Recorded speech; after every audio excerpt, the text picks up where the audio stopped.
The new channel.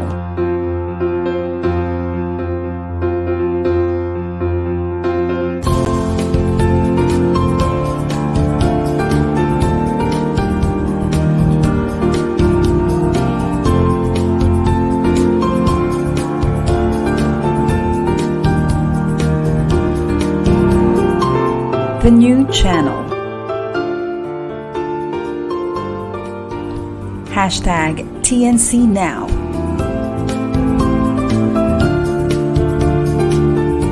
The views, opinions, and insights expressed in the following shows are those of the host, producers, guests, and viewers. They do not necessarily reflect the position of the channel. Viewer discretion is advised. Good afternoon and welcome to Global Women Who Rule 2022. My name is Angie Kabukit, your resident host at the new channel and a marketing professional, and I will be your host for today. Now, first of all, I just like to thank everyone for joining us this lovely afternoon, of course, to celebrate women. If you were here with us last year, then you know that this second installment of GWWR will be just as special. Now, before we officially open this celebration, I want to encourage everyone to invite your friends, your family members, your acquaintances to please watch this summit because trust me, you do not want to miss this and you do not want them to miss this as well. Right. And something exciting, if you're familiar with Project Steady, they are our beneficiary this year. So you will get to know more about Project Steady later on. And also, we would very much like to hear from you. Now, please feel free to send us your ideas, your comments, your thoughts, your questions, because they mean a lot to us and to the speakers that we are going to have today. Ladies and gentlemen, 22 keynote speeches, one live stream summit, International Women's Month. Welcome to Global Women Who Rule 2022. And now, everyone, to lead us into the singing of the Philippine National Anthem, Kathy Solis Davila is almost 3 decades of PR, broadcast, and marketing expert. She is the COO of the Pavilion's El Nido Palawan, Sustainable PH board member, broadcaster of Cavite News Today, and stand up with Oro in 7 regional stations in southern Luzon. Let us all put our right hand on our chest and give honor as Kathy leads us in the singing of the Philippine National Anthem, live all the way from Tagaytay City.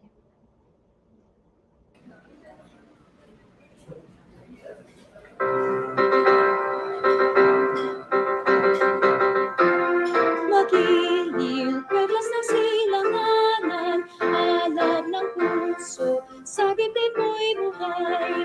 Lupang hinirang, buyan ka ng magiting, sa manlulupig, di ka pasisiil, sa dagat at bundok, sa simuyat, sa langit ng bugang, may dilagang tula, tawid sa paglayang minamahal, ang kislap ng watawat mo'y tagumpay na nagtitinig, ang bituin at araw niya kailan pamali matidilim, lupa ng araw, ng buwan, hatid pagsintang, buhay ay langit sa piling mo. Aming ligaya ng may mga api, ang mamatay ng dahil sa'yo.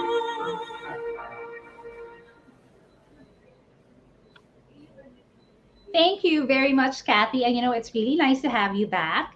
In case you guys didn't know, Kathy was one of our lovely speakers from last year's GWWR. All right. And now, to lead us into prayer, we have the very lovely Adet Porto, aka Master Coach a professional certified life and mental health coach and founder of the Life Coach Philippines. She is one of the Global Women Who Rule 2021 speakers as well. And Adet will open the show with a prayer, and she's joining us via live stream today from Parañaque City.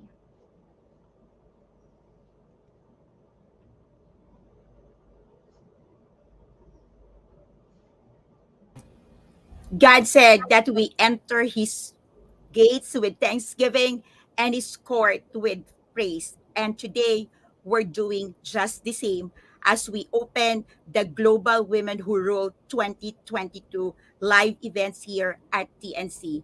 Let us all remember that God is with us and listening. Everyone, wherever you're streaming, wherever you're watching, join me in prayer as we enter this season of Thanksgiving and praise to all the 22 keynote speakers of this year's event. Father, thank you that you are the God who is with us. And today, as we celebrate all the empowered women in the globe, as we come as one tribe, one family, one nation, one citizen of the world, we come before your throne of grace and mercy and ask that you silence all the voices in our heads, that you warm our hearts with joyful singing of hymns for you.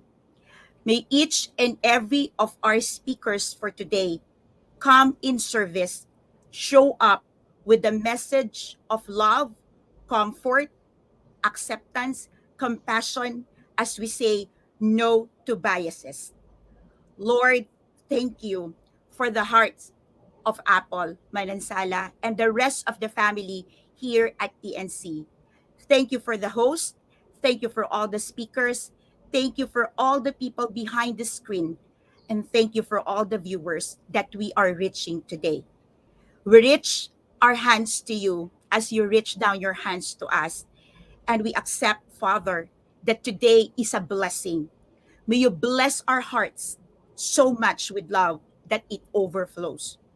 Global Women Who Rule shows up today for the second year because we want to stand in the power of women to unite, to reach out, to love, to accept, but above all else, to be a channel of blessing, to be a model of hope, to be the epitome of what a woman should be.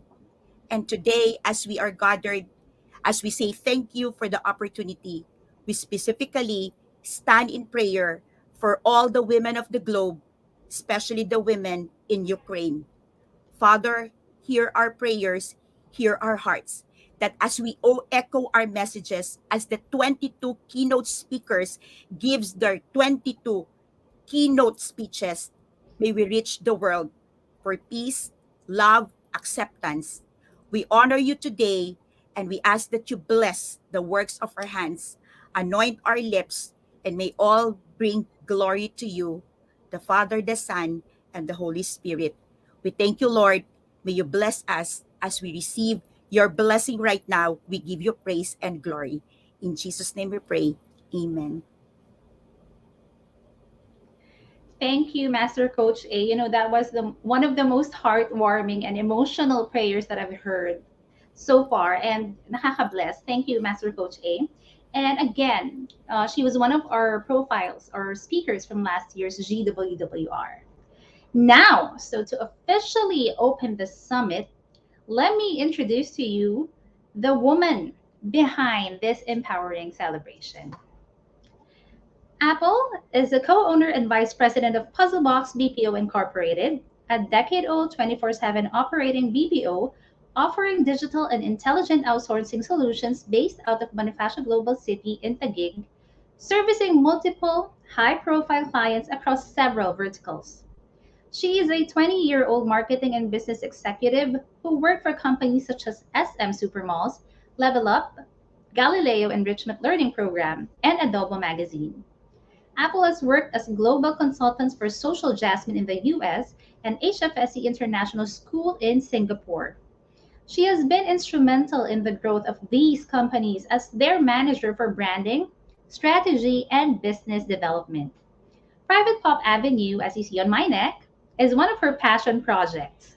Apple is also helping SMEs through venture capital, and she currently sits as the president and chief executive producer of the New Channel, a responsible 24/7 publication which was created during the global pandemic. TNC showcases Filipino talent, global influencers, and promotes cultural intelligence and ingenuity. A graduate of fine arts major in advertising and a certified digital leader. Apple is a personality in one, fashion enthusiast, chatterbox, adventurous traveler, a not so obvious digital marketing geek, wife, and a proud mother of two, one rambunctious 11-year-old Shih Tzu and one 8-year-old extremely handsome little boy. Apple's passion and dedication to her work is only surpassed by her love and dedication for her family. Ladies and gentlemen, the ideator of Global Women Who Rule, Miss Apple Esplana Manansala.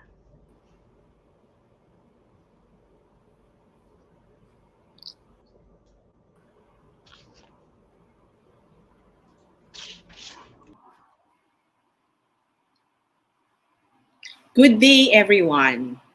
Thank you very much for being present on today's event, our second year of celebrating International Women's Month on the new channel. I feel very blessed to be here welcoming all of you to the Global Women Who Rule 2022. I remember the exact moment last year when we kicked off GWWR, an inspiring concept and now already a growing community. I'm sure many of you can relate. As soon as the event finished, we were all encouraged to do great, di ba? So, are you ready to let us do it again this year? I hope you are because I really am. Three things that I hope we can all accomplish today and moving forward. Number one, starting today, celebrate being you every day. Embrace your highs and lows and appreciate the gifts that you have. It's okay to be different. It's okay to be you. As GWWR 2021's profile Michelle Miraz said, be unapologetically you. Remember that you and I are unique and genuinely created by God because we have a purpose. Find your passion because often that will lead you to your purpose. At 40, I tell this to myself almost every day. Don't rush things. Savor each moment. Enjoy the ride, even if sometimes it is so difficult. And know that however long the journey will be, I have my Erwin, and the best part in life is when we are chill and having fun. Let's do that every day. And let's do that today, okay? Let's chill for the next 6 hours and let's all smile. Let's do it right here, right now. After all, life can be easy, only if you want it to be that way. Number two, women are generally gifted with an ability to influence others. Agree? If you agree with me, then from now on, let us use our powerful voice not just to sing or not just to nag our partners, husbands, or kids, but to encourage many to be and to do better. Let us create more meaningful conversations offline and most especially online. Please. Because we care, not just because we want to talk.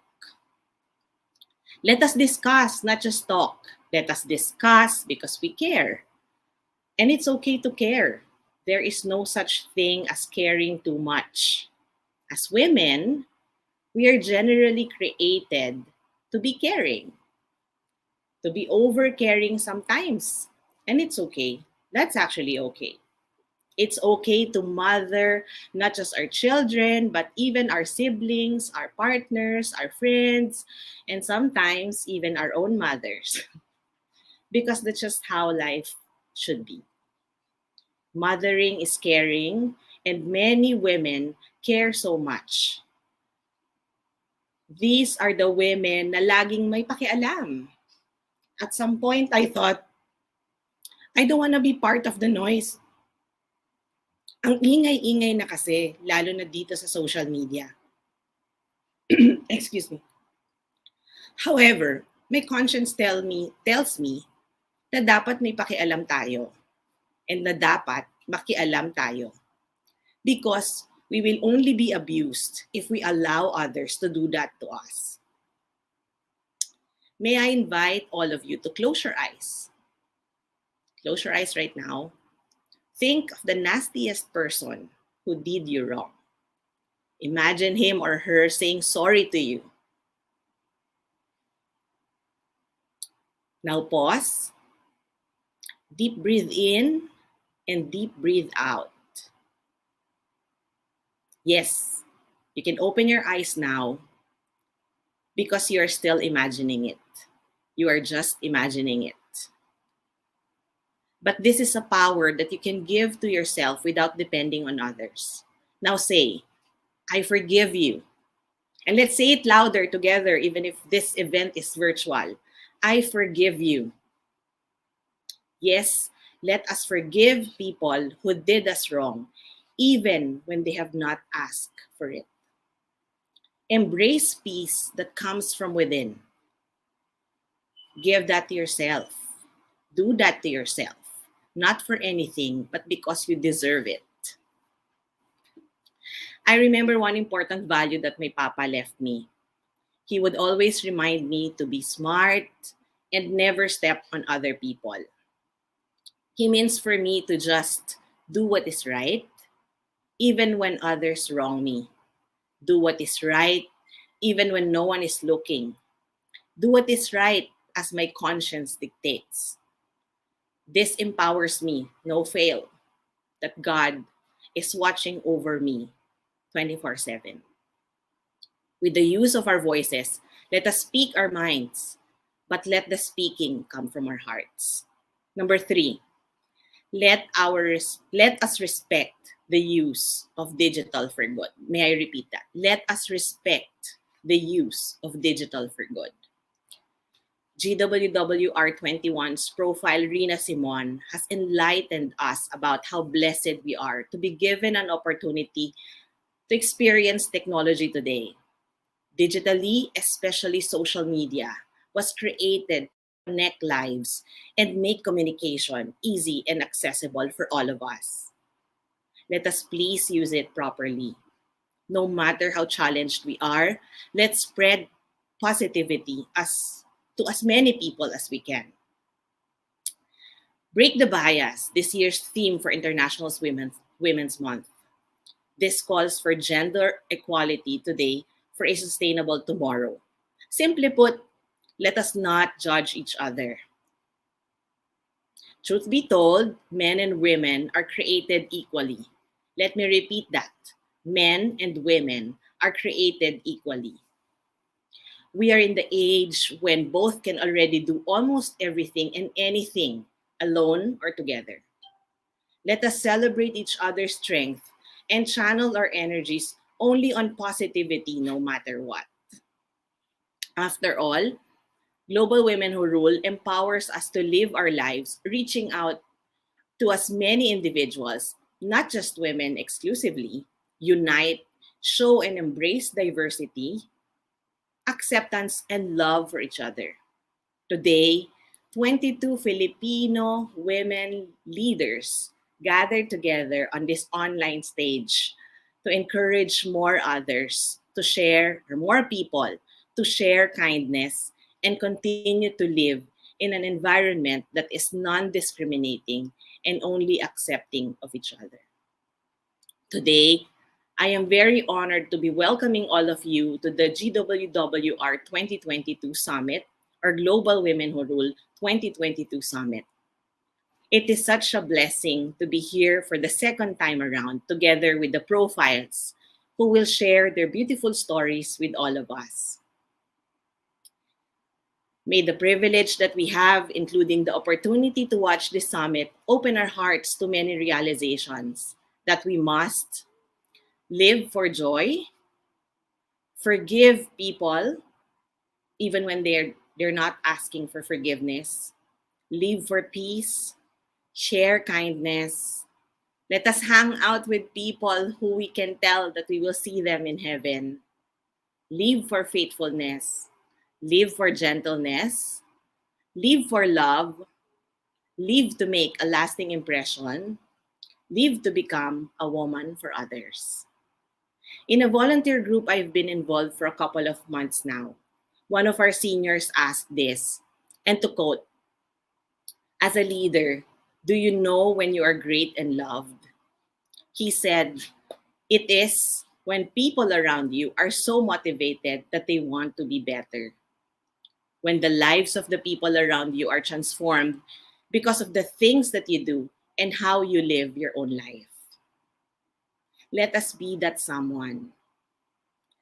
Let us be that wonderful woman who rule and enriches other people's lives. Let us all do this for the better future of the next generation. Let us not waste the opportunity to be part of the change. It is a rare chance."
There you have it, ladies and gentlemen. Again, the ideator of GWWR, Miss Apple, is Lei Manansala. I just want to give you all a rundown of my takeaways from what Miss Apple said. An opening message pa lang yan, but I was able to learn so much. So first, find your passion. It would often lead to your purpose. And enjoy the ride, no matter how long it may take. This is my favorite. Women are generally gifted with an ability to influence others. So, it pays to be kind, it pays to be nurturing, it pays to be understanding to others, right? Speak our minds, let the speaking come from the heart. Use digital for good. And of course, this is one of my favorites as well. Let's talk about gender equality. Let's not judge each other. Be forgiving, be kind, and of course, hang out with good people. Diba? Ang dami na agad. That's just our opening. Now, let's move on to our first speaker. Alpha is a Filipino-American public school leader with an interest in creating conversations and growth spaces for educators and school leaders to rethink race, special education, inclusion, diversity, belongingness, and education equity in the school environment as much as possible. For over 15 years, she has accumulated knowledge in public school operations and management, special education, federal and state grants, global inclusion issues, student services, education policies, school leadership, data, and civil rights. She also provides professional development workshops and facilitates leadership conversations in equity, race, diversity, and bias. She loves exploring everything about personal finance, future technologies, digital assets, personal mastery, meditation, self care, yoga, walking, working her way through finishing her book on social emotional growth, and spending time with her awesome family and friends. Stay tuned as Alpha, a director of special education and student service in Randolph Public Schools, will open our eyes and hearts on conscious leadership. Opening our 22 keynote speeches today, streaming live all the way from Boston, Massachusetts, USA, ladies and gentlemen, Alpha Sanford.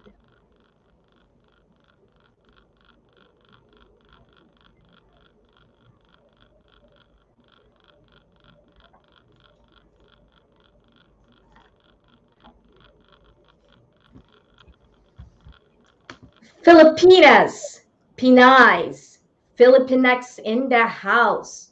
You rock. Let me begin by telling you are beautiful. You are amazing. You were born to do powerful things. You matter. You are strong. You can do things others think you cannot.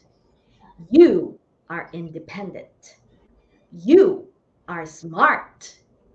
You are brave. You are fearless. You are capable of doing things you think you cannot. No matter where you are in your journey of life and leadership, let me remind you that number one, your voice is heard. Number two, your presence is felt. Number three, your creativity is seen. Number four, your wisdom is appreciated because you are this brown Filipino woman ready to rock the world with your velvet hand and with your iron fist. Your superpower is you, yourself. You being brown, beautiful, and bold. That is your superpower. You are Filipina by blood. You are fierce. You are forceful. You can lead. Yes, you can lead. So lead. You know you were called to lead. So please don't brush it away. Please listen to your gut. You are ready. Yes, you are. You are ready to lead. You are ready to lift a sea of people, of women, of children, of families, of the entire community. You are ready to elevate the status of many. You are ready to lead with your heart, with your soul, and your spirit. You are ready to lead with your strong faith. You are ready to lead consciously. Actually, you've always been ready to open up yourself to the entire world and share your deep knowledge to everyone. But hold on.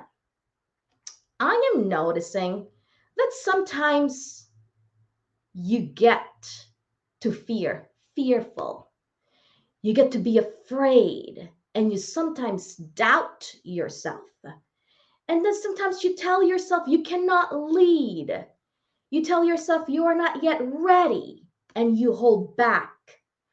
Or something is holding you back, and then you feel small, you feel tiny, especially when you pay attention to the many unnecessary noise that keeps you from believing that you can. But then you believe when others tell you you shouldn't, you couldn't, you wouldn't. You give more weight to the opinion of others rather than your own wisdom. You give in to the pressure of the outside world. You let the monkey mind in your head overpower your confidence and curl up like a baby and start to lose your power. You let them rule you instead of you listening to you. Ah, ah, ah, ah, ah, ah. At this moment, you may still live within the shadow of fears. Fears of rejection, fears of what others think or might think of you, fear of your reputation and that it might be damaged, fear of standing out above the crowds, fear of the mere thought of fear. Is this you sometimes? Or is this still you most of the times? If it is, girl, then listen to me. Listen to me, my girlfriend. I want you to know you are more than special. Yes, you can. You can lead even when you doubt. You can make decisions even if others think you are weak. You can share your ideas loud and clear. Be loud. Be confident instead. Be bold. Be bolder instead. Ask yourself, whose life is it that I am leading? Who is living my life? Is it mine or is it theirs? Girl, please stop. This is your life, and you are called to lead. You are no longer going to hide from the back burner. I want you to refuse to be at the back. I want you to take the front seat and take control. Girl, you are a woman and you are a Filipina, brown, beautiful, and bold. You are powerful. You're about to lead with purpose. You are no longer going to give in to unnecessary thoughts, debilitating thoughts such as, you can't do this. You are this tiny woman. You can't move a group of people. You just can't. You cannot lead because you're a woman. A woman does not know how to command. A woman is submissive. A woman is this, this, this, this. And it is unending this. Stop. You can lead. Go on, take my hand and take out your hand. You are not alone in this journey of life and leadership. Nuh-uh, you are not alone. No, you tell yourself, this woman is different from others think a Filipino woman is. This woman is unique.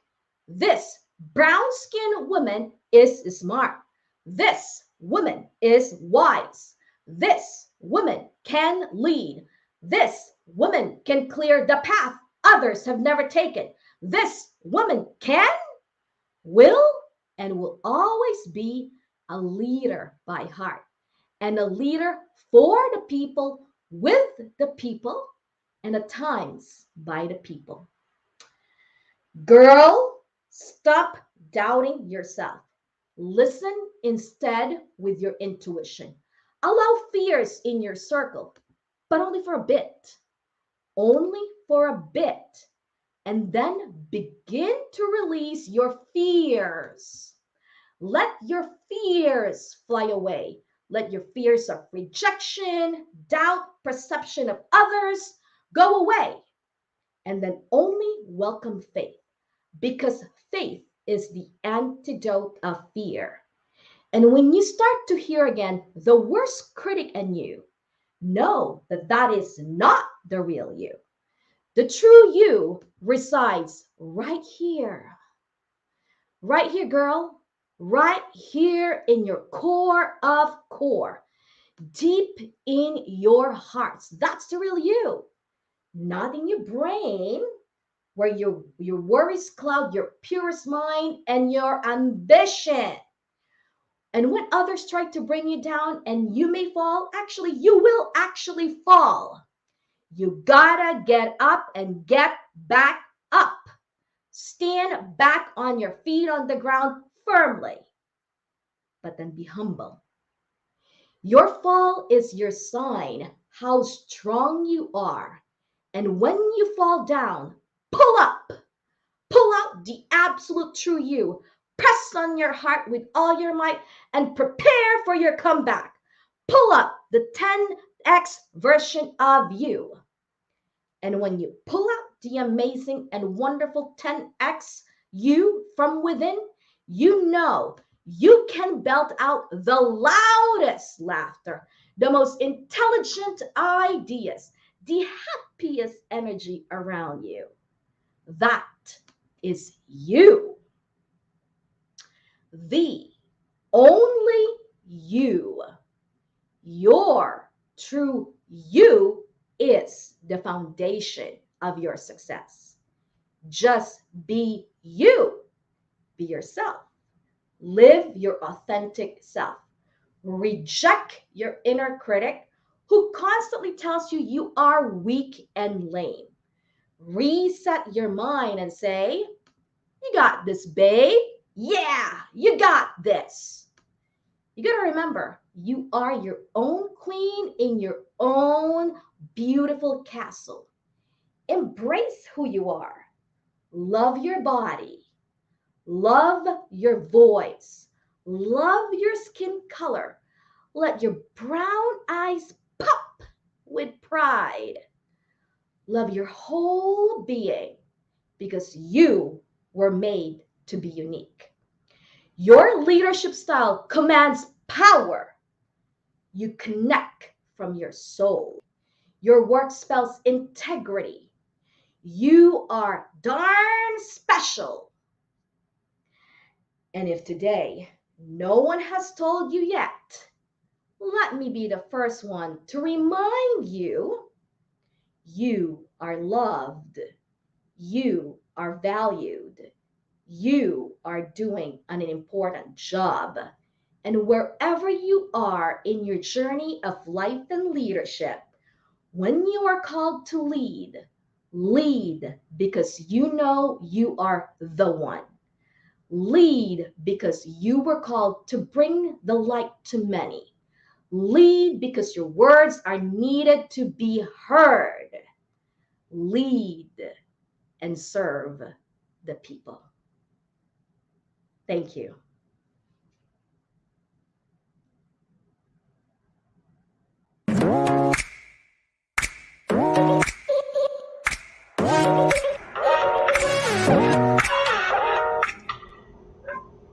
Thank you very much, Alpha. Grabe, that was very, very inspiring. And here are my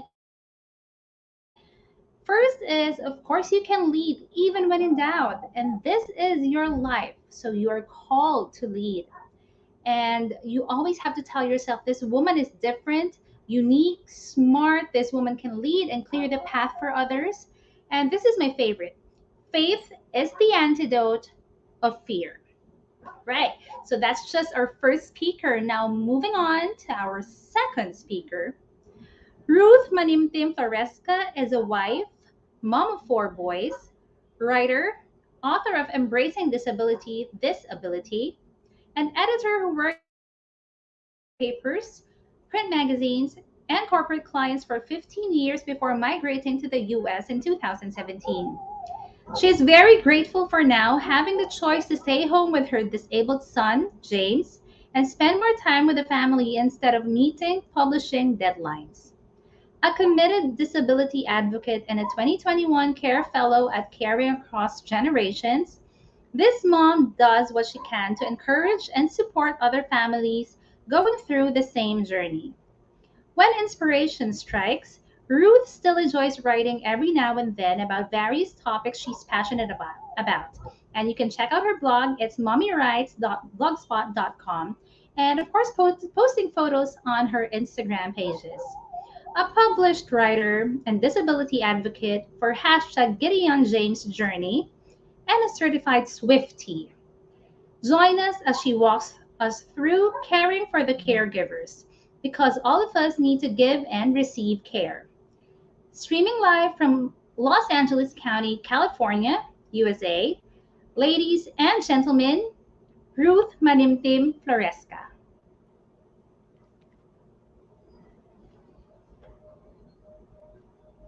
Hello, everyone. Good evening from Los Angeles County, California. My name is Ruth Manimtim Floresca, wife to my husband Nonoy, and mom to four young men, the third of whom has been diagnosed with cerebral palsy when he was a baby. His name is Gideon James, and he's now 24 years old. I'm the author of Embracing Disability, a book published by CSM Publishing. It's about our journey as a special needs family. I'm also one of the 2021 Care Fellows of Caring Across Generations. It's a movement here in the US composed of all ages and backgrounds that aims to transform the way we care. I have been and continue to be my disabled son's primary caregiver. This is why my topic is close to my heart, and also because all of us will need to give and receive care, at least at one point or more in our lives.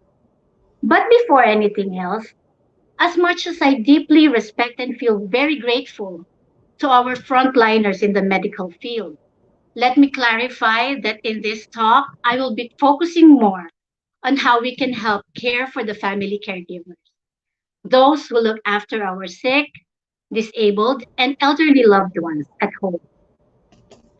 Please allow me to share with you the many things I have learned and continue learning all these years about why all of us should advocate for the care community. Whoever you are watching right now, no matter what your care story is, this is for you. I hope you'll stay and listen. Why should we care for the caregivers? Very often, most conversations with regards to care revolve around the receiver of care. It's very seldom that we hear about or stop to listen to the stories of the people who care for them. To the family caregivers in the Philippines, I see you because I know what you are all going through. We spent the first 20 years of our son's life there.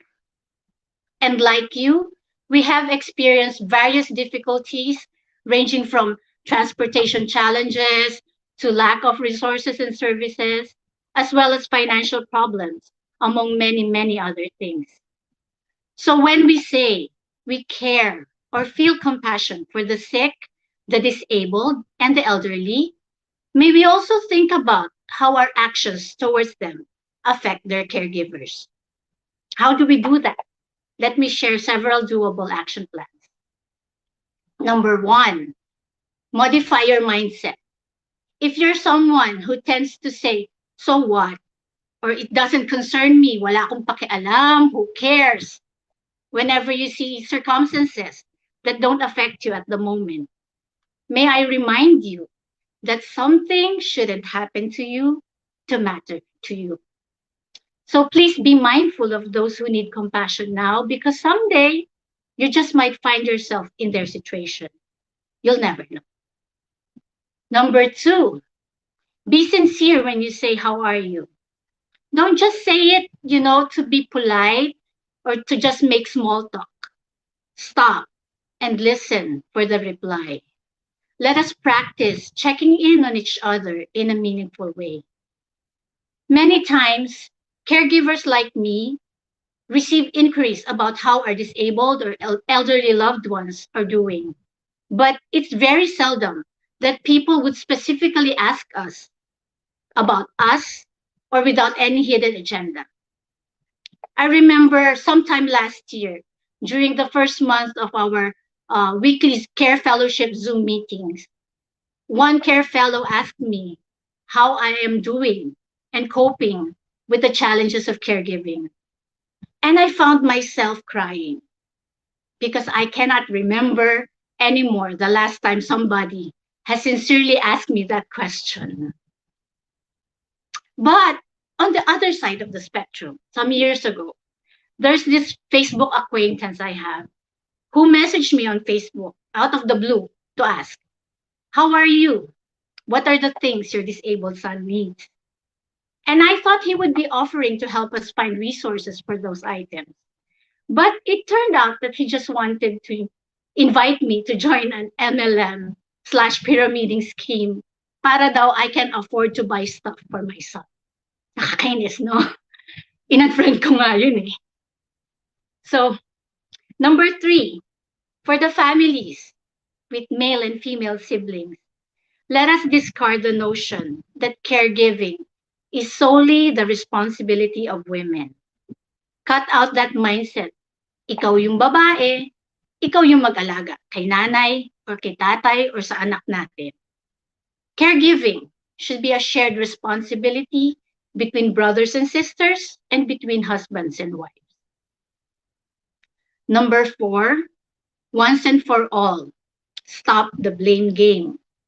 If you're a family member who don't have time or can't make time to help take care of your loved one, be careful about criticizing and questioning the decisions made by the caregiver in your family. How many of you heard stories of families where the primary caregiver has been held responsible for an accident or even a messy house? Like, bakit mo tinulugan si nanay? Nahulog tuloy sa kama. And they say that to a person who has been awake for more than 48 hours without any reliever. Or, bakit tambak yung hugasin sa kusina? Hindi ka ba marunong maglinis ng bahay? Why say that to a person who has been cleaning vomit several times every hour and changing diapers several times a day? Or making blended rice food for tube feeding and sleeping for only 4 hours a night, among many other caregiving tasks. Sino yung nakaka-relate? Taas ang kamay? Ang unfair, di ba? And to the person asking, who doesn't have 100% knowledge how things ended up that way, what have you done to prevent it from happening? Also, did you know that there are countries that, like the US, where caregivers can go to jail for disabled and elderly neglect and abuse? In the Philippines, the law is not too strict about these kinds of cases. But you know what's a heavier burden to carry? The guilt tripping of family members who were quick to judge without seeing the bigger picture.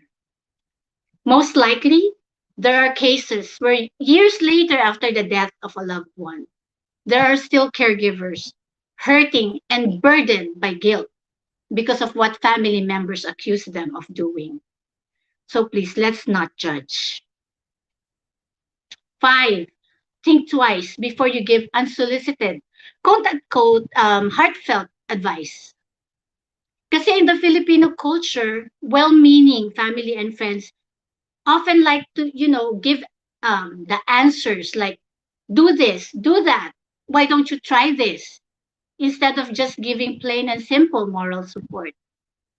Unfortunately, I'm just trying to help, those attitudes that stems from attempts to fix problems that they don't fully understand.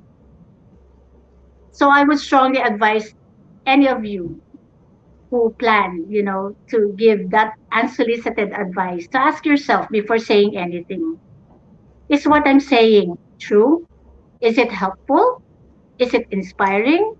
Is it necessary? And is it kind? Because one important thing I want everyone to realize is that caregiving is already exhausting. Physically, mentally, emotionally, spiritually. And we don't need hurtful words on top of all that. So, if you are someone who doesn't totally comprehend what we are truly going through, let me tell you straight up, you can be cruel even if you think you're being nice.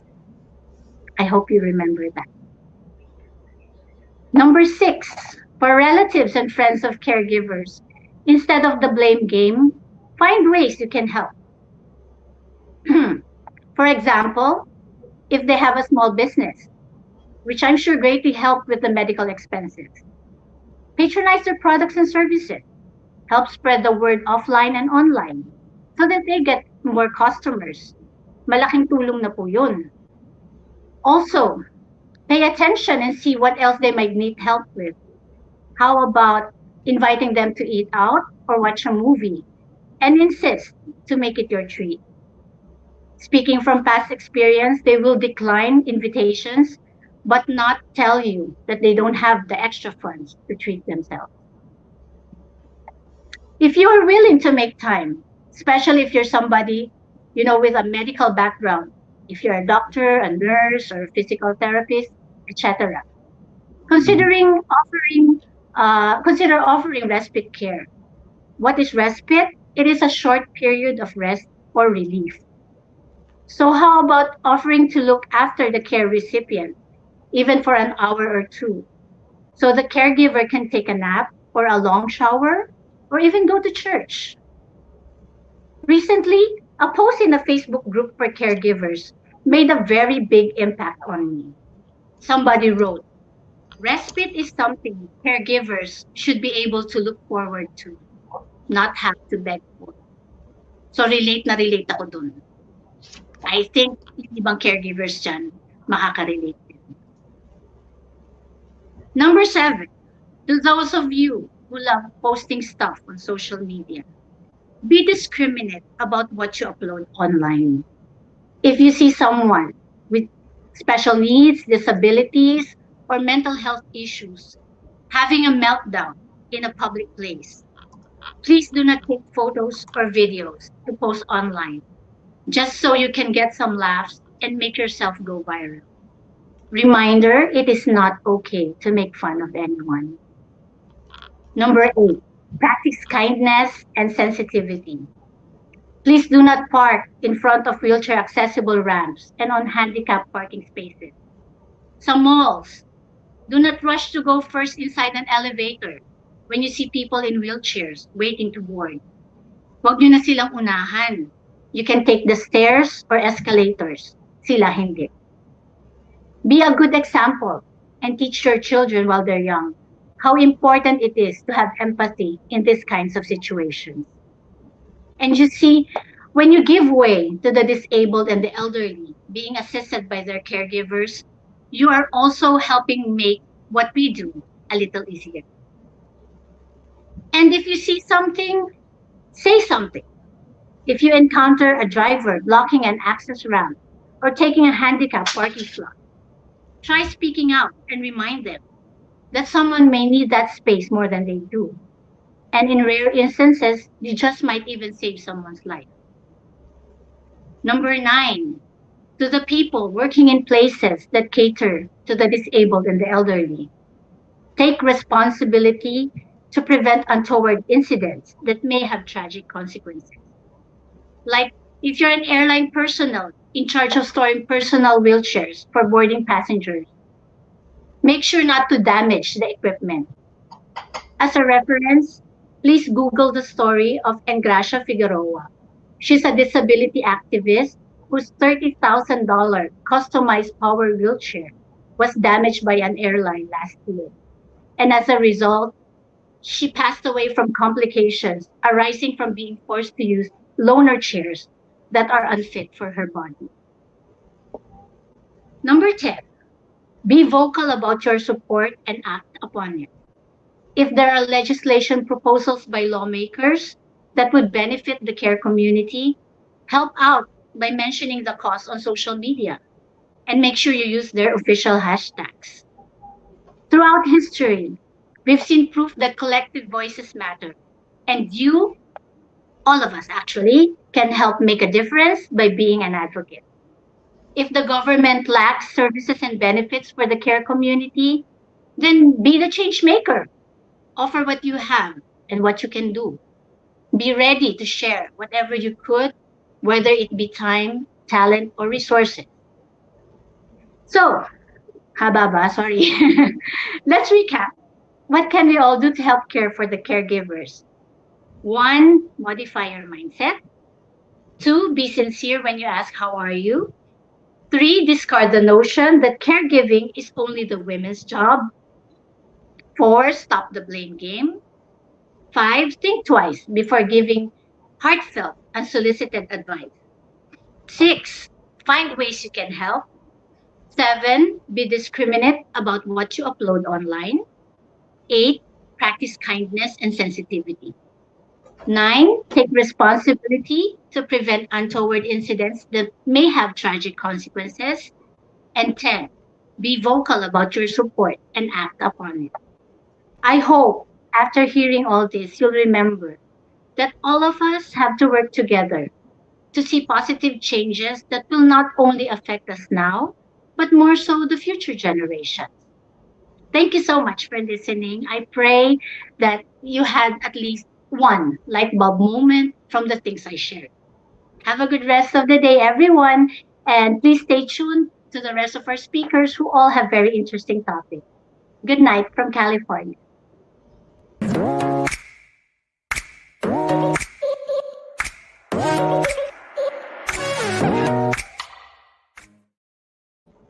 Thank you very much, Ruth. Really an awesome job on giving us an idea on how to deal or how to treat better our caregivers. And my key takeaways are modify your mindset, as she said, something shouldn't happen to you to matter to you.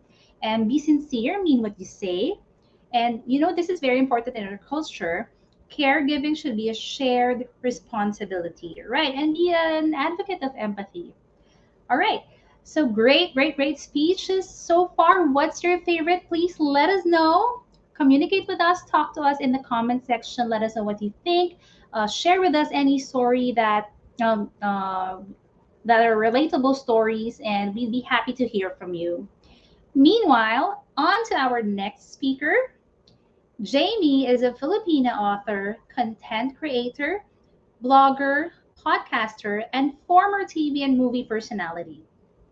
As a breast cancer survivor, she is fond of sharing her story of recovery, overcoming battles, and rising above these challenges through her self published book and social media pages.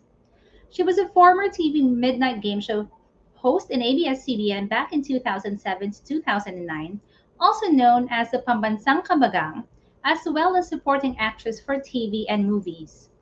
Based in California, where she's currently an author of the book called That Crap Called Cancer, a commercial and print talent and public library staff member. People follow her story now as a stage 4 cancer survivor and have been creating inspirational content to inspire people to thrive. Fun fact, she has a funny voice when she talks to her cats. Let's all watch and listen to her as she talks about winning over that crap called cancer. Streaming live from San Diego, California, USA, ladies and gentlemen, Jamie Joaquin.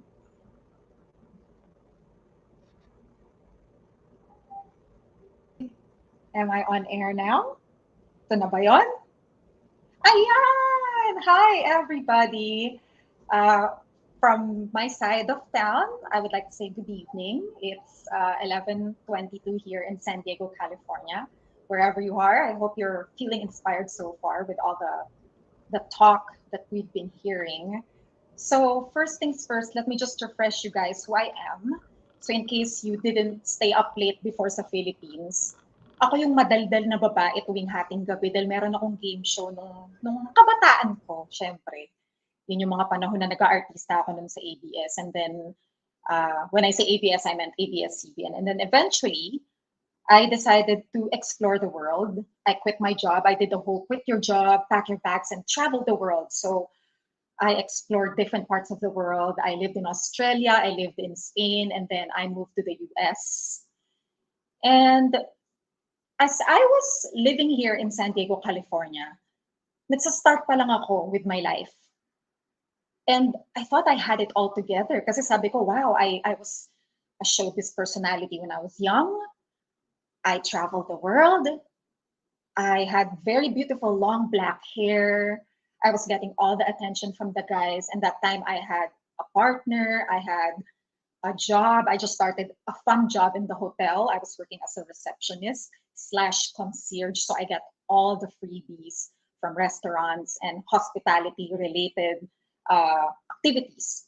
So ba parang wow, free lahat, ang saya. Sabi ko, wow, my life is so great. Nothing could possibly go wrong. And then one day I was just showering and I remember I was still singing to Britney Spears. Oops, I did it again. Uy, ano to? Sabi ko, bakit parang may bukol akong naramdaman on my left breast?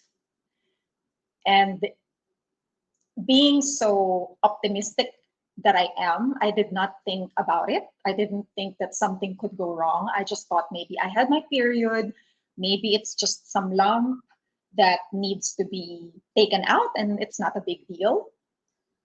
But I did not know that that will change my entire life. So after that discovery, I eventually got diagnosed with early stage breast cancer at the age of 36. And nagalit ako noon. Galit na galit ako sa mundo, galit ako sa Diyos, galit ako sa katawan ko. Parang siguro nung una, syempre you don't really feel na parang in denial pa eh at first. You know, when you experience trauma in your life, you don't really accept it. Parang feeling mo like this is a joke. This is not real.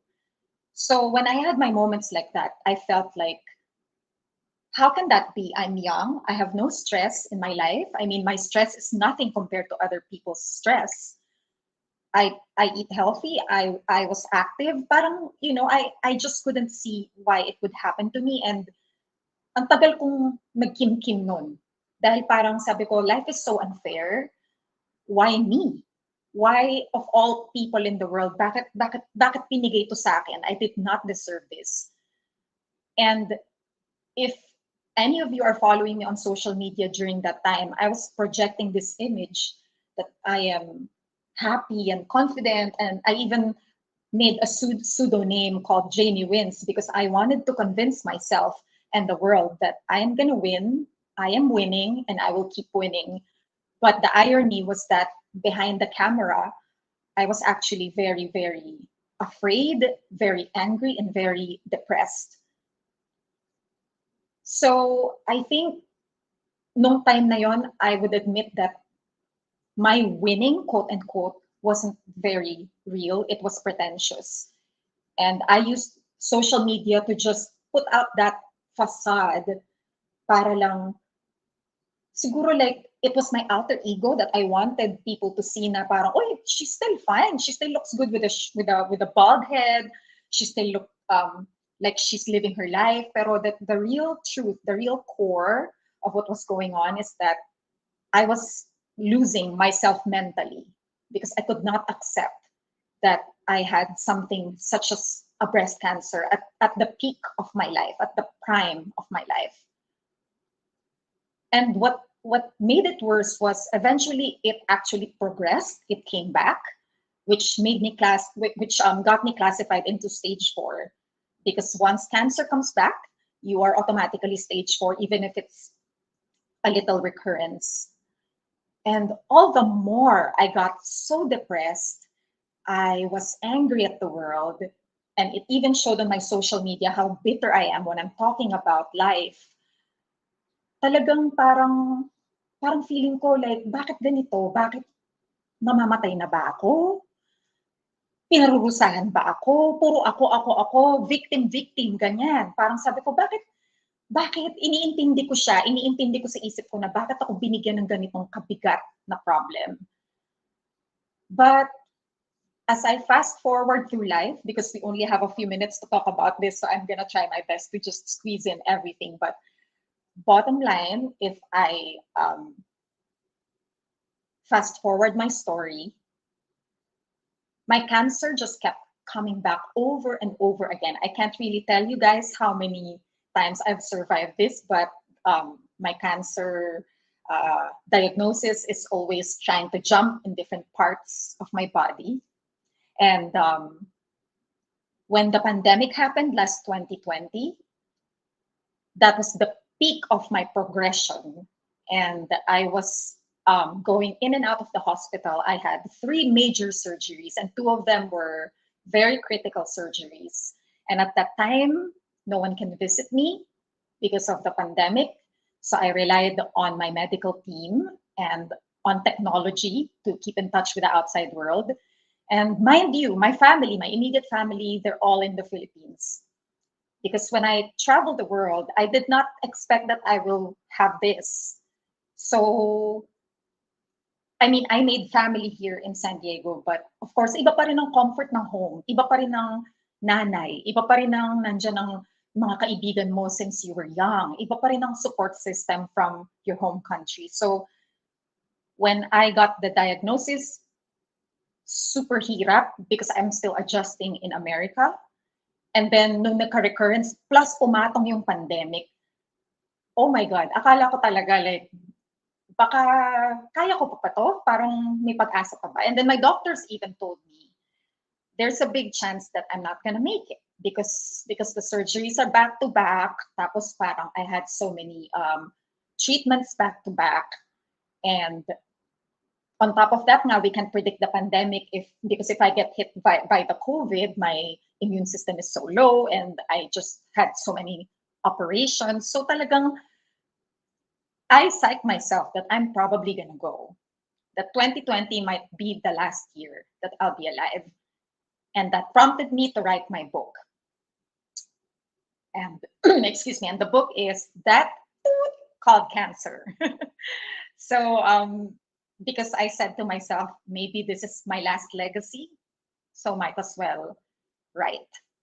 Might as well leave my story for the future cancer survivors, for the future generation, because this might be a tool that they can use and look at my story, what treatments I had, what I had to go through, because I'm still very hopeful that in the future we will find a better way to cure this or to treat this. So at least my story will be out there as a part of reference for year 2020 when the whole pandemic happened. So that was my thought, like, oh, maybe this is the last year. So sige, I'll just do what I can. But with the grace of God, I'm still here. With the grace of God, I got better. And I have a super phenomenal medical team here in San Diego, California, who helped me recover and give me the right treatments. I've made so many families, excuse me, from strangers, from friends here, who I call my chosen family. And maybe I would really just give credit to this strong will to live, because I still want to keep living, and I feel in my heart that there's still a mission for me to fulfill. So I'm still here. I still believe that God has that final say when it's done, and I know He's not done with me. That's why no matter how much cancer tries to punch me down and knock me over, I still get up. And I'm sure you guys are wondering, so how do you truly win over something like cancer? Or in fact, like, let's use cancer as a way to describe hardships or anything that's just like, wow, like, grabe, ang bigat nito, ang hirap ng problema na to. So whatever it is. So in my case, it's my health. That this is my biggest challenge. And I'm sure if you're watching, maybe you have a different challenge: finances, job, love life, soul searching, or you have family problems. I don't know, I'm sure, but everybody has something, right? How do you truly win over it? I've realized in this experience of living with stage 4, living as if maybe today is my last day, maybe this month is the last month, maybe every time I get my routine scans, I always think, oh my God, baka sabihin na ng oncologist ko na, ito na yun, it's time to max out your credit cards, girl. This is it. There's no more, next time. There's no more future. So imagine the fear I feel every single time I see my doctor, every single time I see a phone call from the hospital.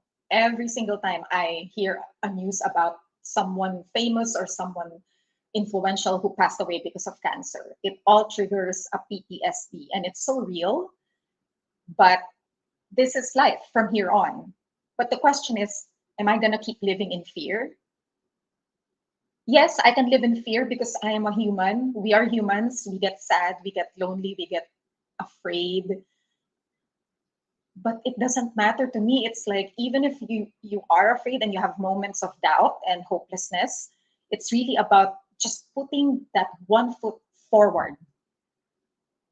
If I have to go to work scared, I will go to work scared, but I'm not just gonna stay in bed and cry all day because I'm worried about dying. Because at the end of the day, hey, you wasted that day just staying in bed crying instead of actually enjoying today. Maybe when you step out, oh, you discover something, you meet someone, you see the sunshine. There's so many things that life offers to us, but sometimes we just dwell on our problems too long that we miss out. That we miss out on the possibility of having a beautiful day. Because I think we all get so attached to the dramas in our lives that we forget that we deserve to be happy too. You know, people deserve to be happy. Yes, we are not perfect people. Ako naisip ko yan before na baka may kasalanan ako, baka pinarurusahan ba ako kaya ganito ang nangyari sa akin dahil pasaway ba ako? Well, totoo naman yon. I have moments talaga na loka-loka ako. Pero but hey, all of us, we are not perfect. All of us have our flaws. And I think God is a just God. He is a fair God. So He's not gonna punish us just because meron tayong mga mali or pagkukulang. Minsan kasi I think we are given these hardships because we need to improve our strength, our character, our patience, the resilience. Because before this whole journey with cancer, I am very superficial. I was a very, how do you say, like I like to complain about little things. And parang konting problema lang, parang windang na windang ako. Oh my God, big deal. Hindi lang tumawag yung guy, big deal. Parang the little things really, really annoy me before. But now, after what I've been through, I have just learned how to be very, very trusting and faithful and just keep living. Keep living meaning like today you have a choice. Are you gonna just dwell on your negativity, dwell on your problems and drama?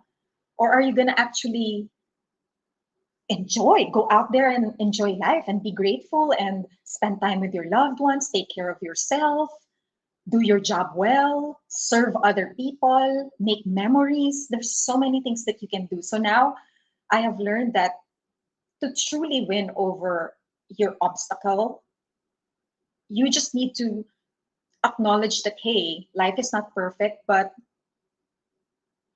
so what? I'm still gonna enjoy. I'm still gonna take care of myself because I deserve it. There's many, many things that you can focus on instead of dwelling. Like in my case, when the pandemic hit and I had all those roller coaster and circus in the hospital, I wrote a book. Everybody was complaining about COVID. Everybody was whining about politics. So I'm like, okay, you know what? I'm going to make the most of my time. If this is my last year on earth, I'm going to do something that I'm going to leave behind and it will make me feel happy when my time comes. When in my deathbed, I will know that, hey, at least I did it. I checked one of the things in my bucket list that's going to help other survivors in their journey. So, yes, there is hope, guys. There's hope. Life is not perfect. It will never be. There will always be problems left and right. But at the end of the day, it's really how you see the world and how you perceive things. Until now, I'm still very unsure how long or how much time I have here on Earth.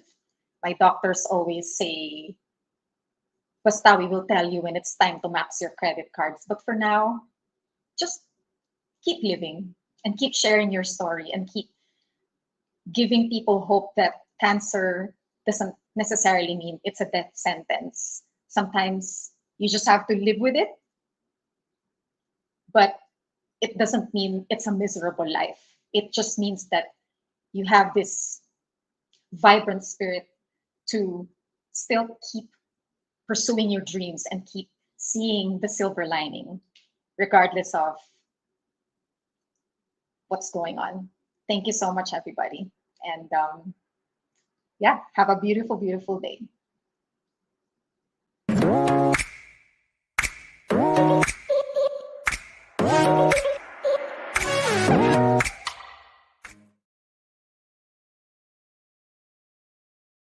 Story, and thank you, Jamie, for sharing your story with us. And my key takeaway, life is not perfect, okay, but perception makes all the difference. And we deserve to be happy, so go out there and see for yourself.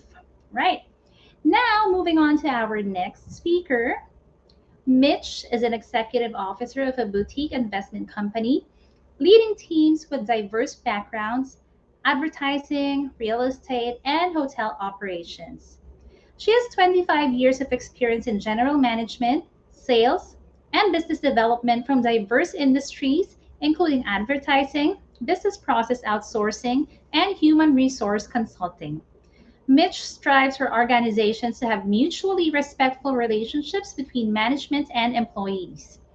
She is a woman with responsibilities at work, in the community, and in her home, embracing it all with a grateful heart.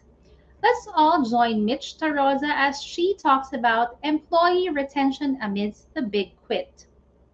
Streaming live from Bonifacio Global City in Taguig, Philippines, ladies and gentlemen, Mitch Tarosa. Thank you for the intro and lovely afternoon to all of you. When I was invited here, I thought about what I can discuss. What is it that I want to impart? When the pandemic started, I began actually reading about how the sudden change of life conditions affected the workforce. I began following article after article, and I realized that I needed to check in with my colleagues. So globally, there is what they call the big quit, the great reset, or the great resignation during the pandemic. Up until last year, the US, China, India, even in Europe, they experienced large scale resignations despite shortage in labor and high employment rates. It may be a different case here in the Philippines. A lot of Filipinos, we cannot just leave our jobs. We cannot just, not work and have no fallback.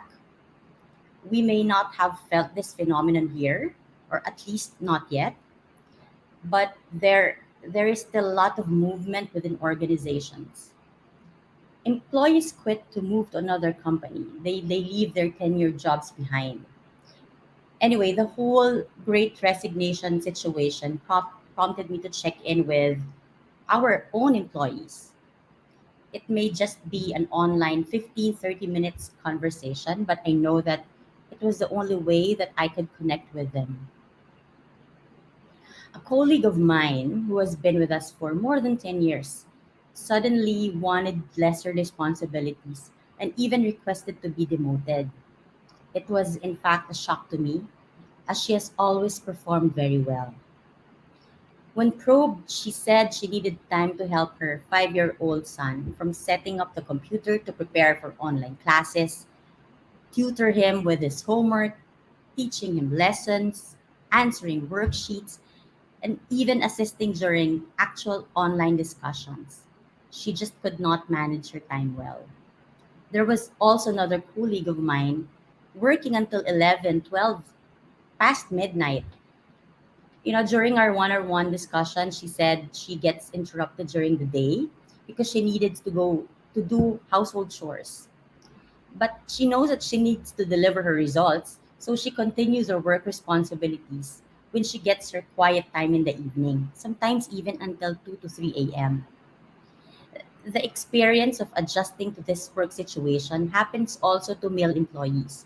One even shared to me that he is expected, to do the usual weekend errands during office hours simply because he is at home. He is asked to go to the supermarket, to gas the car or anything. As for me, I'm also just an employee, probably just with a higher role or a bigger responsibility. But I too was not spared from this huge adjustment. I am thankful for being at home with my family. In fact, I'm grateful to eat lunch with them every day, wake them up in the morning and help them get ready, which I never had the chance to do before. However, my dilemma was more of when will office hours start and when will it end? I had to create a new routine to take my mind off tasks, deliverables, deadlines. I could just not shut off. Situations were different, but the impact of COVID to all of us was the same. The impact was not exclusive to women, it cut across all gender, age. It didn't matter whether you're single or married. We all realized we were not immortals at some point. Not everyone is fortunate to have flexibility of time in the office. Most of us are bound to the normal 8 to 5 or 9 to 6 jobs. I could imagine how it was for most people not to have a dedicated workspace. All those online meetings, remote monitoring could have brought fatigue to our workforce. Balancing work and home responsibilities day in, day out. In fact, vacation leaves did not make any difference anymore. Why? Because one, you could barely leave your homes, and two, your homes became your workspaces as well. I, for example, needed to trick myself every day by dressing up in the morning, bringing my work bag to my home office just to have that mindset of starting work at 9 a.m. and ending my workday at 6 p.m. It was definitely tiring. Our situation needed change or some sort of turnaround. We realized during that time how truly important our families are. That for the past years, we were working, we spent most of our waking hours in the office. We missed perhaps personal time, and somehow we need to adjust and reorganize our lives to make personal time a priority. It's true that businesses suffered, and yet, to be honest, it was not as challenging as keeping your team involved and engaged. The sudden change in work environment, the whole work from home situation was definitely not as ideal to most. But you see, as we are allowed, right now we're already allowed to operate at full capacity. And as we are inching our way back to that new normal, somehow living our lives with COVID around, opening back our doors to our colleagues, it was a shock to me that despite all the unpleasantries of work from home, there were still those who are apprehensive to go back to the office and even opting to just leave their jobs. You see, as business leaders, we all know the importance of retaining talent within your organization. Employees quit to find more flexibility, a better pay, a company that will recognize their talents. They want a better relationship with their managers or colleagues. They want better employee benefits. These are not uniquely pandemic issues. These are issues and reasons we hear even before the pandemic. I know you will all agree that people drive the success of a company, the success of any organization, and as well as its downfall. Well, anecdotally, burnout of or work from home fatigue is a common issue when everything became remote. By recognizing possible signs, you could help alleviate them. The abrupt shift to remote work, and for many parents, where they suddenly need to become tutors to their children, it created anxiety. In the office, we usually have monthly fun Fridays, and even during the pandemic, we tried to continue that, even if it was online. But you see, I saw a gradual decline in attendance, which is quite worrisome. It could be due to a lot of factors, Zoom fatigue or whatever, but it is for me a sign of disengaging. It is a time for us to talk to our employees, possibly for counseling or have HR intervene. The lack of boundaries which I experienced may cause fatigue. We can check those who have not had a vacation or time off for a while, or those who have who sends emails super late at night, or even those who are often calling in sick. Looking at these signs or signals, we can and we should act on it. We can evaluate the employee's workload, baka masyadong marami, or simply setting an example of respecting weekends and office time cutoff. We can put up a wellness program for employees if you still have not. We all care for our employees and coworkers. By recognizing their difficulties, we are able to retain those who have worked for and with us for a long time. Let us never assume everything is okay, that everyone is coping well or should cope well, only because we are able to cope.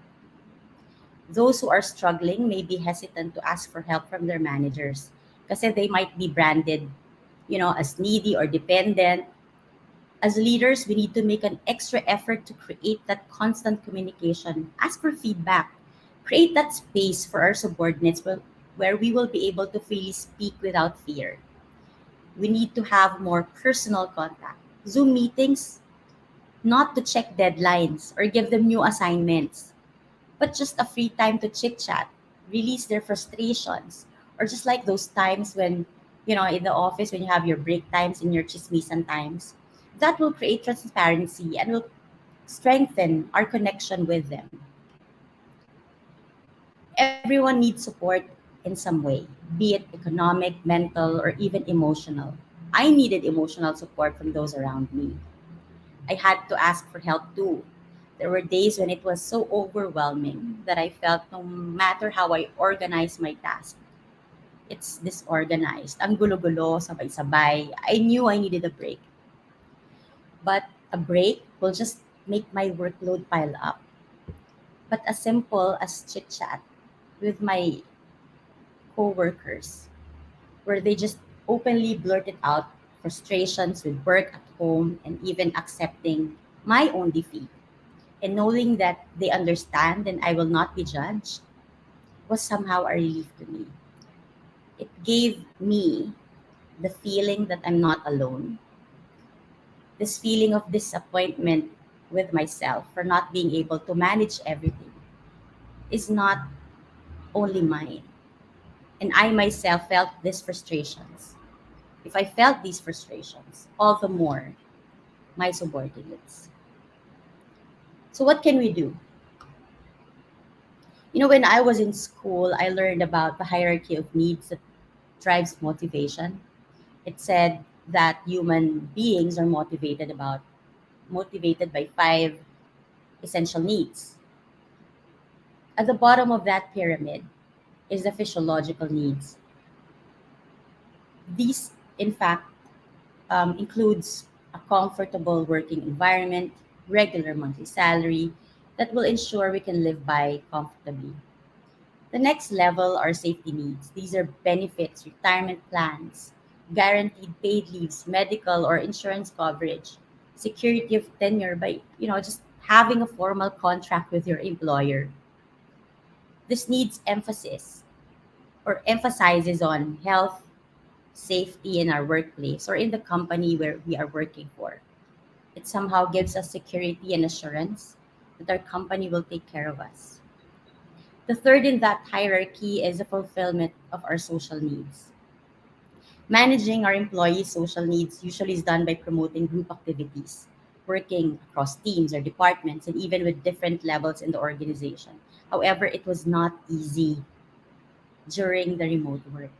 We only had to rely on Zoom. Some use MS Teams or Skype to socialize and collaborate and to simply catch up with our colleagues. Self-esteem needs comes forth in the needs hierarchy. This is our need to be respected, feel valued, our need to be recognized and praised for a job well done. The highest level in the hierarchy is self-actualization. This takes form by having clear opportunities for promotion, training, developmental plans for our employees, providing them with new learnings that will help them take on a bigger role. I know that during the pandemic, these needs were a challenge to meet, but we can make up for it now that we're going back to the new normal. You see, employees are not machines. Well, even machines needs oiling to function well. We need to be able to see where they are in their personal lives and be able to fulfill their needs for them to perform at their best. Retaining our employees as a relationship that needs communication, understanding, and empathy. And in that way, we are reciprocated. They will do a job well done by staying loyal and high performing. We can create flexibility and autonomy. Let our people work in ways that will work for them. Let us focus on the results rather than the how. The feeling of trust being given goes a long way to anyone. We can create a culture of growth and advancement by investing in our people. Let us inspire them to do the extra mile and help them accomplish great things. A meaningful workplace where everyone knows how each task in fact contributes to the overall vision, letting everyone know that no position or work is small and that everyone is important and needed.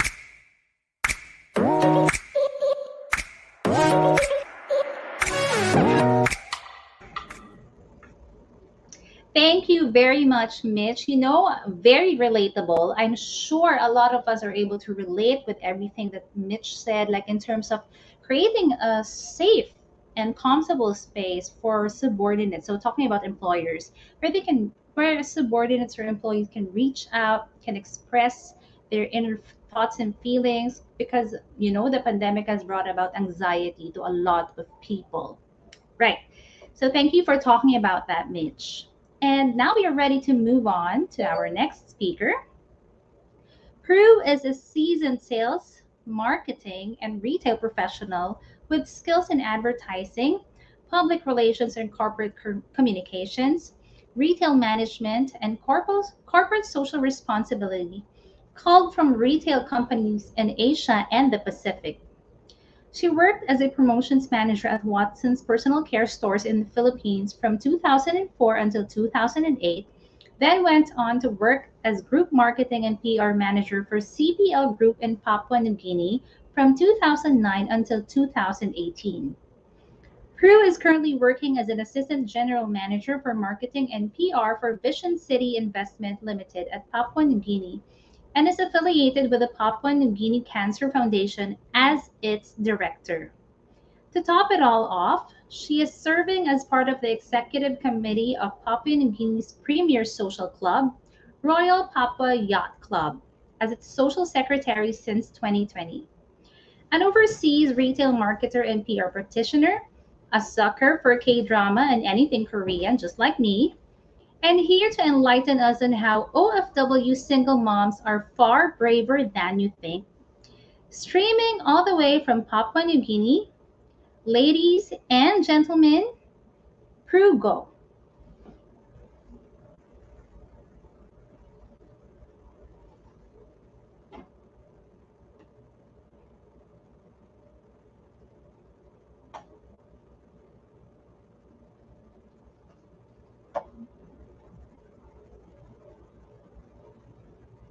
Once again, ladies and gentlemen, Miss Prue Go. So it seems we're having some technical difficulties. But anyway, ladies and gentlemen, we have heard so many speakers already, and we want to know which ones are your favorite. Me personally, I am very much inspired by the story of Jamie. It wasn't a hard journey, really, but she's still here with us. She's, sharing her story to a lot of people. And speaking of sharing, there are a few people that we would like to thank because of their generosity.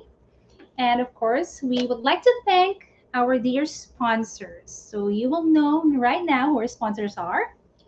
Thank you very much for Rise Creatives, JCI Makati Princess Urduham, Block Tides, Strata Results, Puzzle Box PO Incorporated, Outcome Incorporated, Intersections Communications Incorporated, Moving Walls, Fully Tech, Pitchworks, Bayong Shaga, Belam, Beautita Cosmetics, SER Rise Express, Pretty Placenta, Empower, Zen Events, My Daily Collagen, Brown Roots Creatives, Graze It Up, Elros Electrical Corporation, Beauty Buds PH, and Private Pop Avenue.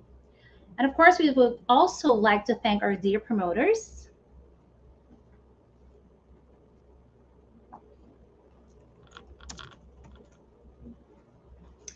There you have it, ladies and gentlemen. Now, if you do have questions for any of our speakers, please do send it in the comment section. Meanwhile, ladies and gentlemen, I would like to reintroduce Prue.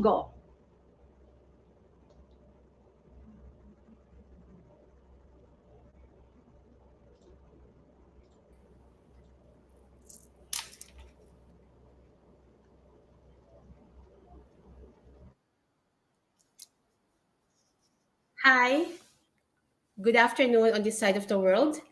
I am Prue and I am currently working here in Papua New Guinea. 15 years ago, I wouldn't know where Papua New Guinea is. I also do not know how to be an OFW or how to be a single mom. So it all happened during the breakup of my marriage 15 years ago. So with no child support and having two kids, ages 6 and 7 years old during that time, I was left to take care of these two kids. Okay. So during that time, of course, bills are piling up. And of course, my two kids are studying. So I prayed to God that time and I asked Him, Lord, uh, please give me strength to pass this, pagsubok. And I also would want probably work to have a new job and probably in another country. Kasi sinasabi dati ng lola ko na if you are going to pray, you have to be very, very specific. Sabihin mo na kung ano yung gusto mo. So during the time when I prayed, I said, Lord, I really, really need to have a new job to support my kids. And sana sa retail pa din. And kung pwede sana sa ibang bansa. And after a week, I got a call from a headhunter saying that my profile fits what their client likes. Because during that time, I was working in one of the biggest retailers in the Philippines. So I was interviewed, and after a day, I was told that I passed the interview and that they chose me among 25 other applicants. And so the next day, we discussed about the salary package, and it was really good. But the problem is that I can only go home to Philippines after a year. So I mean, it's a 3-year contract, but I can only go back home to Philippines after a year as my annual leave. So I'm quite worried because I'm very, very close to my kids. So what we did that time is um, I actually haggled to the employer, to my future employer, and I was asking if it's possible for me to go home during Christmas or during Easter. Then I was told na it cannot be because it is the peak season of the retailer. So hindi ka pwedeng umuwi during peak season. Of course, I cannot go home during birthday of my kids kasi magkaiba sila ng month. So, what I did is, I asked them if I could go home during graduation of my kids kasi gagraduate sila ng grade 7 that time, and also high school, and of course, college. So, my boss allowed me. So, and then I had to talk to my kids. They were 6 and 7 that time. And I told them my plan to work abroad. And I told them it's not going to be that easy. Kasi, syempre, wala na nga yung tatay nila. Wala pa rin yung nanay nila. But, good thing that I have a very, very good support system. Because my mom is always ready to assist me, and also my 2 sisters are always ready to assist me. So in 2009, I started working in Papua New Guinea, in Port Moresby, is the capital of the country, as its marketing and PR head. Hindi pala ganun kadali ang maging OFW. Kasi yung pagiging malayo sa mga anak mo, sa pamilya mo, mahirap.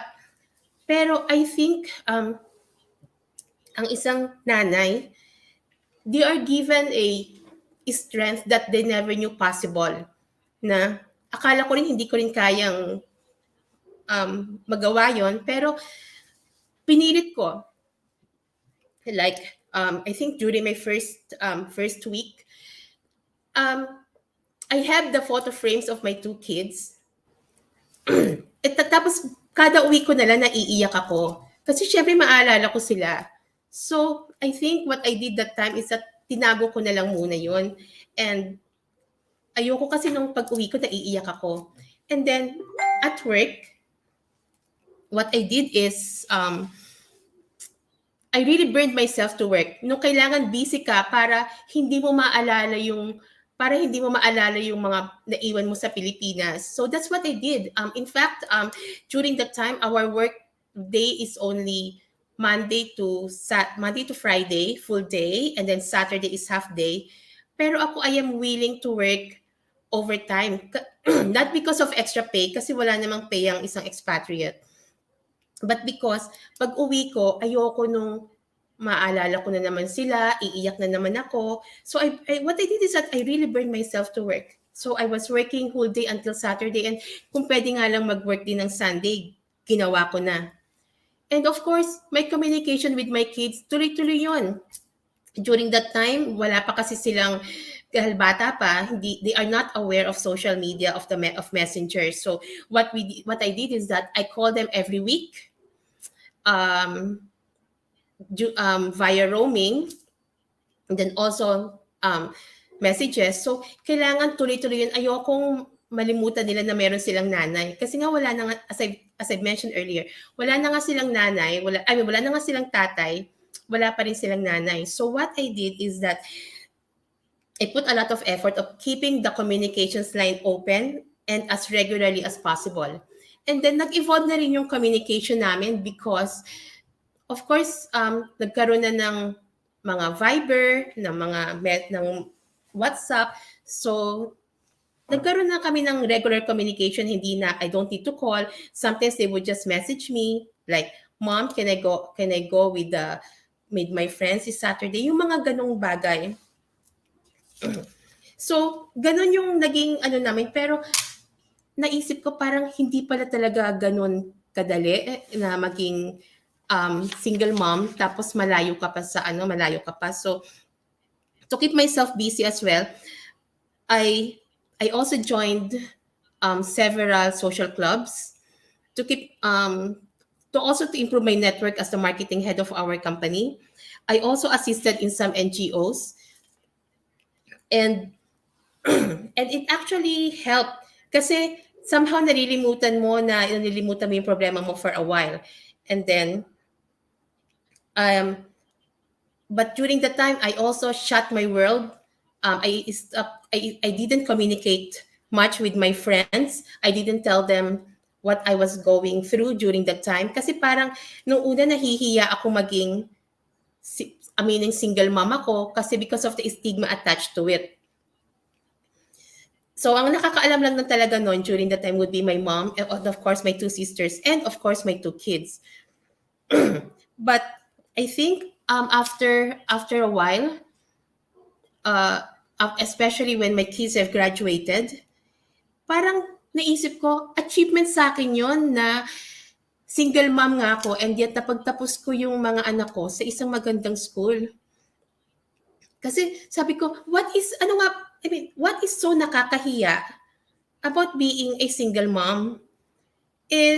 Actually, if you are a single mom, especially for my two kids, you got to have parang 4 arms to hug them, 4 legs, 2 hearts, and twice the love. So, kung iisipin mo, parang wala naman pala talagang, parang hindi siya talaga single mom kasi you are doing everything double. So, I started to admit to friends and even to other relatives na, yes, I'm a single mom, and pinakita ko talaga na hindi nakakahiya ang maging single mom. In fact, pinakita ko pa nga lalo especially sa mga anak ko, because my eldest one is a boy and my youngest is a girl. I actually I tried to be as strong as possible para alam ng anak ko na I am a good role model for her in terms of character. And also para malaman ng anak kong lalaki kung ano yung dapat niyang hanapin sa isang babae when he grows up. Kasi wala na ako I cannot change the our current situation na wala yung daddy nila, na ang meron lang talaga sila, ako, yung lola nila, and my sisters. But I assured them that it is not their fault, and that they are still loved. Hindi nila kasalanan, and mahal pa rin naman namin sila. Walang mangyayari sa pagmamahal na binibigay namin sa kanila. So I just wanted to everyone to know that a single mom is just like any other parents, in such a way that our number one priority is our kids, and every mother, I think, or every parent will do anything for their kids, and that makes and I mean that doesn't make any single mom different. So I started to be proud of my status. Hindi ko na siya kinakahiya. Sinabi ko na hindi ko probably kasalanan, or hindi rin kasalanan ng ex-husband ko na nagkahiwalay kami. Pero probably it is for the better kaysa naman lagi kami nag-aaway. And I also realized that with one of my learnings as I go along with life is that you should not hesitate to ask for help from others, kasi it is not a sign of weakness. If you are asking for it, it is not a sign of weakness. It actually means that you are actually asking the learnings of the person that you are trying to approach.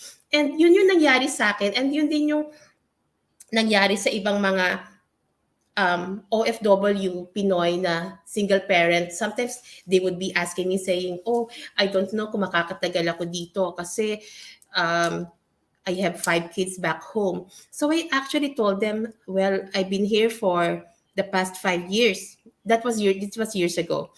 And I told them that, alam mo, ang inspiration mo dapat, ang gawin mong inspirasyon, mga anak mo. Kasi yung pag ginawa mo inspiration ng mga anak mo, kakayanin mo. I know mahirap, pero kakayanin mo. So that is what I have. Those are the learnings that I have. So there are 3 things that I actually have learned and that I have realized is that first, ask God. I think walang mangyayaring masama if you trust God and His promise to you. Second is that you should really have a very, very good support system sa Pinas at kung saang country ka man maa-assign. Kasi I think were it not for my mom and my 2 sisters, I don't think mapapalaki ko na maayos yung dalawang anak ko. And lastly is that please don't hesitate to ask for help. I'm actually proud that last year, my two kids have graduated with flying colors in UST. And I cannot be, I couldn't be happier learning this. I couldn't be happier on this. Um, um, I think ano bang tawag dito? Parang achievement ng mga anak ko. Kasi parang anything na achievement ang anak ko, achievement ko na rin. And because of this, I'm actually on my last contract, and I would like to be reunited with my kids within the year. So hope you learned something from being a OFW single mom.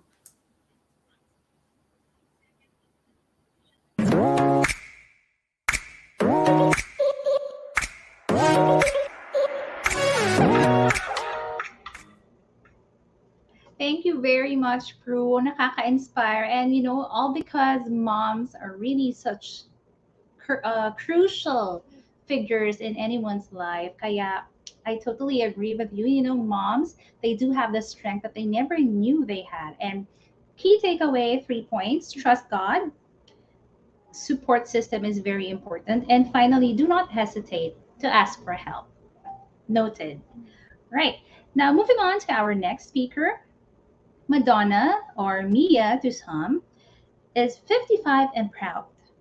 And why not? This talented and hardworking glamour, mama, daughter, and teacher is also an award-winning producer of ads, films, and series. She is the festival director for Cine Filipino that has produced films such as With All My Hypothalamus, The Last Chacha of Anita, and Ang Babae sa Septic Tank. She is currently the CEO of UXS Incorporated, one of the most reputable production companies in the country. Let's join her as she talks about how Second Chapter is the better half. Streaming live from Las Vegas, Nevada, USA, ladies and gentlemen, Madonna Torayo. Hi, everyone. I hope you're enjoying the talks. So I'm here to talk about what positive aging means. Simply put, how to age gracefully and confidently. Paano nga bang tumanda? A topic we are all concerned about. When I hit 40, people were saying 40 is the new 20. Nung nag-50 ako, people were saying 50 is the new 30. But after going through so much as you get old, do you really want to get trapped in a 20, 30, 40-year-old mind and soul? Body, maybe. But at some point, forces take over, forces of nature take over, gravity sinks in, and all you need to do, if that happens, is to embrace your age. At 55, whether I look it or not, it doesn't matter. I'm having the time of my life. I've never felt more empowered, proud of being my age, more alive, and being in the moment. But don't get me wrong. I mean, I've had my share of a lot of hardships, rough and tough, maybe not as much as the others. But in my 20s and 30s, I was raising a daughter single-handedly and then building my career. In my 40s, I was asked to head a company with so many expectations and bottom lines. And I've shed a lot of tears going through that journey. There was so much to prove to every single person in my life. Now I am done worrying and proving myself. My daughter is now a successful educator, mom, and wife. UXS, Unital Straight Shooters, the company I had, is in a good place. So there's really nothing more that I want. Mission accomplished. So on to the next chapter na ako. And the title of that chapter is Me. Let me share what I've learned so far in this journey of aging confidently, or in Tagalog, paanong tumanda ng pasulong at may buong paninindigan. Sabihin na natin paanong tumanda na medyo mas makapal pa ang mukha mo. Many of you have heard of these principles or learnings I will share with you, but indulge me. This is based on my experience and my perspective. The very first really is family first. As you can see, that's my background. You start and end with family. I love my family, you know. I can be reborn into it over and over. We're tightly knit. We're very close. We bond over humor, over food, and a lot of conversations. We genuinely enjoy each other's company. In my toughest battles, they support me. They have never left my side, even if I have left theirs occasionally. My work has taken me away from them many times, but they have never given up on me. When we are consumed by our own personal pursuits, kasi, like our careers, we sometimes neglect them. I mean, I'm guilty of that as I've missed out on some important milestones. We always assume that they will understand and that they will be there forever. We all know that's not true. Now that I'm older and nothing more to prove, family comes first. Do more for your family because, as I said, they're not going to be there all the time. Today, my family is my fulfillment. My daughter is my greatest accomplishment. Seeing her as a good wife and mother is priceless. And my greatest reward, it's being a glamma to this 2-year-old little man called Dominic. He is the love of my life. He calls me Wawa, and he brings meaning into my 50s. Number 2 is invest in something new. It's never too late to start on anything. One of the biggest benefits I got out of this pandemic, and yes, there is a benefit, is that I realized time is very, very important. And the pandemic gave me time to pursue something new. Most people, they do grad studies in their 30s or 40s, or maybe in their late 20s. I am doing mine now at 55. My school is called the Academy of Art University in San Francisco, and I'm doing my master's in communications and media technologies. The last time I was in a classroom setting was like 43 years ago, napakatagal ng panahon. So it's so terrifying to go back, kahit na this is an online course. I am enjoying school so much, and I am committed to do well, not only for myself, but also for my country, because you represent the Philippines as a Filipina. For the first time, I'm able to explore my creative side, and I'm developing skills that I have forgotten, or maybe that are made available just now because of digital. I learned editing, I learned motion graphics, podcasting, which I love, doing on-cam performance, writing, and directing my own projects. I am learning to be a multimedia storyteller. What do they call it? Upskilling. Who cares if my classmates are half my age? You know, the mutual respect in that classroom, you just share each other's experiences, you learn from them, and they learn from you. Without them, I don't think I will make it through, without my supportive friends, without my professors, and without my classmates. And I'm proud to say I only have 9 units to go after this semester. So, fighting. The other side of me is sharing my knowledge to students at the Del Sal College of St. Benilde School of Design and Arts under the film program. What I truly appreciate about teaching is learning is reciprocal. You learn from your students as much as they learn from you. And that's how really it should be. That is healthy teaching. So just to share, I have friends who are doing the same. An architect friend who retired is now an artist. Not only does she create, not only does she paint, she also teaches Chinese brush painting and have students all over the world.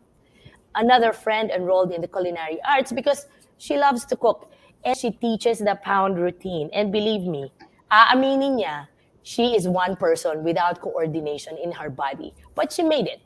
Another friend is involved in a family project and taking that lead in interior design because, you know, that's what she wants to do. And of course, shout out to all the BTS fans out there. Would you believe I am an army at my age? So are many of my friends. And I'm not ashamed to say that my bias is the youngest member, Jungkook. My mom calls me my middle-aged teenager daughter. And because of school, I learned TikTok, which I enjoy right now. And mind you, I still have a long list of crushes na pinagtatawanan ng mga kaibigan ko. But then again, who cares? So you can call me Generation X, Y, and Z. I have a little of each in my body. Number 3, be the difference. You don't need to make a grand gesture just to make a difference, to make a change, to touch somebody's life. It is something you can do every single day. It's as simple as complimenting someone, listening to a friend, helping in your own little way. You just need to be kind. You just need to be kinder. For me, the challenge now really is doing more for the community, for the country. We all know that the elections are coming. Use your wisdom to influence others in the right way. By this time, at your age, you must have that wisdom. It doesn't have to be a big influence. It just needs to be, it just needs to start from you and spark from you. Ignite that change. Number 4, explore the world. I'm lucky to have traveled to so many places and learned about other people and their culture.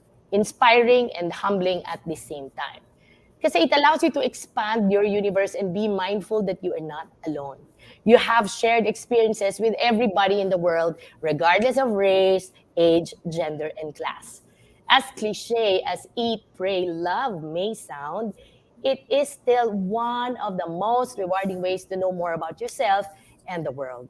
Start within your communities, start with our country, then aim for the bigger world.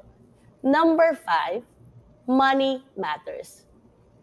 That truly matters. And I'm not talking about wealth. I'm not talking about material wealth. I'm talking about financial preparedness. And no matter what we say, it has a price tag. Save for yourself, especially for your health. Let's face it, as we grow older, we are more prone to illness. We are more prone to emergencies. So, kailangan paghandaan. The last thing we want is to be a burden to other people. It is an advantage to be financially independent. To my married friends, and I hope your husbands don't kill me, it's always good to have your own money. Napakasarap ng may sariling pera. Because una sa lahat, you never know what's going to happen tomorrow. So prepare. And if you have enough for any emergency, spend your money on what makes you happy, what sparks joy. It is hard-earned money, I'm assuming. So you have the right to exploit it. Just don't forget to prepare for emergencies. Number 6 is connected to number 5. Health is wealth. When I hit 50, parang ang daming nagbago in 24 hours overnight. My body and my health magically transformed. You face perimenopause or menopause, health issues. You face with gravity, lahat bumabagsak, wiggly fats, fine lines here and there, a few extra pounds, and of course, gray hair or silver hair. Some of us have maintenance meds for BP and cholesterol, or we have some medical condition. We even talk about our bodily aches and pains during get-togethers. I think that's already a staple. It's already part of the conversation. You are at the right time to remember that health is wealth. Listen to your bodies. Kasi whatever assets you have, no matter how much money you've gained in life, walang mangyayari if you do not take care of yourself. How are you going to enjoy that? Pursue a healthy lifestyle, not only physically, but mentally. Keep moving, keep imagining. And that's something I remind myself every single day. Number 7, get rid of toxic waste. Don't waste your time dealing with toxicity. We're too mature, we're too old for small talk, petty things, petty fights, fair weather friends, and BS. By now, you should mean what you say and not just say it for the sake of small talk. Eliminate people or things that do not add value to your life. I think at 50, you've earned that. For me, that's a true meaning of toxic waste.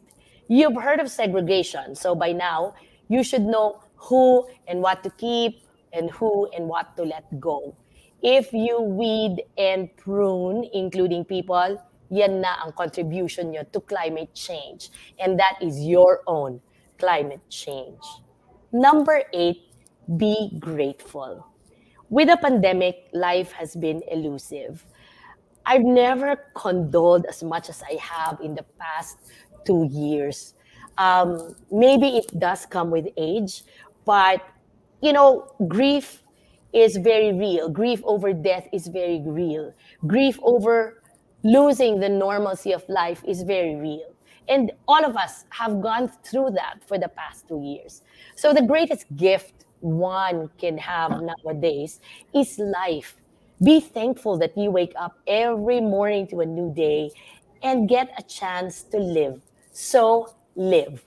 Time flies so fast, don't waste it. Stop being a drama queen. Do something good. Do not wait for tomorrow. Do it now, in the moment.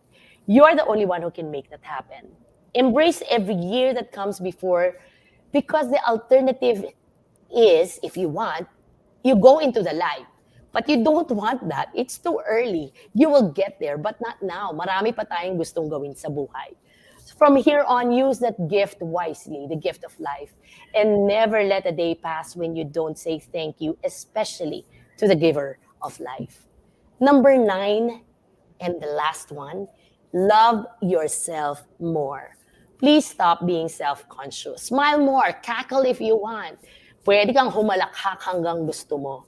Embrace all the changes in your body, mind, and soul. Every fine line, every gray hair, every stretch mark, every fat fold or bilbil, every wrinkle, every saggy arms, eye bags, double chin, number 11. All those changes in your body, that is the map of your life. There's still more room for these things on your face and your body as you create more moments and you go through different paths of things you want to pursue, your passions. You may repair your face, you may change it, but the joys and sorrows that you go through in life remain. Be your best selves. Now is the time. Your body, your rules. So don't get me wrong. I am confident, but I'm also a work in progress. There's still a lot of things I need to improve on, especially living a healthy lifestyle. But I won't be able to start and accomplish these things if I have not stepped into my 50s. I won't be able to do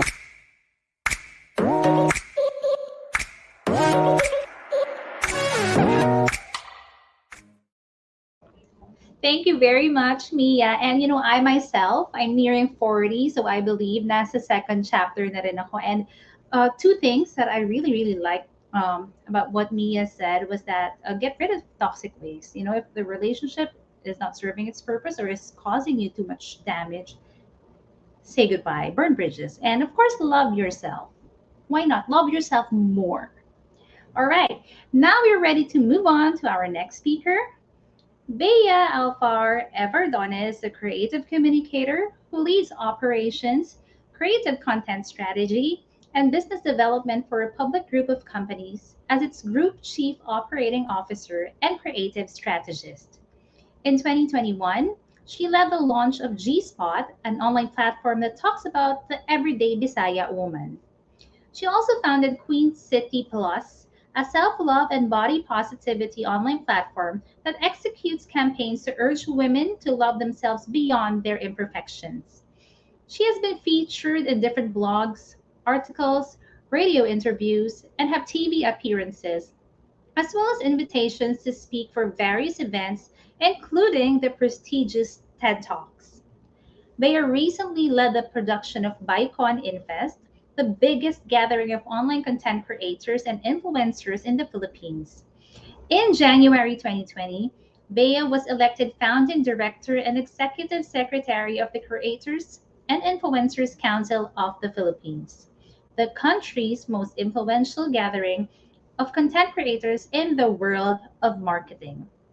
Join her as she uncovers how a Bisaya continues to break through in digital advertising.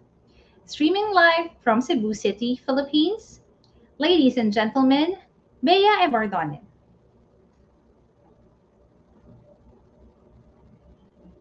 Ngayong hapon kaninyong tanan. Hello, mayang hapon. As mentioned, my name is Alfar Verdoni. I'm the current Group Chief Operating Officer and Head of Creative Strategy of Visayas and Mindanao's largest digital agency called the Republic Group of Companies. We are a 7-year-old company with more than 100 employees now. What we do, we specialize in providing platforms and services to include the Visayas and Mindanao region in brand campaigns and to also create platforms that will showcase the talent and culture that we have here in Visayas and Mindanao. And so far, we've been successful in doing so. You might be wondering, at only 7 years old, how can this company led by a young Cebuana get an agency to where it is today? The simple answer is I do not lead it. At least I'm not alone in leading it. It really does take a village, and the credit goes to them. But being born into a matriarchal household and having gone to an all girls school all my life, I really think that my personal values, discipline, and principles as a woman have helped me mold the direction of the company that we have now. But it wasn't always easy. Simply by being who I am, I encountered a lot of challenges. I was only 26 years old when I became the company COO. So my first challenge was that I was too young. Second, and as we all know, the advertising world is dominated by men. And so my next challenge would be I am a woman. The third one is that I come from a place, a city that has always come second to the capital, a city that has been on the other end or the receiving end of misrepresentation or worse, lack of representation. I come from Cebu. Now I'm a Bisaya. And that became my third challenge. I am a Bisaya. These are challenges that I have been facing and quite honestly still continue to face today. But here I am, still standing and waving the flag of a young Bisaya woman in every single presentation, encounter, and opportunity to be represented in the world of media and advertising. Let's talk about each of my challenges and what I told myself to be able to overcome them. First, I am young. In 2017, I 26 years old, I was given the role of the chief operating officer of a then 30-man company. And I was a walking millennial cliche. Young and full of ideas, driven, passionate, and I worked like crazy. I got to the office at 9 a.m. and would often go home at 2 a.m. Not that I'm glorifying overworking or anything, but we were in the planting phase of the company and I wore multiple hats. I led operations. I led accounts management. I contributed in strategy and even developed the very first company evaluation process for our GC since we did not have any HR then. I even became a talent in some of the projects. I was a host. I was a radio talent. I wore a lot of hats basically. And quite honestly, I would confidently say that I knew all the ins and outs of the company and every single project to heart because I was very much involved in it. And yet, with all of this, when I entered the boardroom, ready to give my pitch, I have had so many instances where I was consciously ignored, talked over, or worse, questioned. How can this 26-year-old girl know what she's talking about? They'd acknowledge me in pleasantly. Hi, you're pretty. Hello, it's nice to see you. But when it comes to the more serious parts of the discussion, I wasn't the one they turned to. It was always my male boss and partner. I even tried to change the way I look. I wanted to look older. I wore lots of dresses. I even wore thicker makeup for me to look older just so I could be taken seriously. But then I realized why should being young be put in such a bad light? Because being young meant having access to the latest trends in my industry because I myself am a digital native. Being young meant having fresh ideas and the energy to actually pursue them. I have a whole life ahead of me, and being young should not stop me. So, in situations where I told myself that I was too young for anything, I told myself, yes, I'm too young, but my age should never be a hindrance to succeed. So now, at age of 29, my 30-man team is now a team of 105, and we've expanded extremely fast thanks to my young team led by a young and enthusiastic COO like me. So So, yes, I am young, but that only means I'm full of energy to make things happen. My next challenge, I was a woman. And this challenge was never direct. No one said it to my face that I was incapable because I am a woman. But I felt it. There were situations where I really felt it. Many clients and partners I've encountered knew that I was strong, empowered, and outspoken, and so they'd never belittle me to my face. You know what? There were phone calls made behind my backs, emails I wasn't copied in, and it was mainly because for them, women took too long to decide. Women were too emotional to make decisions, or women's feelings might get hurt whenever we're making choices. Little did they know that in these instances, when they tried to move things around behind my back, my team and partners will still run to me and approach me for advice, for guidance. And with that woman's help, that very woman that you excluded from the narrative, from the conversation, from making the decision, at the end of the day, was still the one who made things happen. I'm sure other women out there are having it worse. And to you, I say, keep your chin up. Continue to make things happen. Women take too long to make decisions? No. It just means that we know the value of every decision that has to be made. Women are emotional. Why do you say that like it's a bad thing? It just means that we also use our heart in the objective decisions that we are making. Women's feeling get hurt. Men's feelings get hurt. Women get hurt. Basically, everyone's meant to get hurt. We're humans and we're wired that way. And getting hurt is not an excuse to exclude women from decisions, from the narrative. So, yes, I am a woman. I am a woman. That is the very reason why I will succeed.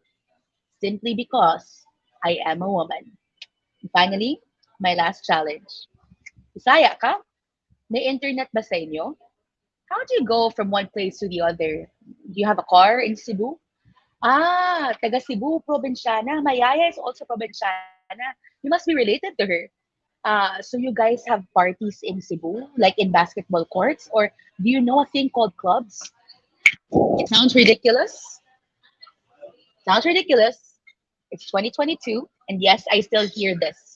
And I don't entirely blame the people who think this way, because back in 2016, when I would search for the word Bisaya online, all I would see would be parodies and fun videos of people making fun of each other.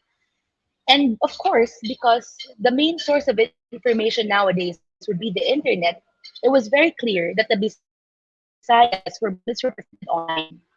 Since then, and ever since that, we've built different business capabilities dedicated to truly showcasing the Bisman culture and talent. There is a lot. That we are more than just the funny house helps or the yayas that most TV shows and movies would present Bisayas to be. We built a media channel showcasing the Bisaya culture, mounted events, and taught leadership pieces to show the growth of the Vismin region. And as a market, we have shown and convinced brands that we are more than just having to literally translate campaigns. We're more than that. We deserve more than that. We were ignored, rejected so many times, underestimated too, when we joined pitches that included other big agencies. I'd feel the gap between our small agency versus the national and multinational companies that we were working with. A lot of them would say, RGC? Who is this agency? They have no clue. And half the time, to be honest, I personally also wouldn't have a clue why I was there. But I pushed, and it's okay. We were well aware that we were far from what a national and multinational agency could actually provide. But my being a Bisaya and running Bisaya company did not stop me to keep pushing forward. And so I did. Today, we've won a couple of pitches against the other agencies we've looked up to, thanks to our greatest edge in pitching, the pulse of the Vismin market. Brands also come to us for their Vismin campaigns way more than ever. This means that finally the Bismin market is finally getting the attention it deserves. Because more than just literally translating campaigns and ads, they now approach us for always on campaigns all year round. That is an amazing milestone in the advertising industry here in the Philippines. Yes, I'm a Bisaya, and yes, we have been excluded and misrepresented in different campaigns for a long time. My being a Bisaya, I made it my greatest strength in the industry that I am in today. My being Bisaya got me to where I am. My name is Beya Alfar. I am young, and only a few people believe me. I'm a woman. I was once discriminated for it, excluded from conversations. I'm a Bisaya, and I was underestimated. Good thing that's all in the past now. I'm not affected by it anymore. Because after years of perseverance and experiences today, I can proudly say I am young. But that means I have a long way to go and have the energy to get there. I am a woman, and that's all the reason I need to keep going. And I am a Bisaya, and that will remain my anchor to keep pushing forward because I represent just an individual. Never let any label stop you from achieving your goals. Sometimes these labels and weaknesses can become your strength. Keep going, girl. You can do it. Happy International Women's Month. Maayong hapon kaninyong tanan.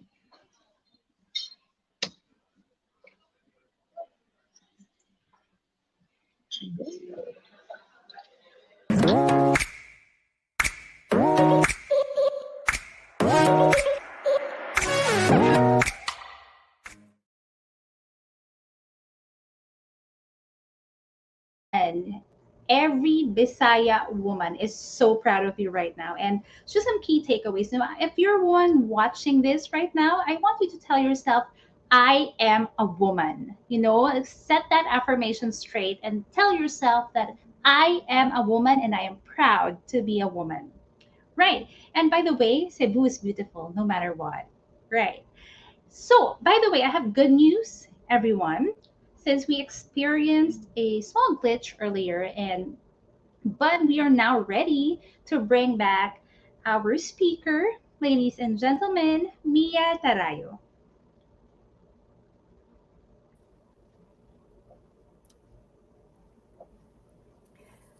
Hi. Um, Earlier, I think there was a glitch and I was not able to finish my talk. So let me just pick up where I left off. I ended the 9 things I learned with love yourself. So don't get me wrong, I'm confident, but I'm also a work in progress. There's still things I need to improve on, especially living a healthy lifestyle. But I won't be able to start and accomplish these things if I've not stepped into my 50s. I won't be able to do all these things if I did not embrace aging. Today, I can do more not only for other people, but for myself. And that's why this chapter of my life is the better half. I'm thrilled of what's to come. If you are about to enter this phase, believe me, take all your experiences in the early years, use them to live a better life in your 50s. The possibilities are endless. What then is my next goal? First is to spend time with family more. That's non-negotiable. I owe them that. Second is to pursue my plan of building a community of Filipino women 50 years old and above who consider aging as an optimistic state of life. Third is travel more and share stories with other people. Do I want to be a vlogger? No, I just want to share stories. Fourth is to produce a film that makes it globally. Kahit ano pa yon, that people recognize as truly Filipino yet universal in nature. Fifth is to be able to perform on cam in whatever capacity. I see my friends laughing. If I cannot do 2, 3, 4, 5 because number 1 is non-negotiable, then I hope I can occasionally, wear a 2-piece bikini shamelessly. It doesn't matter where, for as long as I can celebrate my body. Let me end this talk by telling you that growing old is not a curse. It is a gift, not afforded to many. Make the most out of it. Don't make your life a cliche. You don't rehash. You do not rehash. You reinvent. You are the only one who have that power. Nobody else can do it for you. And always remember, Women our age do not only rock, but we also rule. Thank you. I'm Madonna Torayo. Please follow me on social if you can. Just look for Madonna Torayo or Mia Torayo. Thank you to Apple and Team TNC for having me. Enjoy the rest of the talks.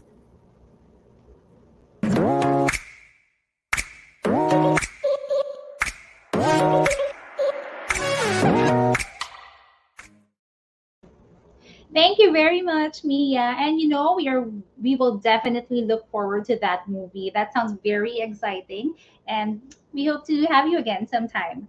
All right. And now moving on to our next speaker. Jasmine Miroy, or Master Coach Jasmine, is a woman of the 21st century.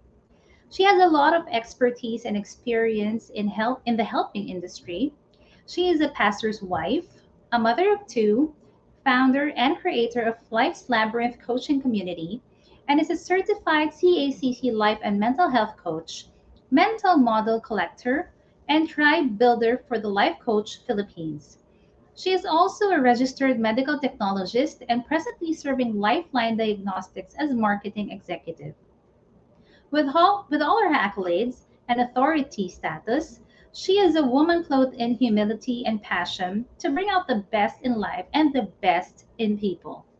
Her mission is to help people create a successful path that will put an end to life chaos, leading towards a life of purpose, mission, legacy, and wholeness through the platform of life coaching.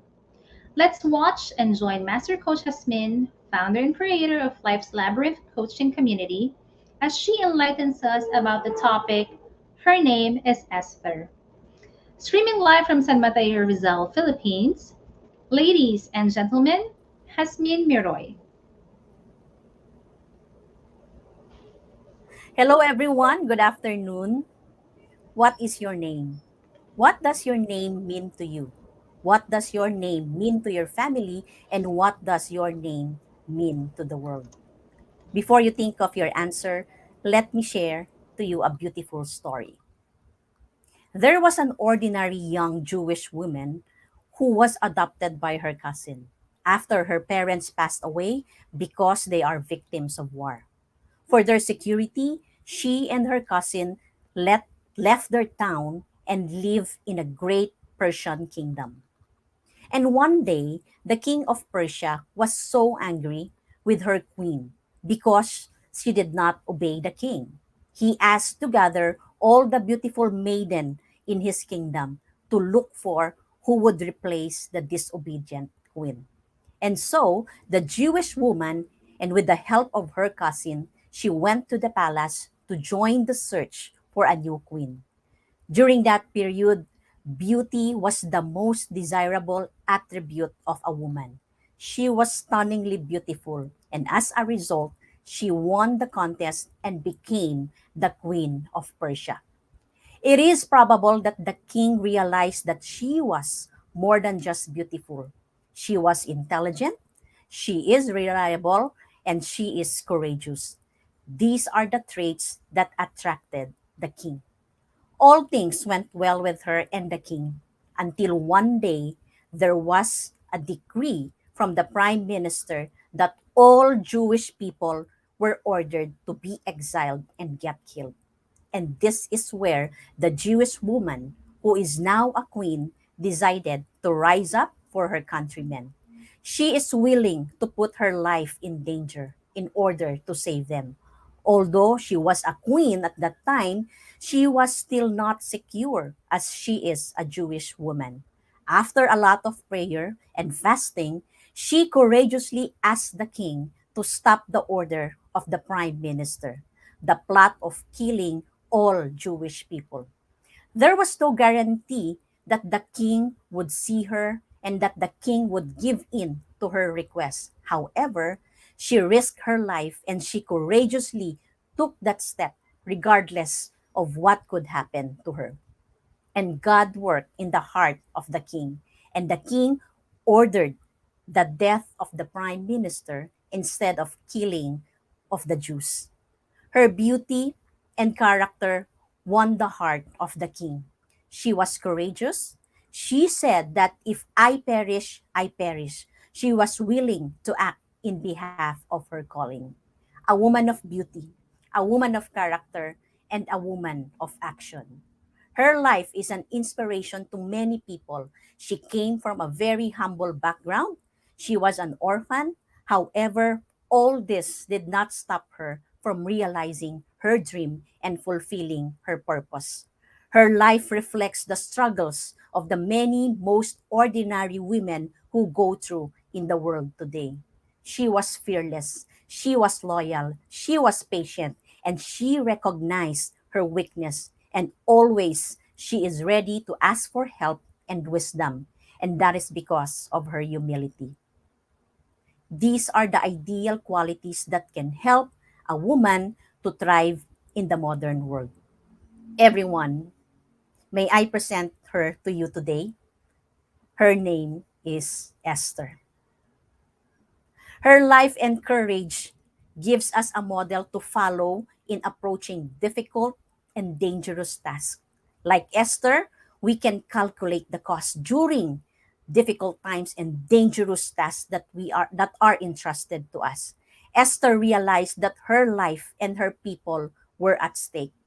She set priorities. Esther believed that the safety of her race, that the safety of her people was more important than her life. That's why she prepared. She gathered all the support that she needed. She gathered all the people. They prayed and they fasted. She was determined to take a course of action and to take a bold move and take a bold decision. She did not think too long to think about it, not allowing the danger to stop her or to lessen her commitment to what she had to do for her people. Today, globally, we are faced with a lot of challenges. The challenge of malnutrition. Food is more than just a meal, it is survival. If hunger does not kill a child, it can cause lifelong physical and mental damage. There are a lot of children all over the world suffering from conflict and war and largely contributing to their hunger. And then there's the challenge of climate change. The weather on our planet is becoming more and more and more extreme with the direct impact on the poorest and the most vulnerable children. Parents struggle to feed their children. Climate change is affecting the future of the most vulnerable people, and that is the children. And then there's the challenge of child marriage, gender discrimination. COVID 19 has created a crisis for girls around the world. A vulnerable family lost their income, and girls are being sold into child marriage just to make ends meet. And there's the challenge of refugees. More than 80 million now around the world were forced to flee their homes, and around half of them are under the age of 18. Violence and conflict are the main reasons that's why people flee. And now, in the Ukraine war, it's creating a child refugee. Almost every second, there is one child per second. There is one child per second that is a refugee. And now there is 1.5 billion children that are joined in the exodus from Ukraine. Families are risking everything. They take dangerous journeys in the hope of finding safety and stability. And the present challenge now that we all know is the crisis in Ukraine. It is spiraling into a widespread billion of people humanitarian catastrophe. Millions and millions of people right now are in urgent need of both inside Ukraine and in the neighboring countries. If you are the modern Esther today, what would you do about these challenges? How are you responding now to these challenges? What is the outcome that you would want to see? I firmly believe that God has given you a vision and God has given you a burden in your heart to help and to do something about these challenges. Today, I challenge you to think about it. Don't settle for a life without a purpose. Be aggressive and be courageous. There is something that you can do as a woman. And as I end, I would like to leave you this question. How much of your security lies in your possession right now? How much of your security lies in your position and in your reputation? God has not placed you in your current position without a purpose. He put you there to serve Him. He put you there for a purpose. He put you there for a mission. And as in Esther's case, this might involve risking your security.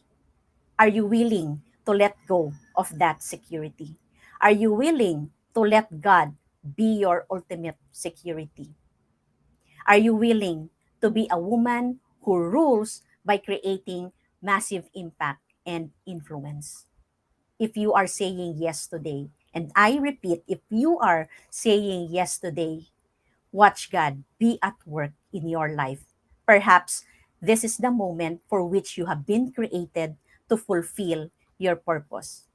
God has prepared you to act for such a time as this. Esther has left quite a legacy, and her noble characteristics are worth emulating. He gave us a very good example on how to stand up for our calling, on how to stand up for our purpose. But it's not easy. I know it is not easy. But if Queen Esther did it, an ordinary woman, but with great courage and with great faith, I know that you can do it too. How do you want to be remembered? This is Master Coach Jasmine from Life Coach Philippines, rising up and making a difference as a woman of courage and a woman of action. Thank you.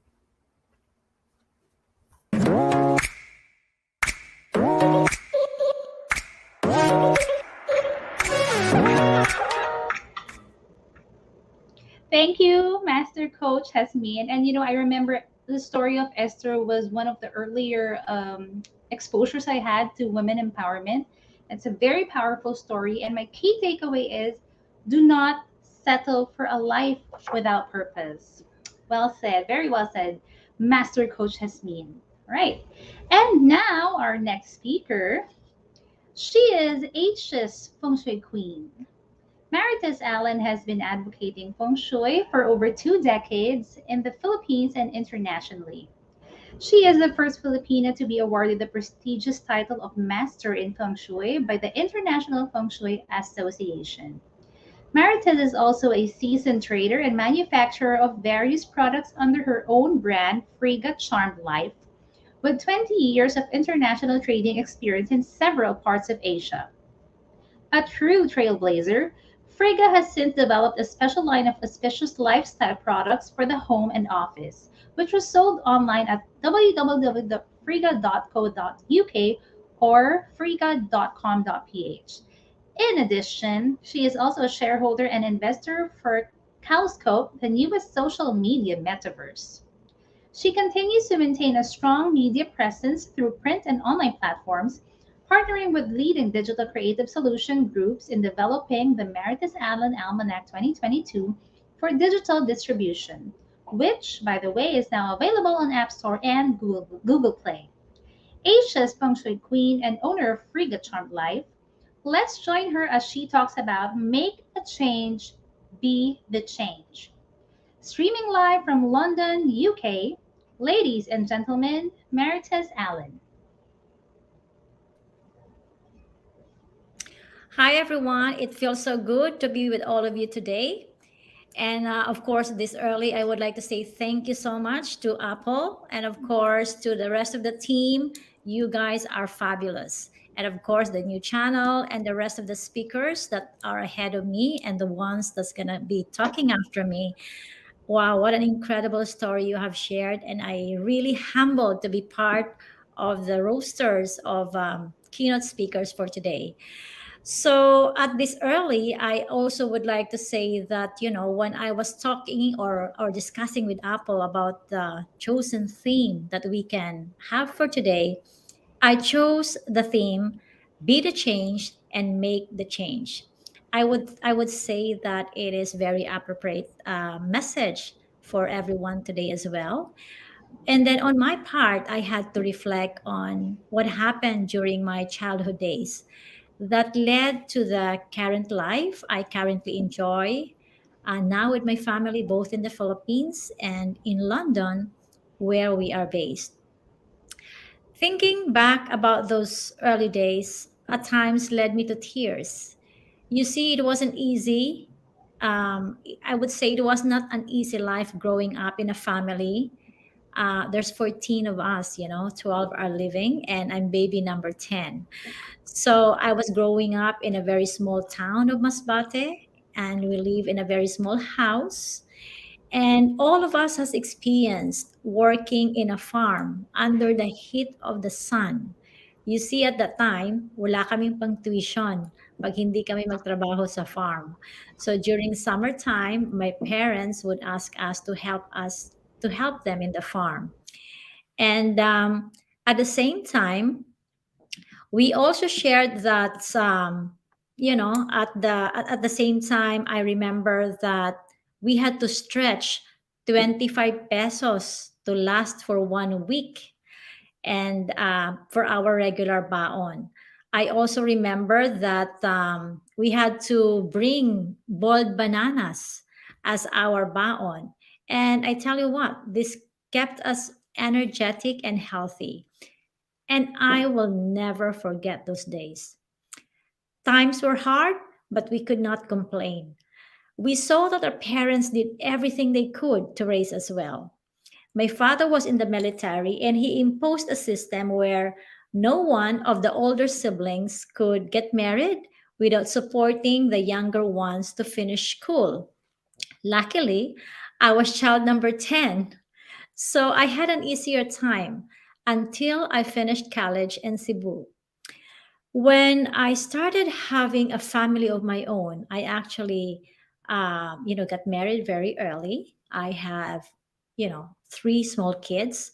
At the time, I was also annulled from my marriage. I was a single mother with three small kids. My youngest daughter then is 6 months old. The middle one was 1 year old, and then next one, the elder one, was 2. And then so this, like, another tragedy to another tragedy had led me to resort into doing some feng shui as well in my life. And then another tragedy happened as well. I lost my mother in a tragic accident. I don't know if you remember, but there was a boat that was caught on fire. My mother was traveling from Cebu to Masbate, and the boat was caught on fire. And my mom was one of the casualty. I think there's over 300 of them who died. So I was telling myself then, like, why are these things happening into my life? Why are there so many bad things happening in my life? Of course, I resorted to feng shui. Feng shui is not magic. It's never a superstition. And it's a science. And of course, I kept my faith. I am 100% Catholic. But at the same time, I went to the great grandmasters of feng shui all over Asia to study the beautiful things about feng shui. And hey, after knowing what are my lucky directions, I was practicing about the lucky colors I have to wear. At that time, my career was very good, and at the same time, I also managed to use feng shui to learn and how to activate my love life. but that's even like, after having to go through the chance that I have to rediscover and go to Manila from a very small, Cebu City, go to Manila and start my life there. I remember that after my annulment, my three small kids, there's really nothing on my name at that time except I have the three kids and I only have 5,000 pesos in my pocket to start my life in Manila. I gave up everything to start all over again. And hey, I do not know how I made it and to be where I am now, but I did it. I would remember that when the kids were very young, I would take them to vacations to our house in Masbate where we would sleep on a banig. I don't know if one will remember. Yeah, banig. We use it as a sleeping mat that was rolled out in our living room. But during those times, I would also remember that I would be sleeping in a hardwood sofa at home. And during those times, I told myself that I will do everything within my power to ensure that my children would not have to go through the life I had. With my business academic background, and as destiny would have it, I got a good job in Manila managing a company that rendered services for expats. And then, of course, I use feng shui to enhance my love life. And yeah, luckily, I remarried to a British national. And in one of our trips to Hawaii, I came upon an opportunity to start a feng shui business in the Philippines. That was in the early 2000s. And before long, one feng shui boutique became two, three, and four. And during the pandemic, we have shifted doing business online, and that our e-commerce websites, friga.co.uk and friga.com.ph, has been very promising, and to which we enjoy shipping to over 40 countries abroad. So I would say I had been truly blessed that millions of users follow us on our websites and continue the books that I write and the updates every year. The brand of the Lucky Fashion that I started several years ago is doing very well. And we have now progressed into digital forms. And soon we will also be launching the Maritess Allen NFTs, or the non fungible tokens. And of course, these are backed by the blockchain technology. I am sure that the questions at the back of your heads you could ask, like, "Swinerte lang ba talaga si Maritess Allen?" All these achievements, are they all due to feng shui? But hey, I'd like to tell you that I do as I teach. I practice what I preach.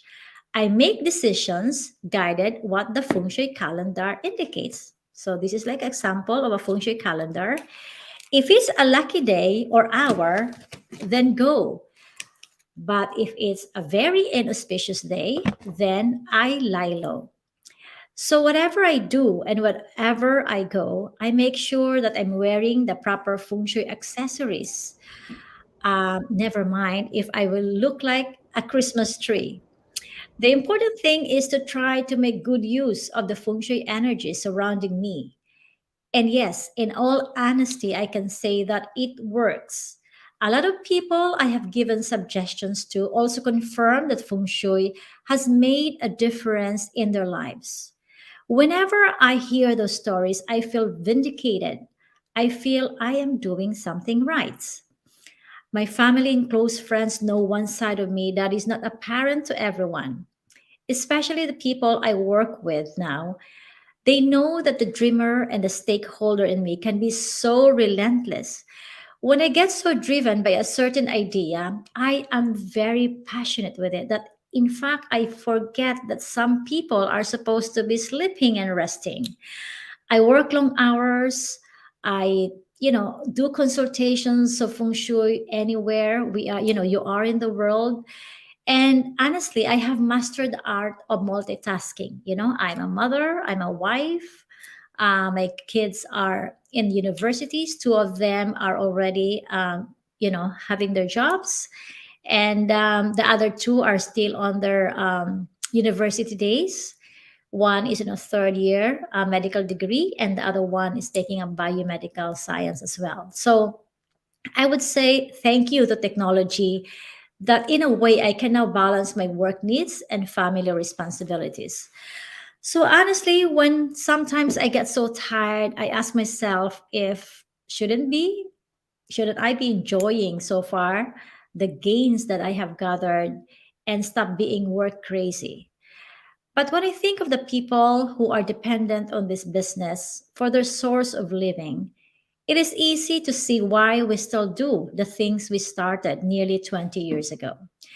So if you ask me if there's really no secrets of how I have managed to go this far in my chosen field, the same tested combinations of determination, hard work, perseverance is all behind this.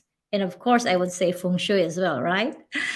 We are all capable of those traits if we just stay focused on our life goals.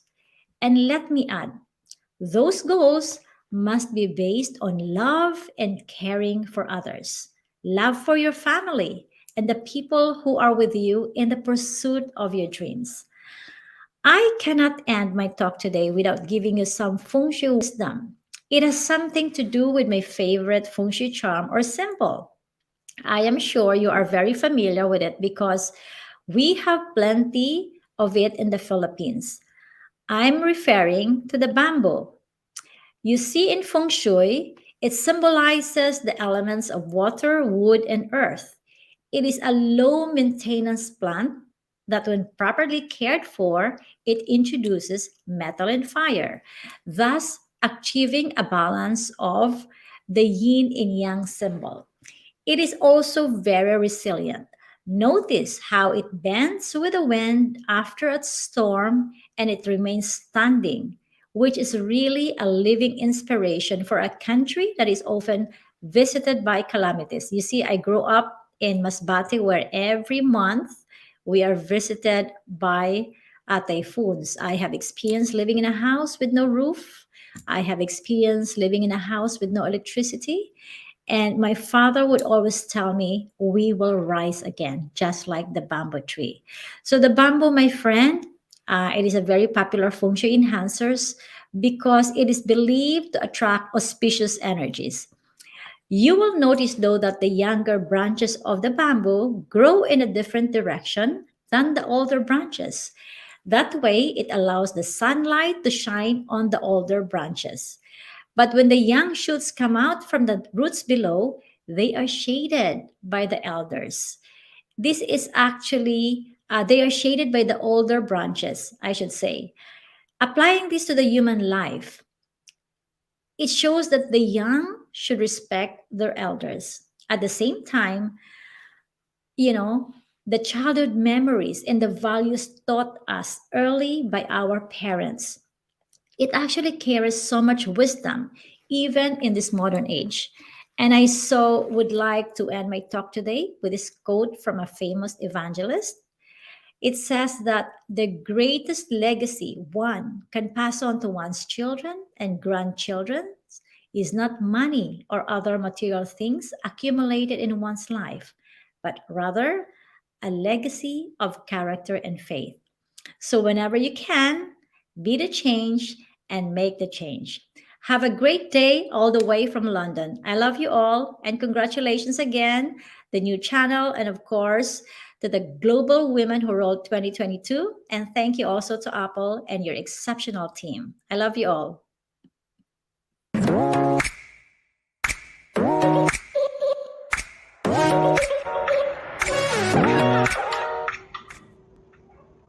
Thank you to our dear timeless feng shui queen, Miss Maritess. And my key takeaway is this is very important, and I love this. Focus on life goals based on love and caring for others. You could never go wrong with that. Okay, so now moving on to our next speaker. Faith Abano is a seasoned media sales practitioner, having marketed various advertising and media platforms for 20 years. The company she leads, Celestial Media, represents View, the beloved Korean drama platform, Liga Adarna, the premier esports tournament for women in the country, as well as various cinemas nationwide. Her years in the industry has exposed her to various media platforms from traditional to digital. She served as the Philippine Marketing Association president in 2019 after heading projects for the youth and academe as well as the industry recognition Agora Awards. She is also part of the board of trustees of the Marketing Institute of the Philippines. She serves as the PH representative to the Asia Marketing Federation. She believes that each one of us is a channel blessing and a channel of miracles. An entrepreneur and media sales practitioner, let's join her as she talks about leading volunteers, lessons from the front. Streaming live from Makati City, Philippines, ladies and gentlemen, Faith Abano.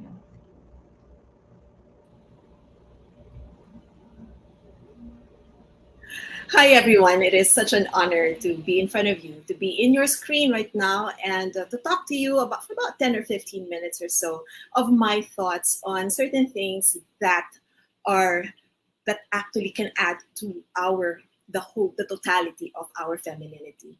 These are such exciting times, especially for us women and for us Filipinos.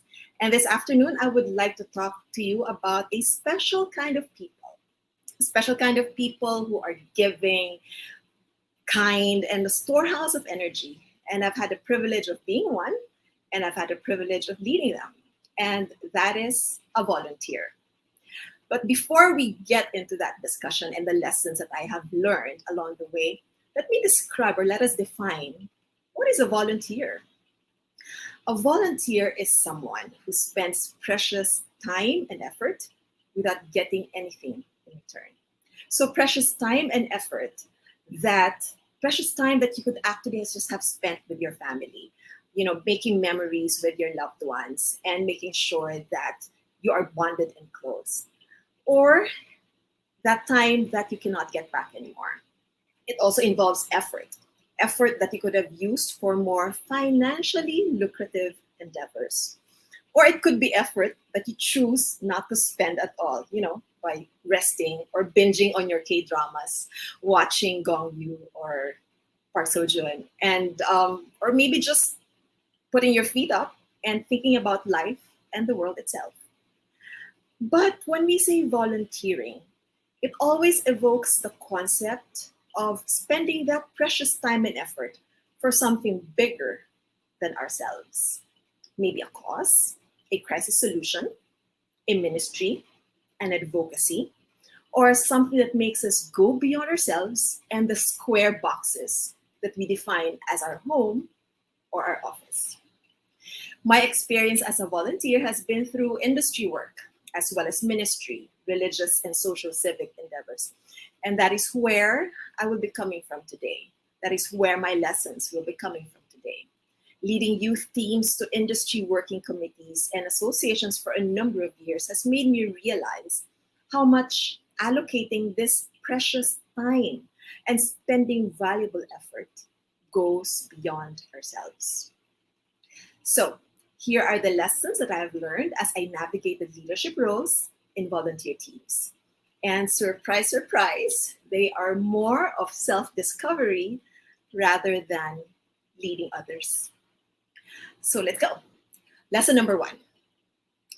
Each and every one of us is designed to go beyond ourselves. Designed to go beyond ourselves, thus volunteers are driven by the bigger purpose, the bigger picture. So always keep that bigger picture at the forefront. Keep on talking about it. It's what drives the team. The energy that the bigger picture gives will extend to everyone. Another reason to keep on talking about the bigger picture is that you will never know who it will touch. You will never know whose heart is ready to serve and just waiting for a call to get out of their comfort zone. I believe that each and every one of us, is waiting for a call, and each and every one of us is waiting to be excited by a bigger picture. Imagine if that was your call. Imagine if that was your advocacy. And if they do come, allow them to run with the idea. Give them the space to expand what they can do. So that's lesson number 1. Keep the bigger purpose. Lesson number 2. People want connection. Yes, volunteers are led to your organization by lesson number 1, the bigger purpose. But they stay because they have connected with the energy of the people in the team. Volunteers want to see the concretization of this purpose in the people that they have come and connected with. After all, this is still a human endeavor. It is very important to persevere in cultivating a culture of openness and inclusivity, a culture where each and every endeavor and contribution is important and each step toward a goal is celebrated. It is important to encourage friendships. In real life terms, The more friends one has in the team, the more events and meetings are attended, and the more things get done, diba? What I also found is that people are very willing to share their network in support of the work ahead. They bring with them not just themselves and not just their interests, but the connections that they have built from the past. Imagine how powerful that is. And those are your first two lessons. The bigger purpose, number one, and number two, people want connection. Let's talk about lesson number three. Expand the team, expand the heart. Always be in search for new teammates. There will always be a lot of work to be done, and life happens. There will be a lot of times when personal matters, business, employment concerns, academic concerns will trump the will to serve. But that's okay. Keep at the mission. Trust that what has been planted in their hearts will draw them back. Trust in the bigger picture. And when they are ready to come back, welcome them with so much warmth that they will hit the ground running. And because you have expanded your team, the weight of the work is less, and the pressure to perform is distributed. So that's lesson number three. So lesson number one is the bigger purpose. Keep that in front of you. Number two, people want connection. And number three, expand the team, expand the heart. Fourth is my favorite realization and my favorite lesson of all. People want dreams. I learned that people don't just have dreams, they want dreams. They want to see vividly how something small can be transformed to something bigger, how their dream can be fused with others. And in turn, this allows them to wish and dream for bigger things. I realized, and hear this out, I realized that we are all a network of dreams for a brighter future. A network of dreams for a brighter and bigger future. And because of this, I also found that my dreams were becoming bolder, fueled by the collective energy of volunteers. Another thing that grows in this particular circle is trust. You start trusting other people with your dreams. Isn't that wonderful? You start trusting other people with your dreams. So we have 4 lessons. The bigger purpose, people wanting connections, expanding the team so you could expand your heart, and people wanting dreams. Let's go to the 5th. Leading volunteers is a way to empowering oneself. When I started raising my hand to do volunteer work for the different groups I was involved in, all I wanted to do was learn new ways and learn new things outside of my box. Of course, I wanted to make new friends along the way. But I realized when I think about it now, especially when preparing this talk, I got something more. I found a voice. And I found that I'm capable of more things that I give myself credit for. I think there are 2 things and 2 thoughts that destroy or hinder leadership in this aspect.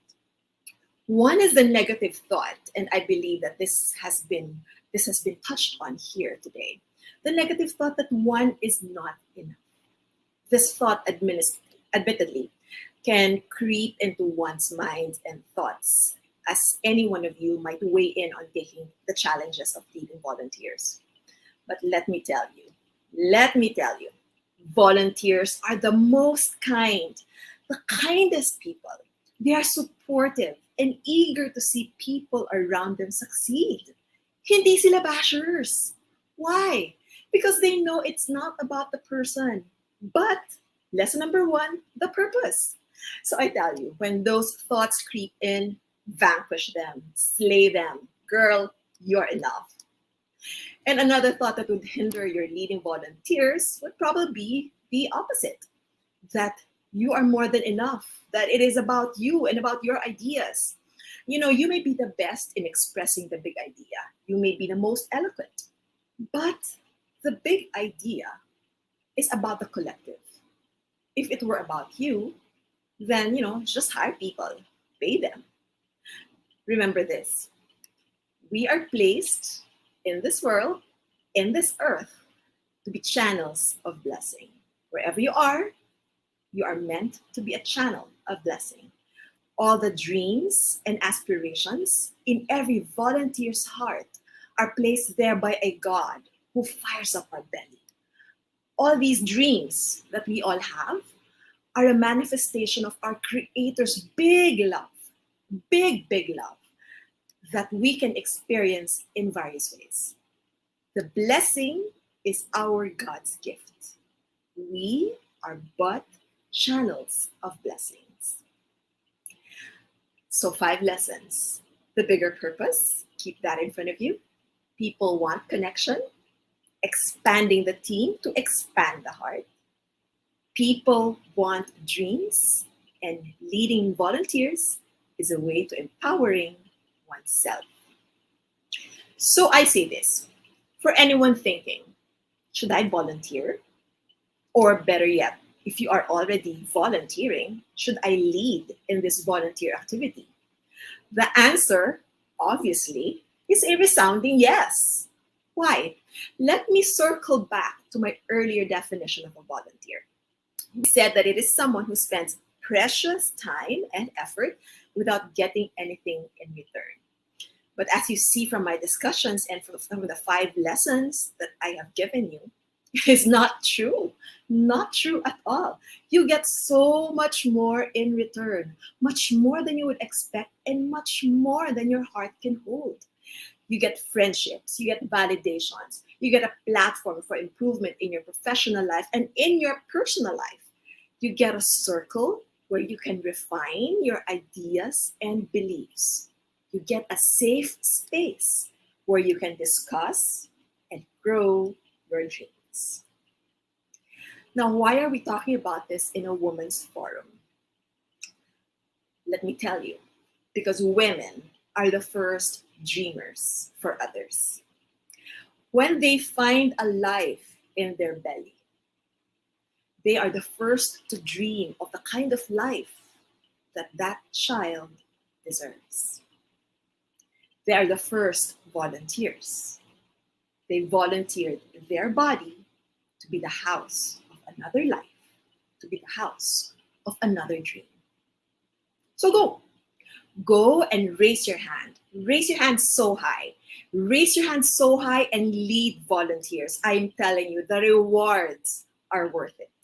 And to all of you women out there, may you all grow as you volunteer. And may you all be catalysts of dreams as you lead them. My name is Faith Abano. God bless all of your dreams.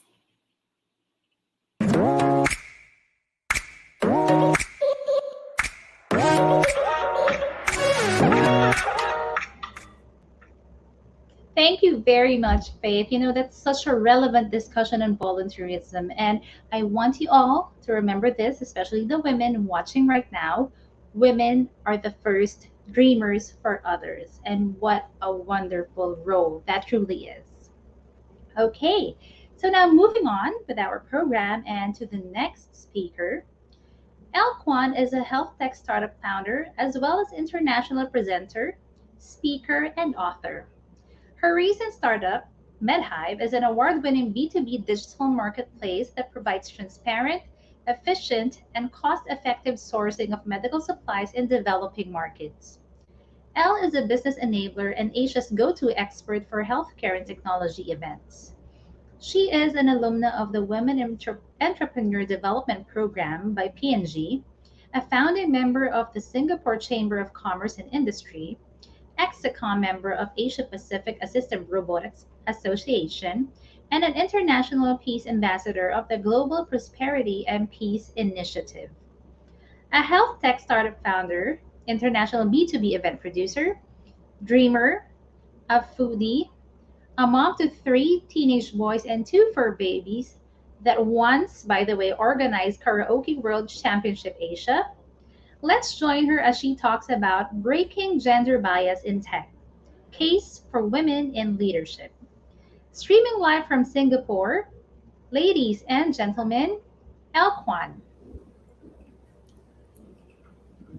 Thank you very much. Thank you very much for that kind introduction.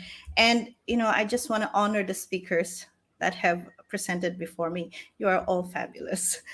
So let me start by expressing what everyone has witnessed the past 2 years. That amidst the global pandemic, we have seen the incredible dedication, transformation, and innovation from individuals and organizations. Now, the global Women Who Rule was born out of the pandemic, recognizing and promoting the many talented women and success stories, how women leaders have emerged with impact despite the challenges. So, as we celebrate you, our audience, I'd like to thank the organizers, the new channel, for having me here. This afternoon, I'll share with you my thoughts on why we women should set our sights on technology and innovation. As a two-time COVID survivor, I've observed that the wave of digital transformation brought about by the COVID-19 pandemic has pushed businesses, economies, and countries to constantly innovate and redefine to stay relevant. New businesses have also emerged. Digital has become a buzzword. We now learn, work, and socialize via the internet. Working and studying via Zoom was unthinkable 3 years ago. Shopping online, getting your food delivered at a touch of a button, catching movies on Netflix. This is indeed our new normal. Some may still be struggling to adapt to it, but this digital world excites me. Why? Because it's a great time to build a better, more inclusive digital world. And it's a good time to change the current situation of women being underrepresented across the tech industry, especially at leadership levels. Chances are women are also likely paid less than their male counterparts. But before going into that, first, let's have a look at some exciting latest technologies knocking on our doors.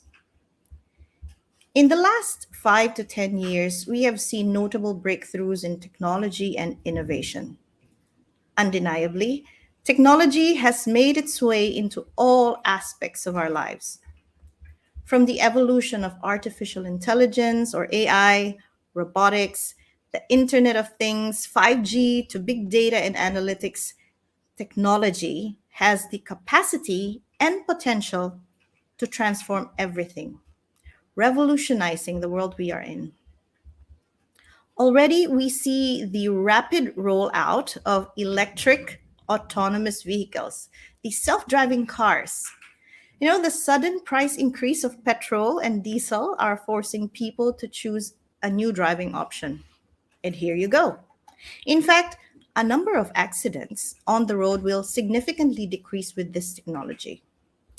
Singapore will phase out internal combustion engine vehicles, those that use petrol, and have all vehicles run on cleaner energy by 2040. Here in Singapore, there is already a large-scale multi-agency effort to provide charging infrastructure, electrify public vehicles, and upgrade the electrical grid to accommodate the new demand. Next, let's talk about robots. So robots would be another reality that we will live with. Worldwide industrial robots could reach 20 million by 2030. Robot baristas are already commonplace in Singapore, in Dubai. So while robots may not take over the world, we can expect to see more robots in our daily lives. Now, how can I not mention artificial intelligence or AI? That is, in fact, taking over from medical sector to education to entertainment. In fact, I've co-founded an AI-powered medical procurement platform called MedHive, which currently serves hospitals and clinics in the Philippines. So if you know any medical or pharma distributor or hospital clinic administrator, tell them about MedHive and how we can help save up to 50% of medical supplies cost.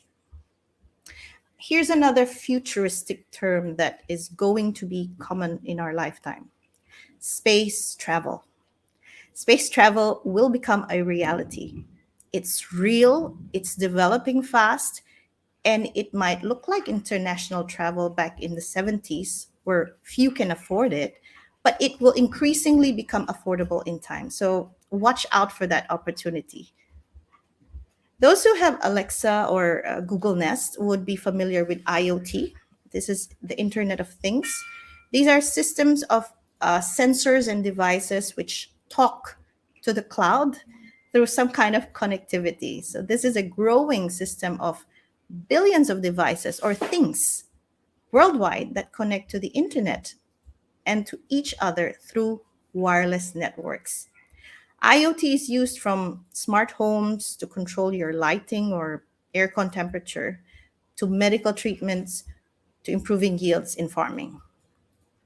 Now, my current favorite is VR, AR, MR. So these are artificial, VR. Remember the Pokemon craze a few years back? Me and my son used to play that, and it was such a big thing in Singapore. But that was just a foretaste. Extended reality, or XR, is a term referring to all real and virtual combined environments and human machine interactions generated by computer technology and wearables. Have you heard of the term metaverse? It has suddenly become wildly popular due to Facebook, where we are live streaming now, changing its name to Meta. But really, the metaverse is a rich virtual space where people can work, play, shop, socialize. In short, do all the things that human beings like to do together in real life, but we are now blurring the lines between physical and digital worlds. So let's stop and think about that. We are blurring the lines between physical and digital world. What does that mean to you and me? It means new skills are needed. It means new businesses must be built. And more importantly, it means countless new opportunities are present for you and me. Now is the best time to energize, engage, elevate your involvement in technology. Get into tech, get into innovation, because everything is changing. And if you don't run with the changing times, you will be left behind. Here's a reality. What's been taught in schools currently is no longer enough to equip the next generation. Now we need to move in order to know what needs to be done. Professors in universities are learning AI, blockchain, while some interested young people are already coding and building AI infrastructure. So there may be an obvious crisis brought about by the pandemic, but there's also a digital skills crisis. A look back in history will reveal the numerous ways that crises have offered unexpected benefits for societies, countries, and humanity. Today, technology has made our lives easier, faster, better, and more fun. But it is set to further redefine our future. It doesn't stop here. We've heard of the phrase necessity is the mother of invention, and often a crisis acts as the forcing mechanism to compel innovation. And this leads to rapid advances. Let's take the lockdowns, for example. Remember, during lockdown, suddenly there's a lot of FB selling, many delivery options, and almost everyone is working remote. We have innovated. And then try to look around. Most of these innovations are women-led. Why?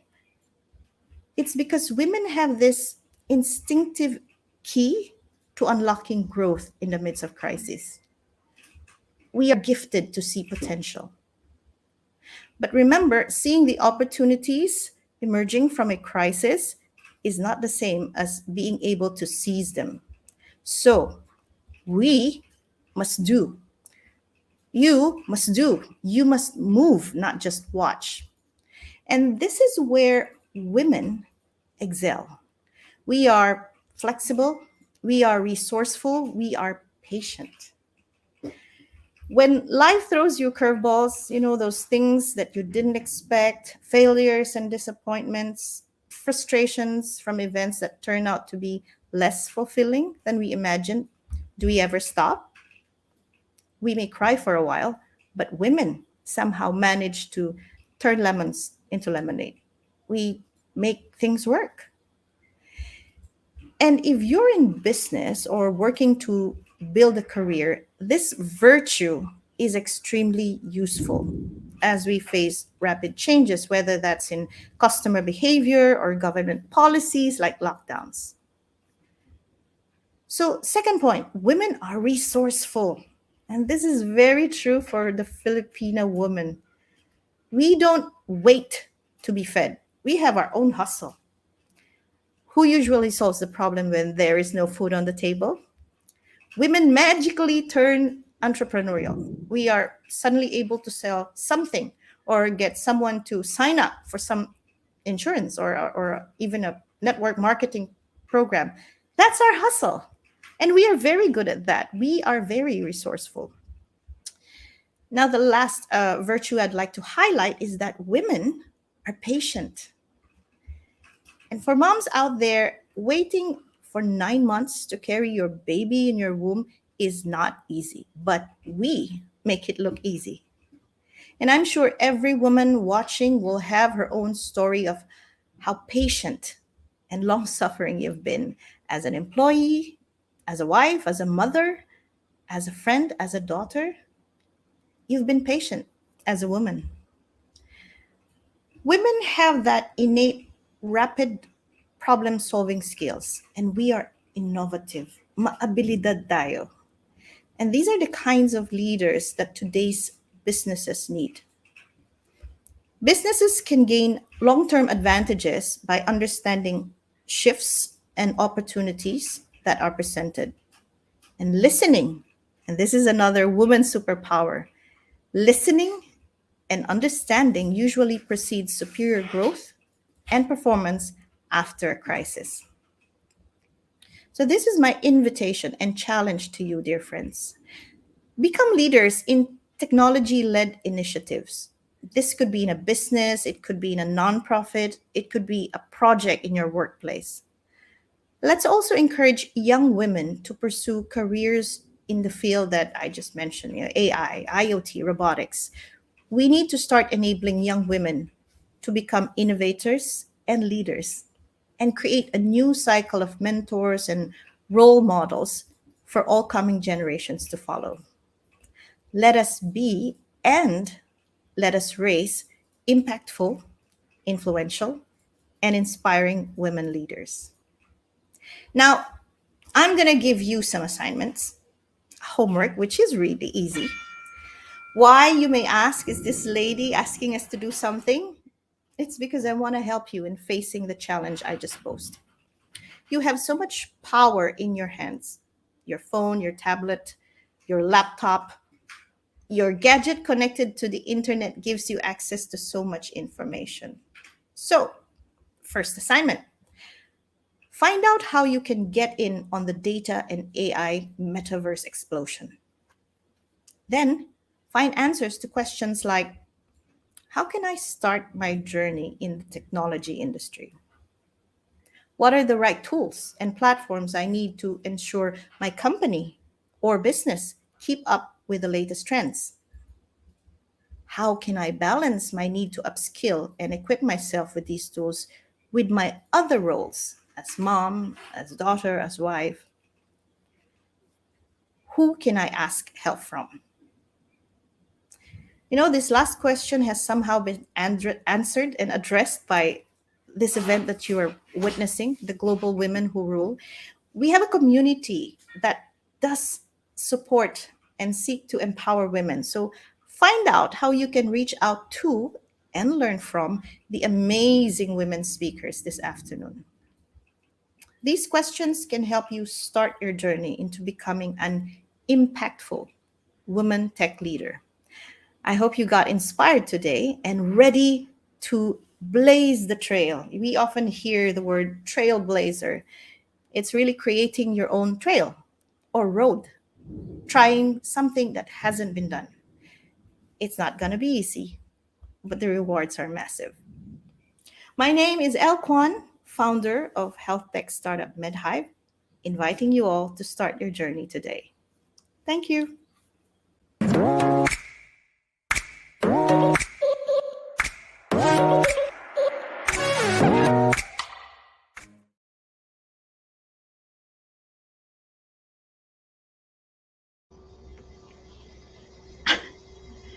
So sorry about that. We're having a technical problem, but anyways, there you have it. Thank you very much, Elle. That was truly inspiring, and you know what? Impressive at that. And woman in technology, really, it's really something else right now. Okay, and my key takeaway is that we as women, we should inspire the younger generations to become innovators.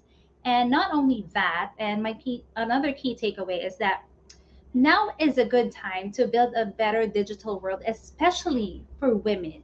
And really, really interesting and important points. Now, on to our next speaker. Lerma Ermitaño, or most fondly called Mommy Lei, is the founder of Mompreneurs Club PH, a 12,000 plus strong community of seasoned and aspiring mom entrepreneurs. She is the awarded and recognized owner of a local skin and personal care brand, Bellam Essentials. She also runs her own digital marketing agency, Stellar Digital Marketing Solutions. She had her own share of hardships, from the death of her parents to failed businesses, but she managed to rise above adversity and attain success. Mommy Lay's advocacy is to inspire everyone, especially the moms, to survive life's toughest challenges and thrive.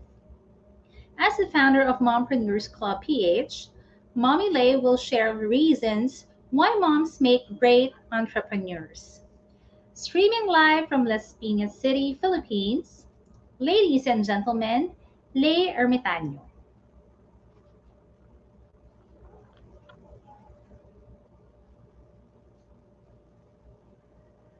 Hello and good afternoon, everyone. And thank you, Ange, for that lovely introduction. So, why moms make great entrepreneurs? Well, why not? Let me start my piece by sharing a little backstory. When I was still young, I would say young, not little, because I'm still little, I witnessed how my mom hustled. My father had his full time job while my mom was self employed. My mom would tag me along every time she bought merchandise in Divisoria, like clothes, kitchenware, to sell ng hulugan or for installment. I would help her carry the bags that were even bigger than me. She'd bring me tong pin to buy pieces of gold jewelry, which were also for selling. Feel na feel ko pang magturo ng designs na nagugustuhan ko, but would of course end up being sold by my mom. I also witnessed her led a group of women sewing by hand stuffed toys to sell. I also learned to make some and even sold them. You know, it was really my mom who influenced me to become an entrepreneur. Well, she actually did not influence me through words like, oh, Lerma, you should be a businesswoman when you grow up. It was through witnessing her journey, how she has been earning a lot without a boss. Yeah, that was a big factor. And most importantly, had time to attend to me, my family, the family, and not miss a single milestone I had. Well, not until she passed away when I was 25. I knew in my heart it was what I want. And it was when I had my own family and running a more stable business and also running a community of moms who are into business that I realized moms indeed are natural entrepreneurs. I have enlisted 7 reasons why moms make great entrepreneurs. There are actually a lot, but these are the ones that were on top of my mind. Okay, so let's begin with number 1. Moms have the innate will and skill to nurture. The moment we moms first know we are expecting, instantly there's fondness inside our hearts. And when we give birth, the urge to nurture naturally kicks in. We may know some theories about taking good care of a child, but not until we fully wrap our arms around our fragile little ones. Only we know how it really is. And from there, we are natural. And even if we are still in pain from giving birth, we enthusiastically nurture our babies. And those sleepless nights, tiresome days when they were still young, we'd still take good care of them wholeheartedly. Of course, we complain, we rant, we whine. Because hobbies, kahit Diyosa yung tingin nyo sa amin, tanggapin na natin ang katotohanan na tao lang po kami. But despite the pagod, we can't imagine ourselves neglecting our loved ones. And as mom's natural instinct, whatever we put our hearts and souls into, we nurture it. We give our best shot to make it grow. And when we put up a business, we treat it like our babies. We grow it not solely driven by monetary goals, but with missions deep inside us to help more people, either through our products or services or through employment. So next on the list is number 2, moms are great at solving problems. Moms deal with problems and emergencies almost every day. Agree? But most often than not, we don't have the luxury of time to think it over. We need to think on our foot and take action immediately. Agad-agad dapat may solusyon. And the same is true for entrepreneurs. When there's a crisis, you need to quickly solve problems. And motherhood is training us, and we're slaying it, don't we? Problems with suppliers, issues about deliveries. Though these are stressful, we always manage to pull it off. And our next entry tells us why. Number 3, moms are flexible, creative, and great multitaskers. Wait. Okay,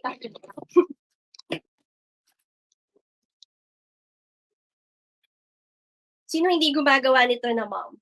Diba? Flexible, isn't it? Kamay pa lang yan. Okay, so ayan, that's how talented we are. We all know that managing a home, not everything goes perfectly. When we are cooking, there's an ingredient lacking, kahit ang dami mo ng pinag-grocery, we still find alternatives. Something stopped working, we improvise.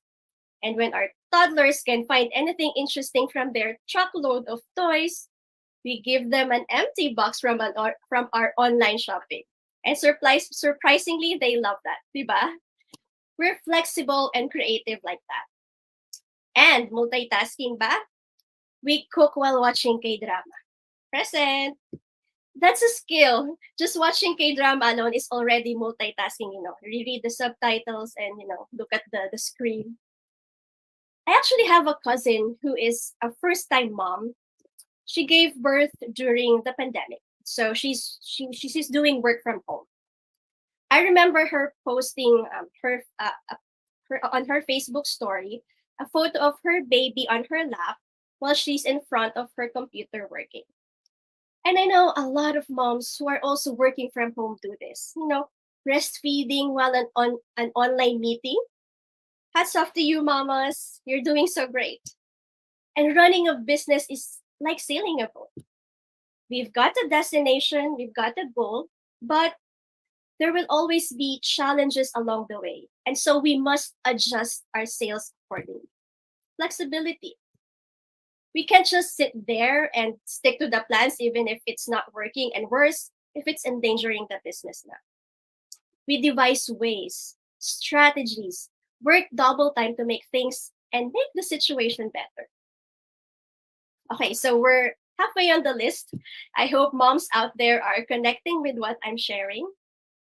And so next on the list of why moms rock is number 4, moms are skilled leaders and negotiators.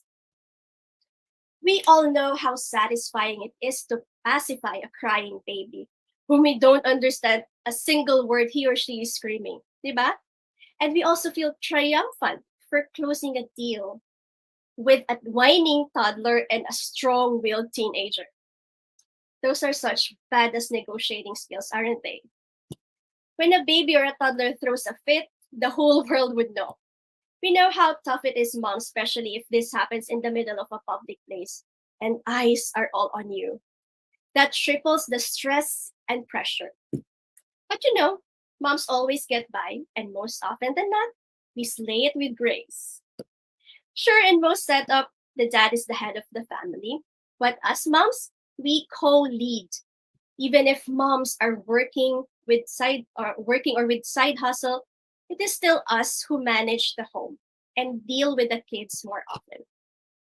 And many may not realize these little humans are the most important pack one could lead. Moms, we are leading our kids so that they grow into the best person that they can be and give a positive impact to the society when they grow up. Isn't that a vital role? We lead our children to grow, to flourish. And the same with leading the people in our business. We lead them to the direction where they could grow, not just to boss around. We understand their need to improve, to learn more, and become better employees so that the company grows too. We guide them, we help them, we influence them to do better, to become better. We also deal with our clients and business partners with compassion. And that's the gift we have, mommies. We have the ability to deeply understand each party's needs so that we can arrive at a deal that satisfies both sides. Moving to the next entry. Number 5, moms always seek improvement. For the moms here, taas na kamay, have you ever asked yourselves, am I doing it right as a mom? Right? I am sure at some point in our lives as moms, we ask these questions to ourselves. And asking this doesn't mean we aren't capable. This only means that we want to give our best to our family. I am a part of different online mommy groups, and I always read moms asking how to improve things. Like, if you can produce enough milk after giving birth, they ask fellow moms what to do.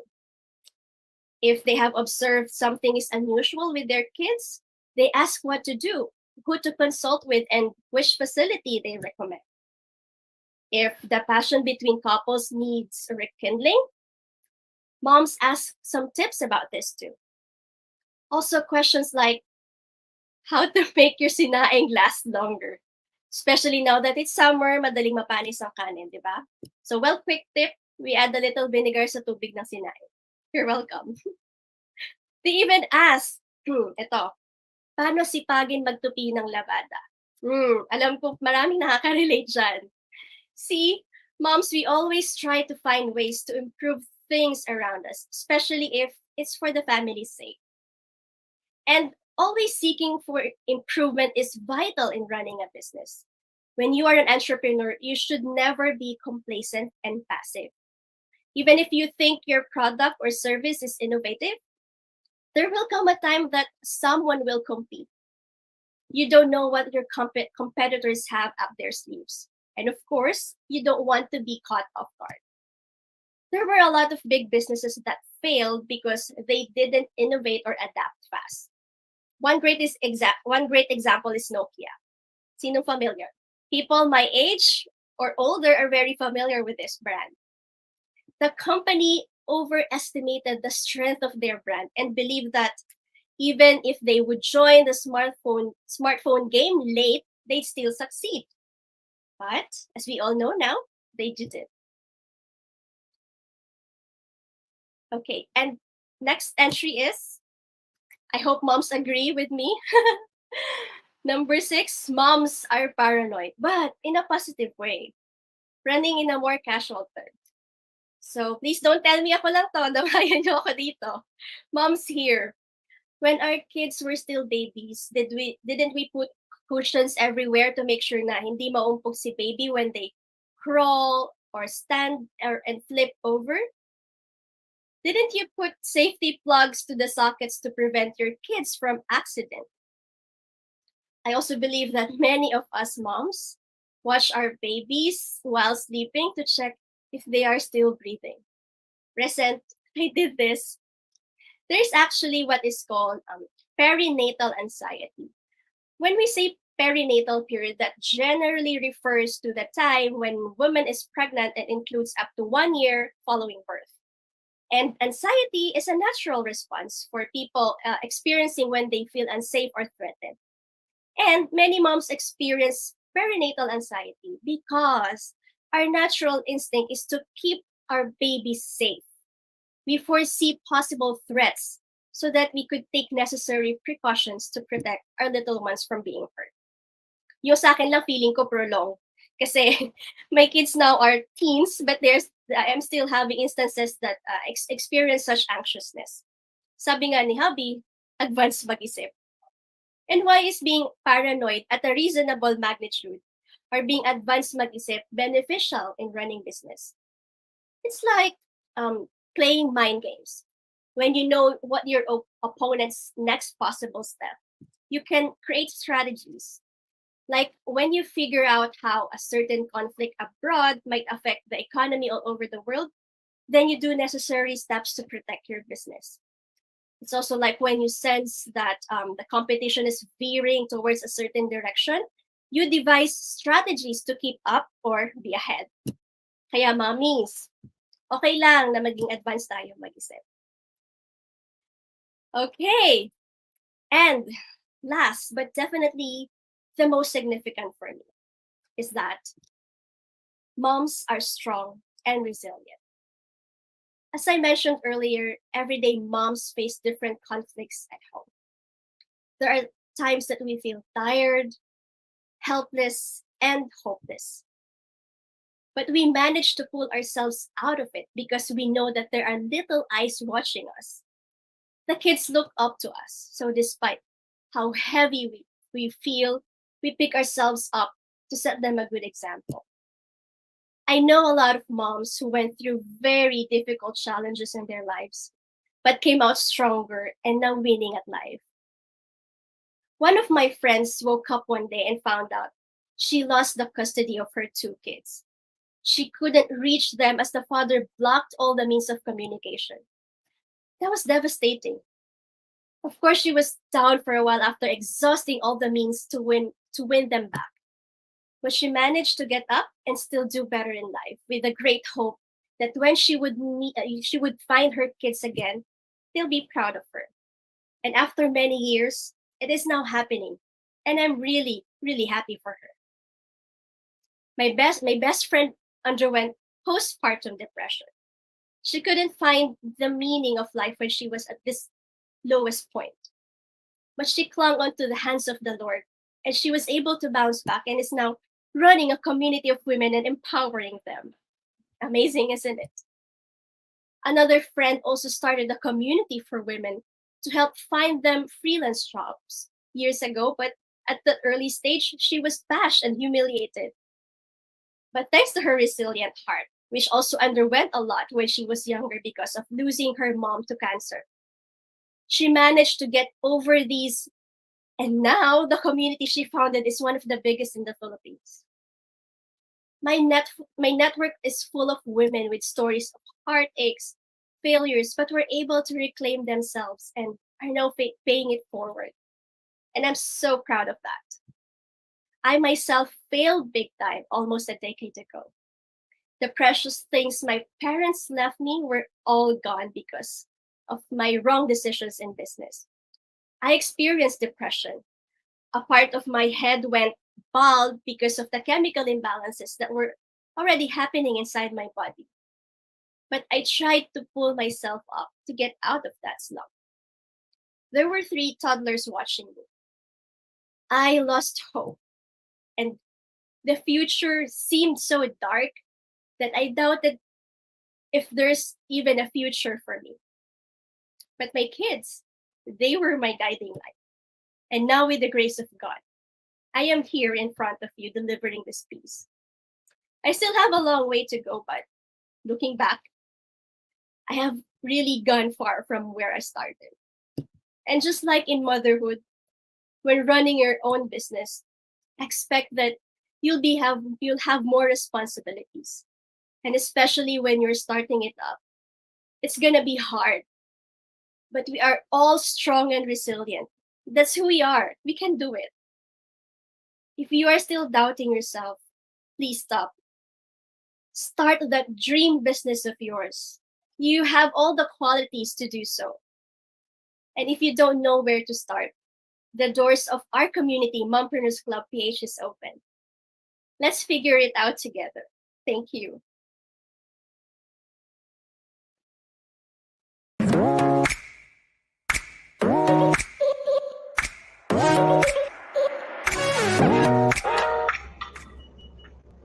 Thank you very much, Mommy Lei. Nako, naging emotional ako, but I love your story. I love everything that you said, and especially that moms are great entrepreneurs because they are so resilient above anything else.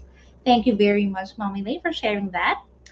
And so far, how's everybody doing? Please do let us know in the comment section. And so far, we've already had 12 wonderful, inspiring speakers, and we have more in store for you. So, what we'd like to do right now is we would like to thank our dear and wonderful sponsors that made this wonderful event possible. Puro wonderful kasi it's such a wonderful day. So, yes, thank you very much to Rice Creatives, JCI Makati Princess Urdua, Block Tides, Strata Results, Puzzle Box BPO Incorporated, Outcome Incorporated, Intersections Communications Incorporated, Moving Walls, Fully Tech, Pitchworks, Bayonchaga, Belam, Beautita Cosmetics, Nueva Ecija Express, Price Express, Pretty Placenta, Empower, Zen Events, My Daily Collagen, Brown Roots Creatives, Graze It Up, Elros Electrical Corporation, Beauty Buzz PH, and Private Pop Avenue. And we would also like to thank our promoters. There you have it, ladies and gentlemen. We will be taking a very, very short break. So please, I'd like you all to stick around. We will be right back.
Social media can be overwhelming for entrepreneurs and business owners, and Alon actually struggles with daily content that converts sales. But don't fret. Rise Up Creatives Worldwide is here to help you with daily customizable captions, exclusive photos, and an easy-to-use design studio, all in one digital platform. Plus, monthly masterclasses to help you grow your business with just 5 minutes of investment each day. Join us today. It's time to rise up and be creative. Welcome to Strata Results, where we take a partnership approach to ensuring that your business processes, chosen technology, people, and information are aligned to support your business. Strata Results, partnering for your success.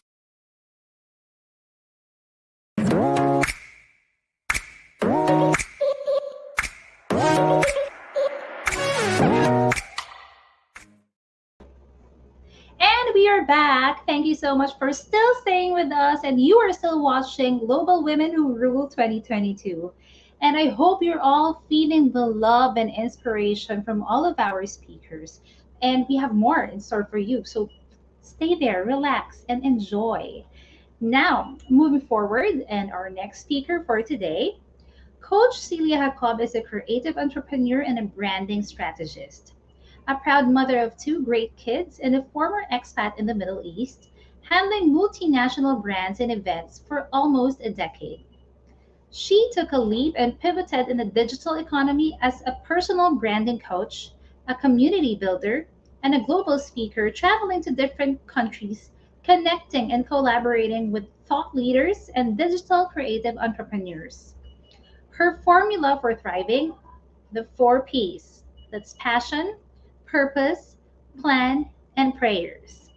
This former band member, drummer to be exact, and backup vocalist believes that in this modern time of the digital world, we must keep up with the evolving technology. Learn from Coach Celia as she discusses how not to be left behind through creative entrepreneurship in the digital economy. Streaming live from Mandaluyong City, Philippines, ladies and gentlemen, Celia Jacob. Hi there, everyone. Hi there, and let me greet you first with Happy International Women's Month. Thank you for having me here. I'm Coach Celia Jacob, streaming live from Mandaluyong City. So let me tell you about myself. I'm a former expat turned digital creative entrepreneur, branding strategist, and a passion to profit coach. I help people define their grind and amplify their brand. I'm a mother of two wonderful kids named River and Summer, and I'm a proud and track mom. So my topic will be a creative entrepreneur in the digital economy because I shifted in the digital space way back even before the pandemic. But before I talk about that, let me give you a brief story, a backstory about why I'm doing what I'm doing. So for those who knew my story, please let help me remember or recall whatever it is that I've shared with you, and I will be sharing it to some of our empowered women out there.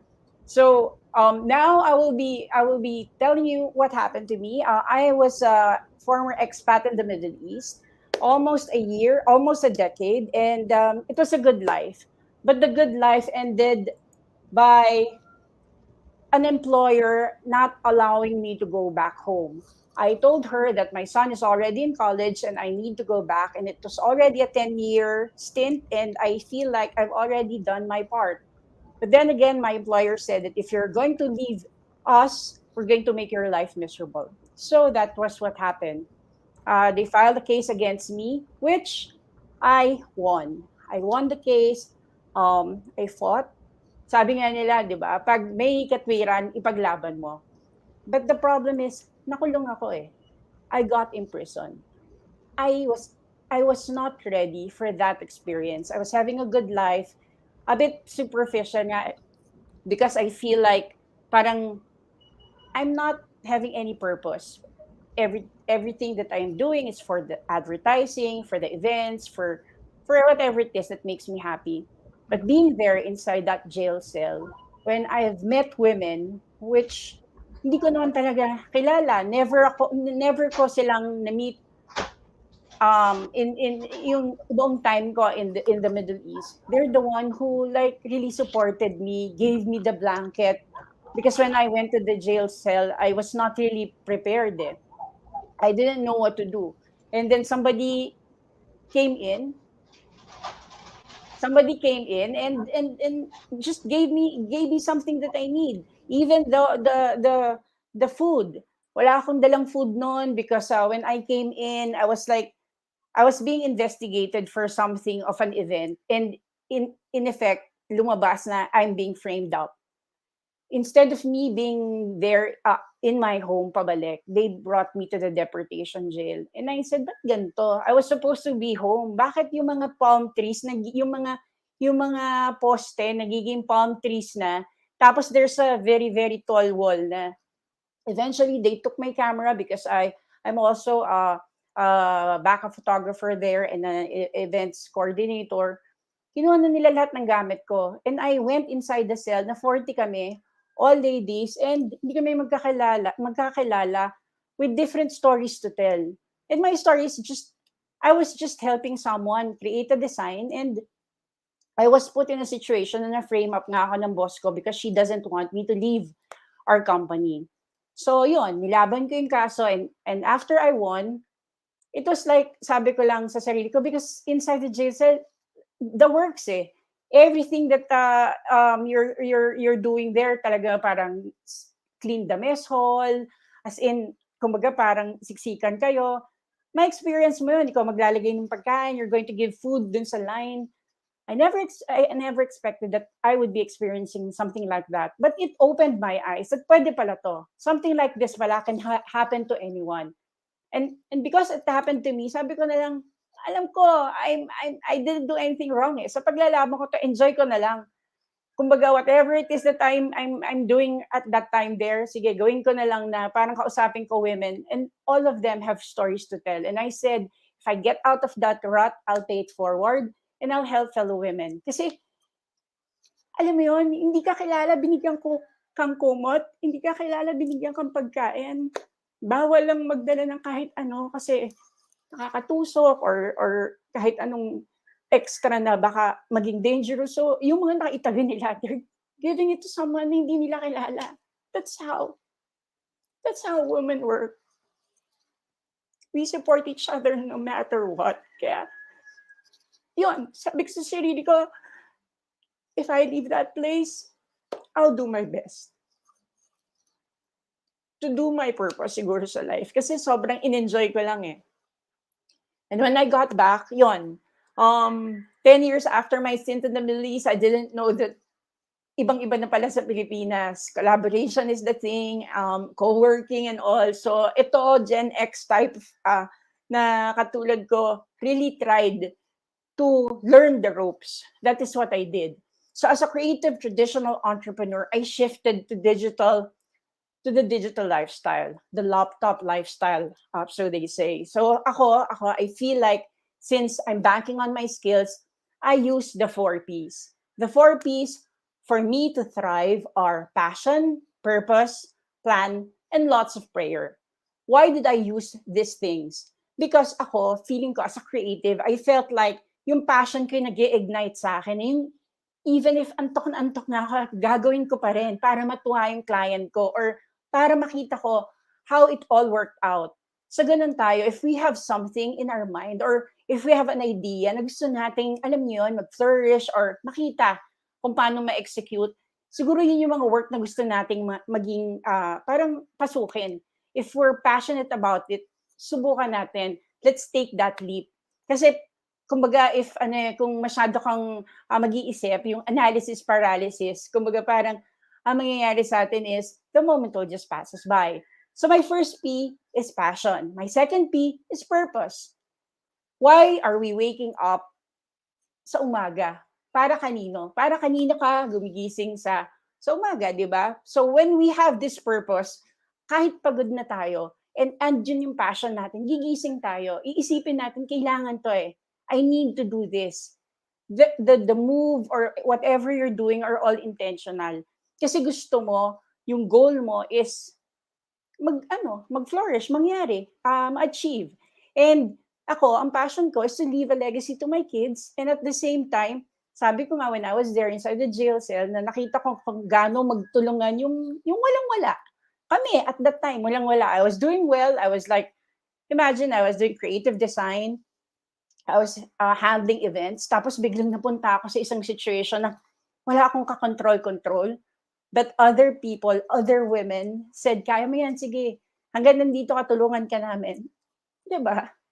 Those things you don't, ewan ko parang for the books talaga sa akin yun. And I can never, parang thank enough the people that I feel na who parang risk yung position nila doon, their time there, just to make sure na makalabas ako and to prove na talagang not guilty ako. And the verdict came out, I was not guilty, and I was able to, I was led here. Eto na, I'm telling my story, giving you all how I was able to survive and eventually thrive. So ending, sabi nga nila, pagbalik ko rito, wala akong kadala-dala with enough money that I have. Kalahati nun, itinabi ko for workshops. I really attended workshops from friends who are freelancers, who are telling people na, sige, you can earn in the digital workspace. Talagang marami kang matututunan. And I felt, sige nga, kahit na medyo struggling ang isang Gen X type like me, sige nga, try ko nga yan. And then, nakita ko na, I can earn pala using my skills. And nga, if I connect and collaborate with the right people and get some mentors, talagang matututo ako. So from that point, I realized that when you know what's your purpose and you're following your passion, ang kailangan mo, create mo na yung plan. That's the third P. That's the how of things. Kasi, di ba, minsan pag-iisipin natin, no, paano mo siya gagawin? Kung puro ka plano, napakahirap. Kung puro ka passion, di ba, malalampasan ka lang kasi wala kang diskarte na gagawin. Put a structure in it and create a plan, kahit gaano ka simple. You know, yung small steps, yung little, cut it into small chunks, parang ganon, para hindi siya sobrang overwhelming. Do that. Ganon ginawa ko. Attending workshops, yung kaya ko lang bayaran, yung kaya ko lang attendan, yung kaya lang ng isip ko na intindihin, kasi hindi ko pa masyado naiintindihan the digital, alam mo yun, yung mga lingos at that time. That was what, 7 years ago. And now I have a digital agency. I'm having multinational clients again. And we're creating several campaigns outside the country. And sinagaan ko lang because I used that first, yung tatlong P, yung plan, yung purpose, yung passion, at saka gumawa talaga ako ng plano. But the fourth, the one that glued everything, yung lots of prayers. I felt like if hindi ako napalakas ng prayers ko, I'm not religious. Hindi ako religious. I talk to God in my room. I talk to my dad, who I feel like who's guiding me from heaven. Ang feeling ko, kung hindi dahil dun sa lakas siguro ng faith ko na all this shall pass, yung mga problemang pinagdadaanan ko, I had a troubled marriage, naayos naman kahit papano, after 10 years, we're working out a family uli na kahit papano will somehow be manageable for everyone. Tapos I'm back here in Mandaluyong. I used to stay in the south because hindi nga makalabas dito. Ngayon parang bumalik uli ang mga projects and clients namin. So feeling ko all these things because yung faith ko hindi nag-falter. Everything that I'm doing, I always ask God na guide mo ako Alam ko, hindi ako yung pinaka-best bet mo kasi hindi naman ako super bayat. And I'm not the person na talagang pwede mong sabihin na talagang laging nandyan sa simbahan, laging nandyan to do whatever na ginagawa ng isang parang loyal na faithful follower. But I try to be kind. If there's anything that I can do, siguro na-inspire ako sa anak ko. Sabi nga ng panganay ko, River said, Mom, kahit naman hindi tayo ganun ka sa religion, basta if we're kind, sa lahat ng living things, sabi niya, when he was a kid, sa lahat ng bagay na ginawa, di ba? Na alam natin na may pakiramdam na nandyan, na kailangan nating alagaan, okay na tayo doon. So, feeling ko, because of that, nababless naman ako. Kasi siguro, as a creative entrepreneur, naka-jump ako, naka-transition. I was able to transition to the digital lifestyle. And from there, I met so many people. So, another lesson that I've learned from this experience is it's connecting and collaborating with the right people. I was able to connect with digital entrepreneurs, digital nomads. I was able to travel around Southeast Asia talking about how to achieve time, location, and financial independence. It was just a dream. Pero I shouted out sa universe and the universe conspired.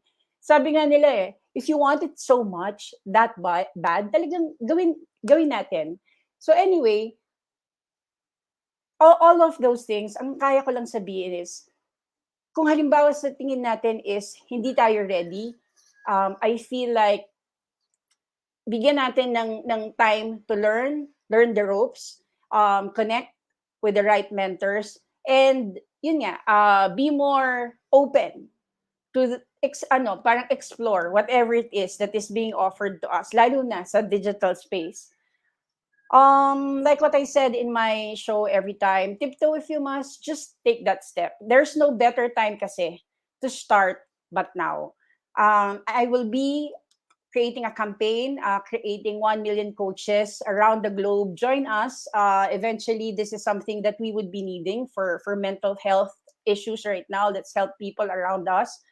I'm also helping people with their branding and other stuff.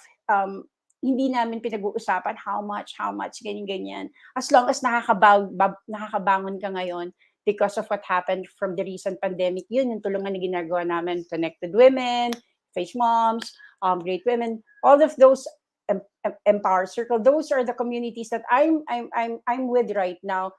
Feeling ko all aligned, having all those things that we are trying to promote right now.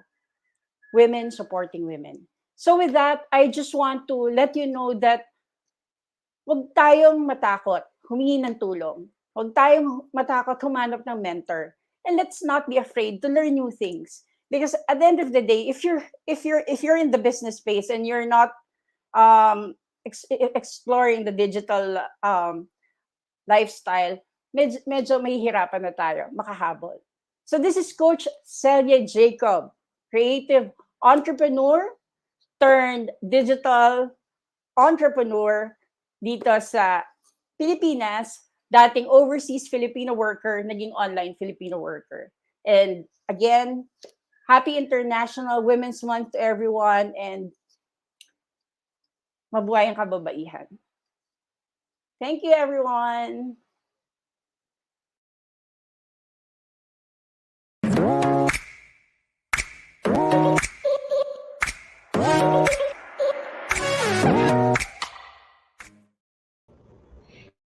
Very much, Coach Celia. Nako, nakaka-inspire. I got teary-eyed again, but I'm sending you virtual hugs, and of course, we're twinning today, extra special.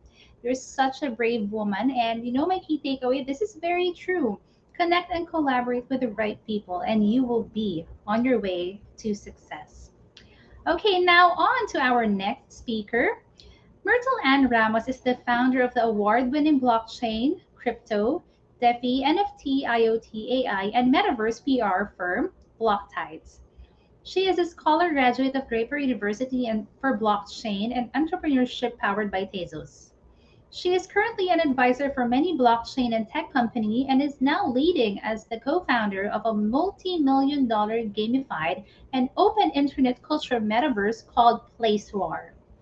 Global Advisory Board of the International Council of E-commerce, along with being recognized by the endorsements of the U.S. federal government, U.S. Army, National Security Agency, and the Committee on National Security Systems, the FBI, Microsoft, IBM, and the United Nations. Myrtle is a brand and marketing strategist who partners with CEOs, executives, and solopreneurs to grow their personal and professional brands human to human. Nearly a decade after, Myrtle definitely knows what drives conversions, sold out launches, and global interviews.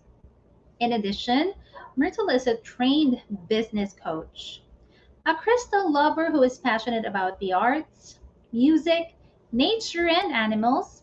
Let's all watch and listen to her as she enlightens us on how to become a successful blockchain professional. Streaming live from Malabon City, Philippines, and with us today, ladies and gentlemen, Myrtle Ann Ramos. Hello, everyone. How is everyone? I hope everyone is staying safe and healthy for sure. So everyone, even though it's level 1, for sure, I'm still not going out to be honest. So thank you so much, Miss Apple, for inviting me here for me to be able to share my story when it comes to how I built everything from scratch and of course by the grace of God.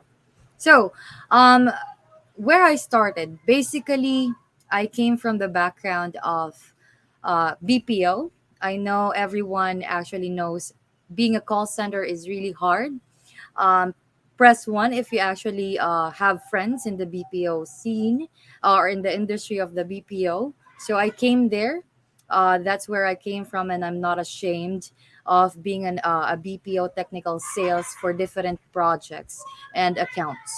So for 8 years, I really found being in the 9 to 5 job really tiring for me.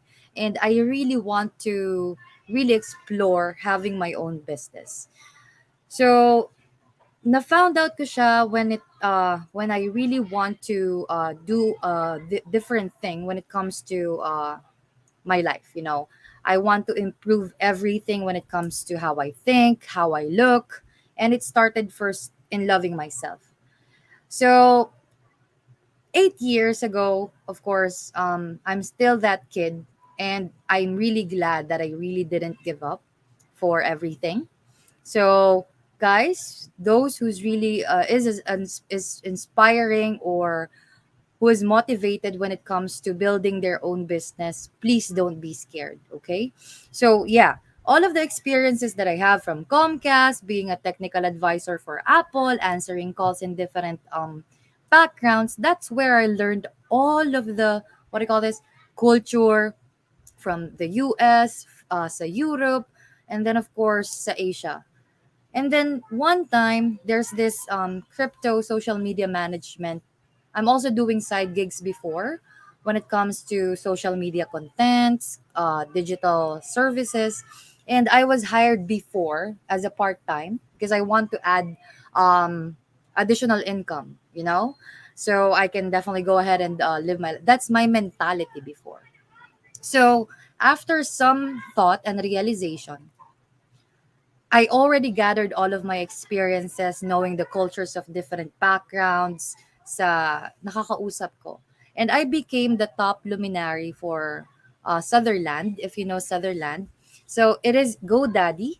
So out of 350 associates there, I became the top one in doing sales. And then that really changed my life and changed my perspective when it comes to actually believing in myself. It's just like, oh wow, I really cried sa what do you call this, sa bathroom when it comes to knowing na ako pala ipapadala sa Arizona.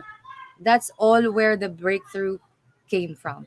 Especially that time also I surrendered everything to God because we do have challenges for us to learn, especially for the times when it's hard.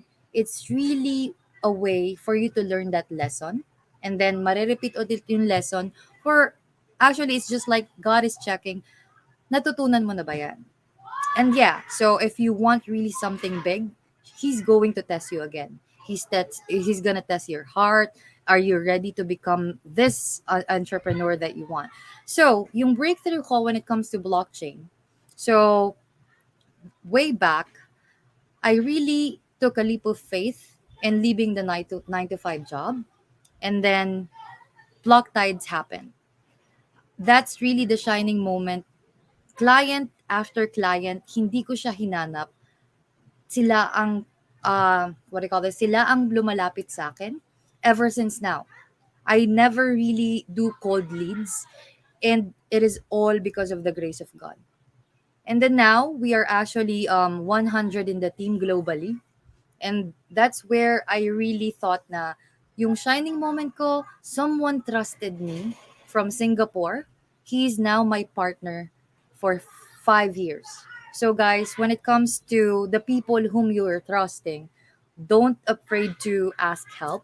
And at the same time, that shining moment na hindi ko siya kilala, he's a stranger, and he actually trusted me to run an event for blockchain.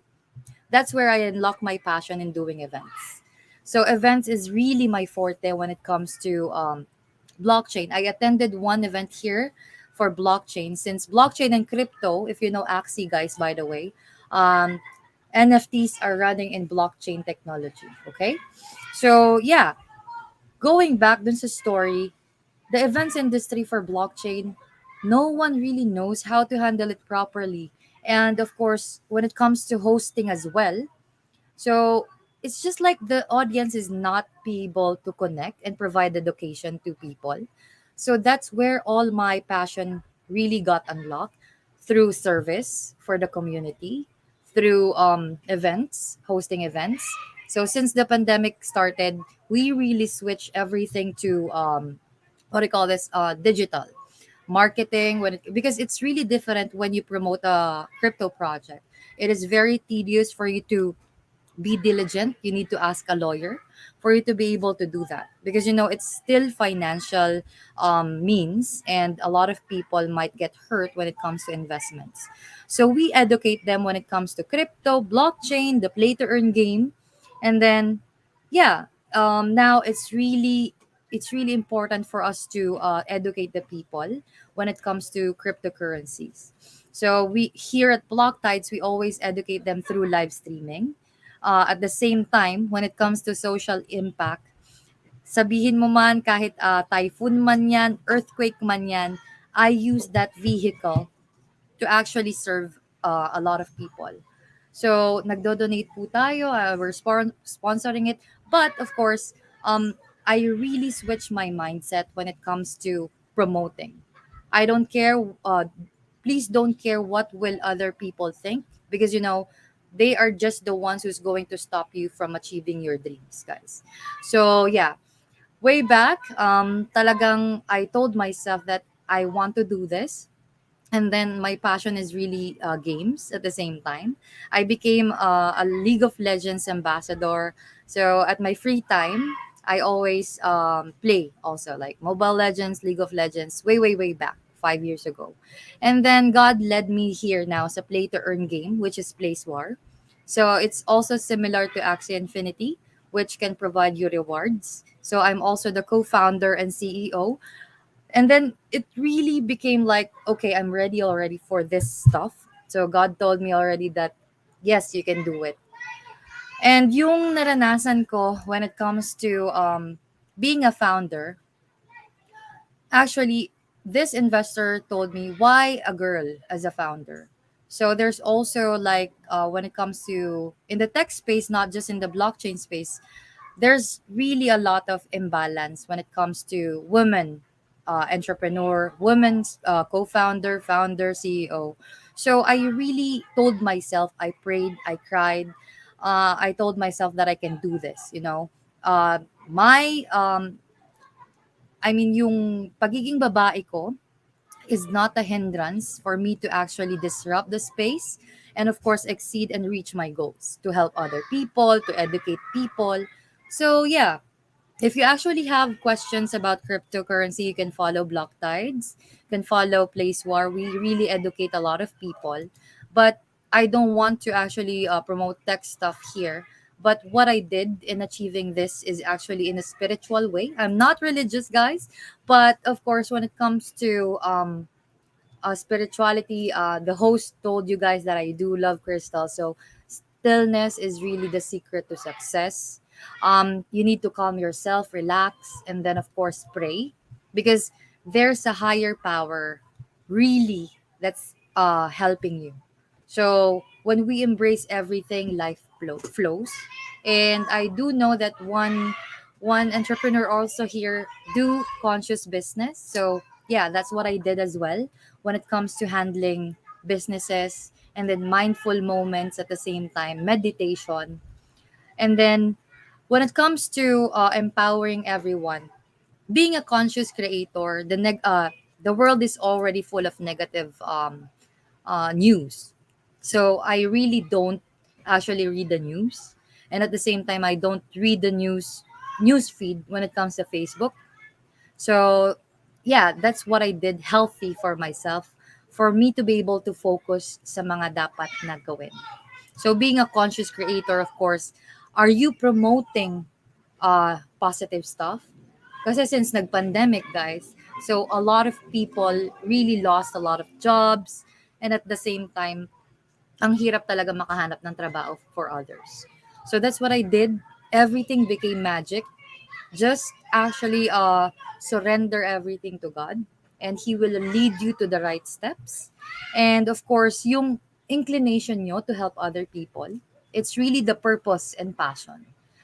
And of course, being reliable. I stopped blaming everyone or other people, and I took responsibility and accountability with all of the things that I'm doing in my life. May it be personal, may it be spiritual, may it be mental. So, because you are the one who's going to create your life, you know. This is just a true to life story that I did for Block Tides and Place War. And yeah, when it comes to exercising your power of choice, yung power of choice mo to be with your friends, are they empowering you, are they supporting you? So I'm really grateful for Global Women Who Rule, because I don't feel anything negative when it comes to empowering each other, especially with Miss Apple. So it's really rare, but of course we can multiply it ourselves when it comes to helping each other, not just in the woman. Of course, there's also men who lack self confidence. So we need to help each other, guys, when it comes to being successful, since we have limiting beliefs when it comes to the things that we're doing. We need to actually make a new belief that we can do anything just by believing in ourselves, by serving others, and especially empowering them. So it's all about mental. That's what I do. Yeah, so that's what I can share basically. So if you really have questions, um, my take on this is that just believe in yourself, your dreams, and of course your passion. You can do it because I really believe in this Bible verse that I can do anything through Christ who strengthens me, and also God is within us. So you are the creator of your own life, and of course, success lies with the power of your choice. Thank you so much, everyone.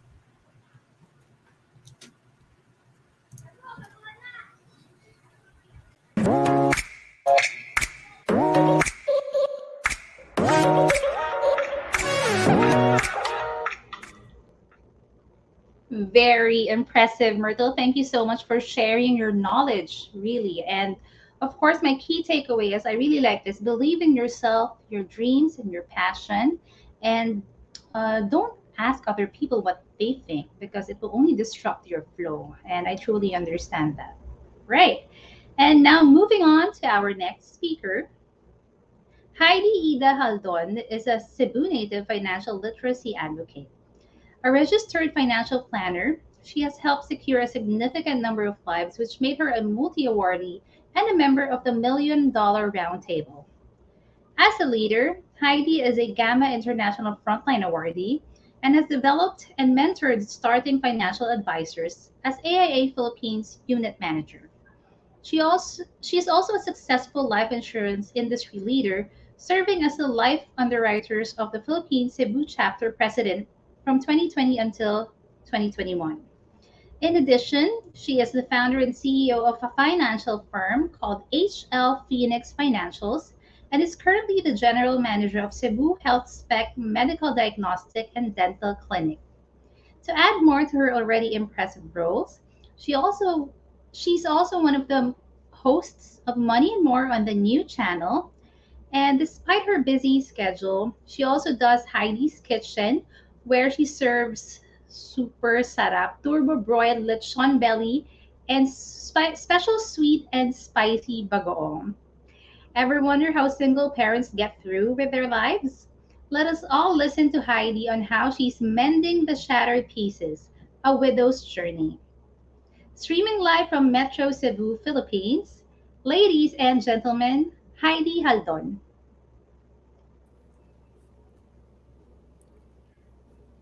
Hello, Ange. Thank you so much for that very generous introduction. And kamusta po tayong lahat? Magandang hapon. Happy International Women's Month.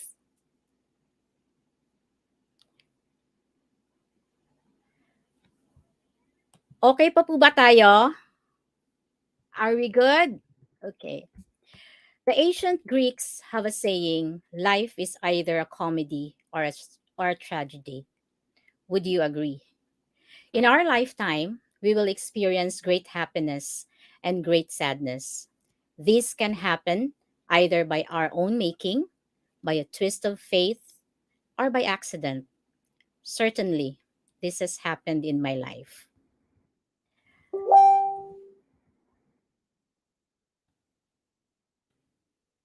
Growing up, I'm so used to a very simple life. Born eldest to siblings of five, my father was a military man, while my mother was a housewife. They were very young parents then, with five children, and it was very, very challenging for them. We've had situations wherein we just have to sleep off our dinner para makalimutan na yung hunger. Life was hard, but amazingly, my parents was able to pull it off. The hardships and challenges that we have experienced serve as my motivation. I told myself that I will never, ever settle down at a young age. Little by little, we were able to experience comfort when I and my two other siblings were already working. And yes, I got married at age 30 to my first and only boyfriend of 8 years in 2000. We were blessed with an adorable child a year after. Like any other newlyweds, we had big dreams for our family. The usual, sending our child to a good school, being able to travel outside the Philippines, build our own house, and have sufficient funds to enjoy retirement. We are a simple, happy, and content family. Until April of 2008, my husband was diagnosed of kidney failure. All of a sudden, our lives were shattered. He had to undergo hemodialysis 3 times a week, spending at least 10,000 per session for a procedure, including doctor's PF, the Epoetin beta injections, not to mention the maintenance medicines that he has to take and the times that he had to go in and out the hospital. My husband, Ike Lumaino, an architecture board top-notcher, a very promising architect during his time, was jobless and was suffering from critical illness. Life then became so hard. I had to juggle in my plate a lot of things at an instant. Became the breadwinner of the family, the housekeeper with all the errands, driver, tutor, and the hardest part is maintaining that positivity to be able to give that emotional support to my husband, making sure that he stays and feels optimistic despite his health condition. But deep inside, in reality, you are already broken into pieces. You know that feeling that even if you're already drained physically, emotionally, mentally, and financially, still you have to project a strong persona to give your ailing husband an assurance that everything is still okay despite of. This went through for the next 2 years until my husband has peacefully joined our Creator in August of 2010. His passing was another emotional battle. I was in denial. I was in depression. I didn't want to work. I didn't want to go out. I didn't want to see people. I was just so lucky that my family was able to support me financially, especially my brother June and my sister Hazel. It's just that I don't know how and where to start picking up the broken me. It's just like everything has stopped. Until one day, in one of my alone moments, my husband's last words vividly flashed back. I remember him saying, You know, I'm okay if you'll find someone else in the future. Just promise me that you'll give our son a good and comfortable life. Upon remembering that, I cried to hell. I then talked to myself and made a decision to move on and start living again. It wasn't easy because I have not forgotten the loss. I was still grieving. I was dealing with pain. Moving on and the responsibilities of being a single parent cannot just blend at the time. I focused more on work, made nights into days to keep myself busy so that when I get home, I'll be dead tired and just go directly to sleep. Work as a financial advisor was my coping up mechanism. I was and still am very passionate about it because I get to meet people and hear their stories, help them prepare, secure their family life goals. My coping mechanism has led me to excel in the industry that I am in. I was able to achieve my career goals, made it, and qualified to the $1 million roundtable, and be among the General Agency Managers International Frontline Awardee. These are the prestigious award giving bodies in the life insurance business. Little did I know that this now translates to fulfilling the promise to my late husband, giving my son a comfortable life. Proudly, I was able to achieve some of the family dream goals that we had: buying a house, traveling abroad, and sending our son to a decent school.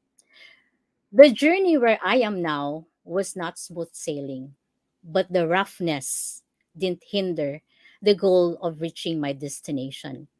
It is really true that the Lord never forsakes widows.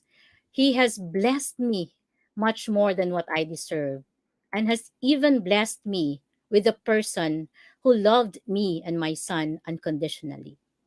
Yes, 3 years after my husband's passing, I found a new love, Sunny.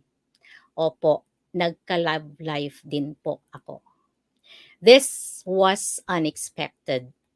I never imagined to be in a relationship again, but I believe that Sunny was God sent. He was there for me as I battle my widow life's trials and challenges. I started to live life and love again. Everything's Everything seemed to be perfect until COVID, pandemic, lockdown, and life uncertainties came. These were another big battles to conquer. Income was unstable, savings were depleted, anxiety and mental issues kicked in. It puts me into a situation that I don't even understand.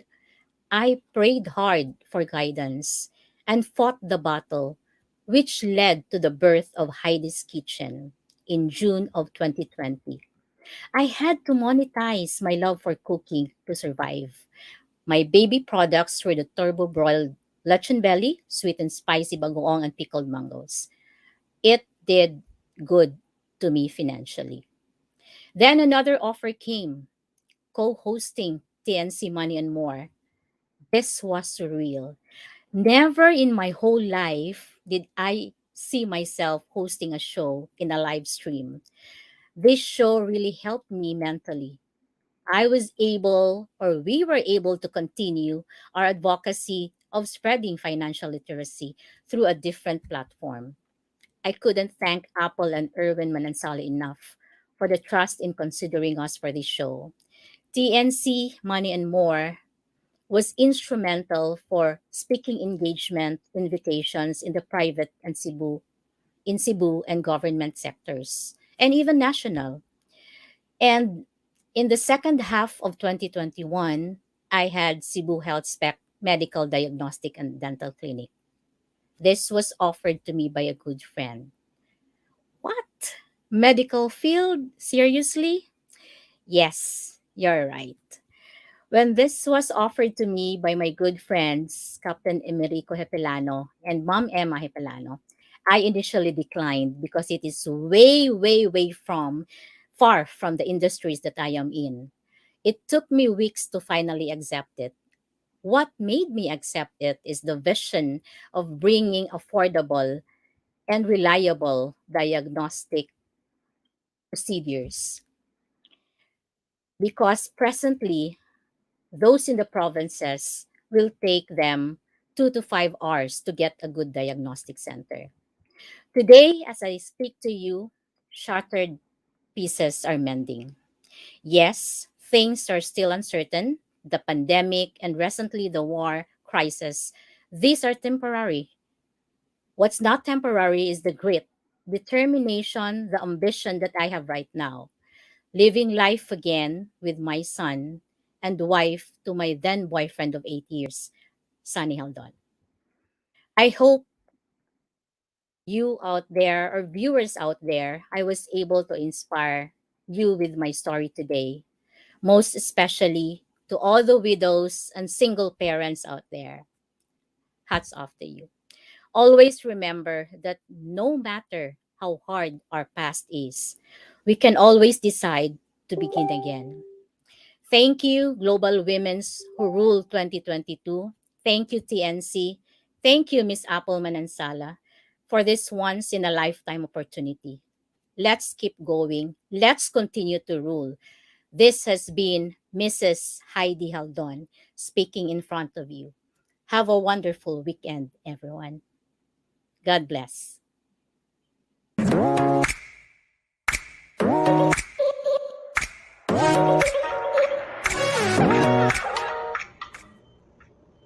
Thank you very much, Heidi. You know what a journey you've been through, and I like the idea that no matter how rough times get, the rough time should not hinder us from reaching our destination. And you know what you did was you picked up the pieces, you lived, and then you thrived. You know that's just really, really impressive. Okay, now let us move on to our next speaker. I told you we have more in store for you. Frances Lorraine Ang is a woman who wears multiple hats.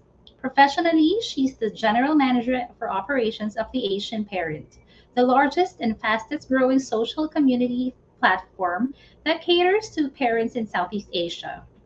A true marketer at heart, Fran has held several roles in various industries such as retail, F&B, media production, and so much more. Her interest in social media has led her to work as a senior social media manager in a digital agency based in Singapore, which has enabled her to have a wider perspective and experience in handling multiple international and local brands. She's passionate about food and writing, which has brought out the birth of her food and lifestyle blog, frannywanny.com, and since 2007. Among the many roles that she holds, her most favorite is being a mom to her 4-year-old twins and a wife to her loving and supportive husband. Family is her top priority, and this is why she also continues to give support to twin moms by sharing her experience through her social media platform. Join us as Frances enlightens us as to how an empowered mom community achieves positive impact. Streaming live from San Juan City, Philippines, ladies and gentlemen, Frances Ang.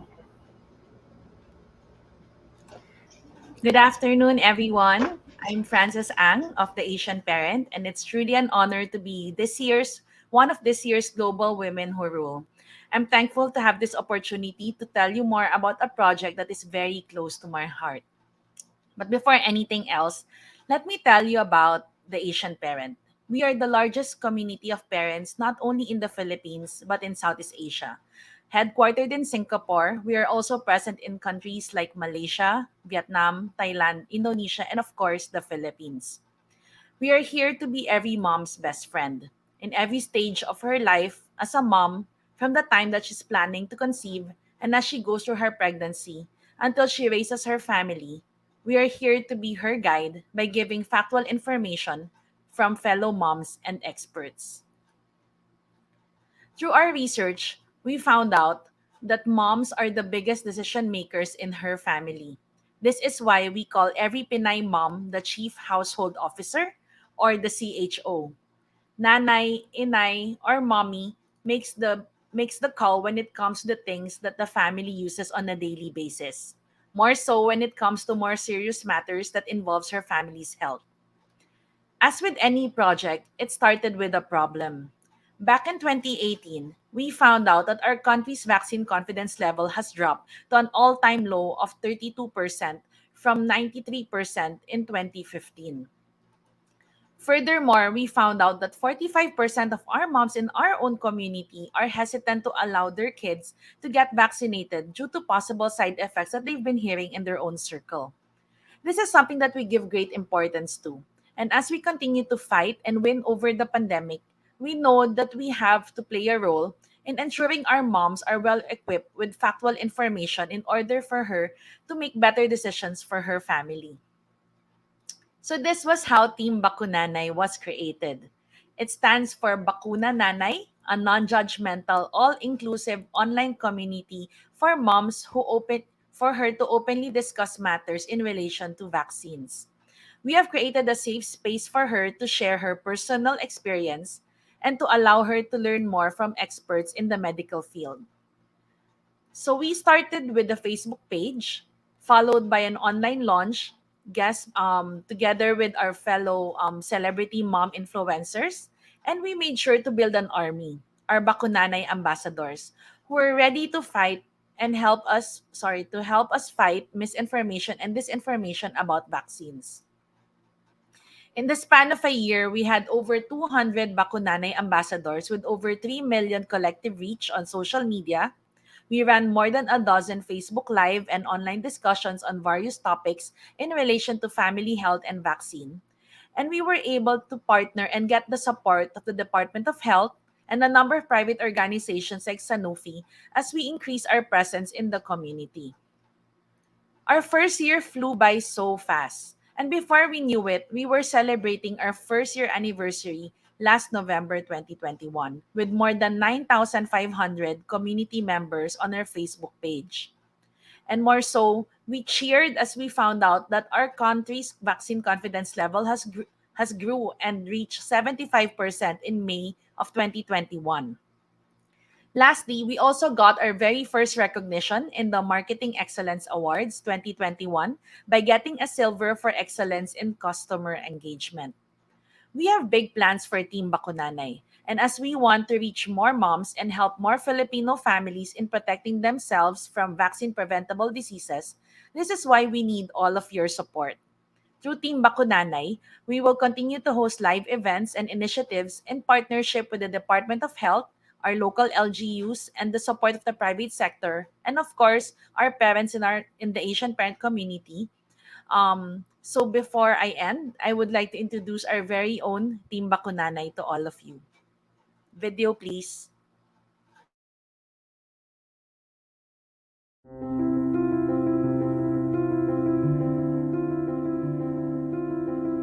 I want the best for my children, and for me, the best way to protect them against diseases is to have them vaccinated. Dahil alam kong sa pamamarang ito, sila ay magiging ligtas mula sa mga vaccine-preventable diseases. Dahil gusto ko makasiguradong lalaki silang malusog. They can run freely, they can be children. And also, I feel more secured. Nasayod ko mawala ko'y ikamahay kung mamuhunan ko sa iyahang panglawas. Through vaccination, we will be able to avoid the spread of virus from one child to another. It activates and strengthens our immune system. Pinoproteksyonan ng bakuna hindi lamang ang anak ko, and also the people around her are protected as well. For me, bakuna is a must. Dahil hindi biro ang pagpapalaki ng anak. I believe that parenting apps or mom groups provides educational tips and have access to credible resources that will give you factual information. We need each other. Sa mga panahon na aduna kita'y mga pangutana, importante na meron tayong support system. Dito rin tayo nakakakuha ng emotional support and who are willing to help make motherhood a lot easier. It takes a village to raise a child. Wala naman talaga tayong hinangad kung hindi ang mapabuti at mapaganda ang kalusugan ng ating pamilya. Life is better when you don't have to go through it alone. Vaccination is our responsibility to the society. Health is our top priority and this is something that we cannot compromise. Simply because it can save lives. Dahil sabi nga nila, diba? Health is wealth. Bakit mo pa hahayaang magkasakit ang iyong mga anak kung kaya naman natin silang maproteksyonan sa pamamagitan ng bakuna? Dahil gaya mo, gusto ko ring protektado ang anak ko. I am Bowie Morlan. I am Ange. I am Beya. I'm Mommy Joy. I'm Rachel Carpio. I am Mommy Ara Casas Tumuran. This is Mommy Mons. I am Zelina Maala and I'm proud to be. And I am proud to be. And I am proud to be. And I am proud to be a bakong nanay.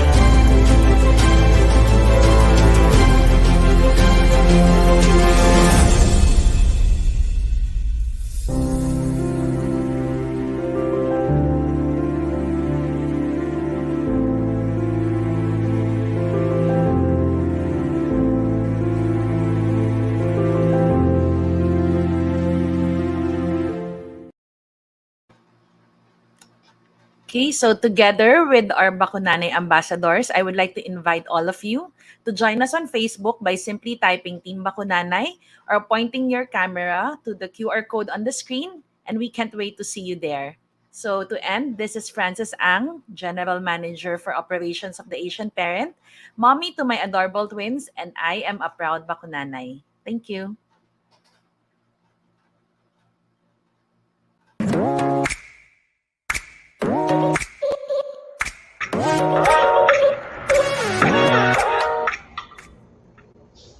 Thank you very much, Francis. You know, moms are really amazing. I'm so proud of my mom because, and all of the moms out there, they always make sure that their child's safety and health is first or top priority. And, you know, joining apps or groups, it helps a lot. My sister is a mom of 3 and ang dami ang groups talaga. It helps. So if you're a mom, join those groups. Yeah.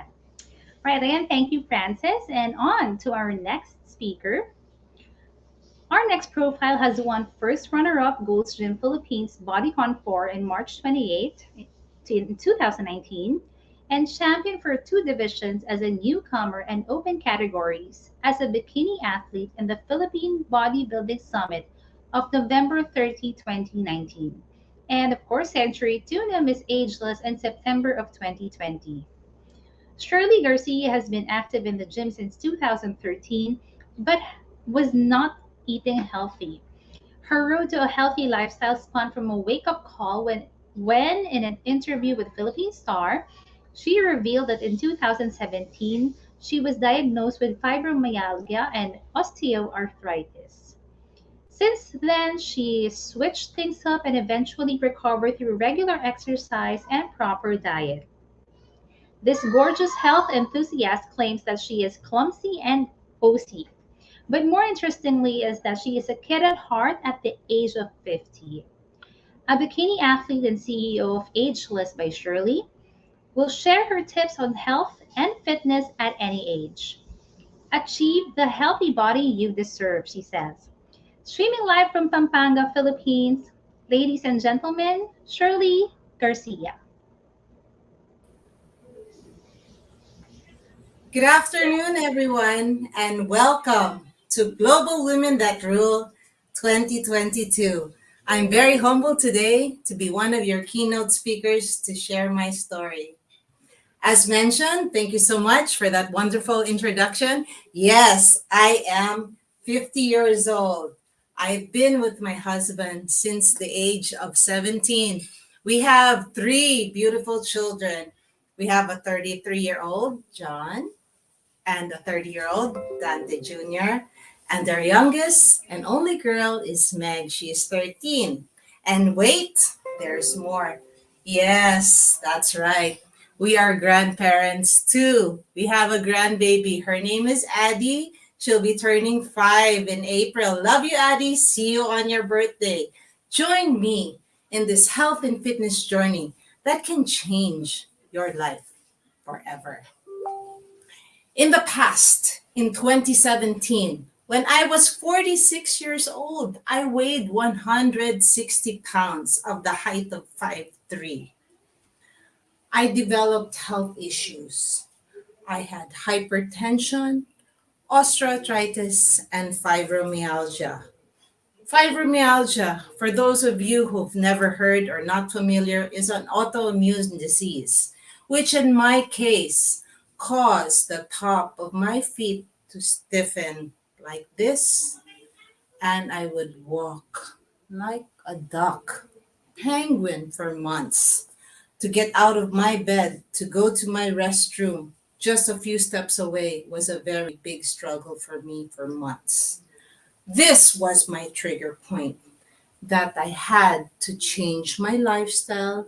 I had to improve my diet because I had very poor eating habits. I have a catering and event business that I started in 2010.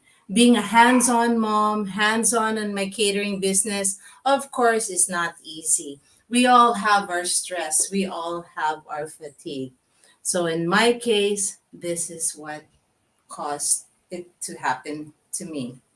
So the first thing I discovered an online group, and our coach guided us how to make healthier food choices by choosing healthier proteins, healthier carbohydrates, healthier fats.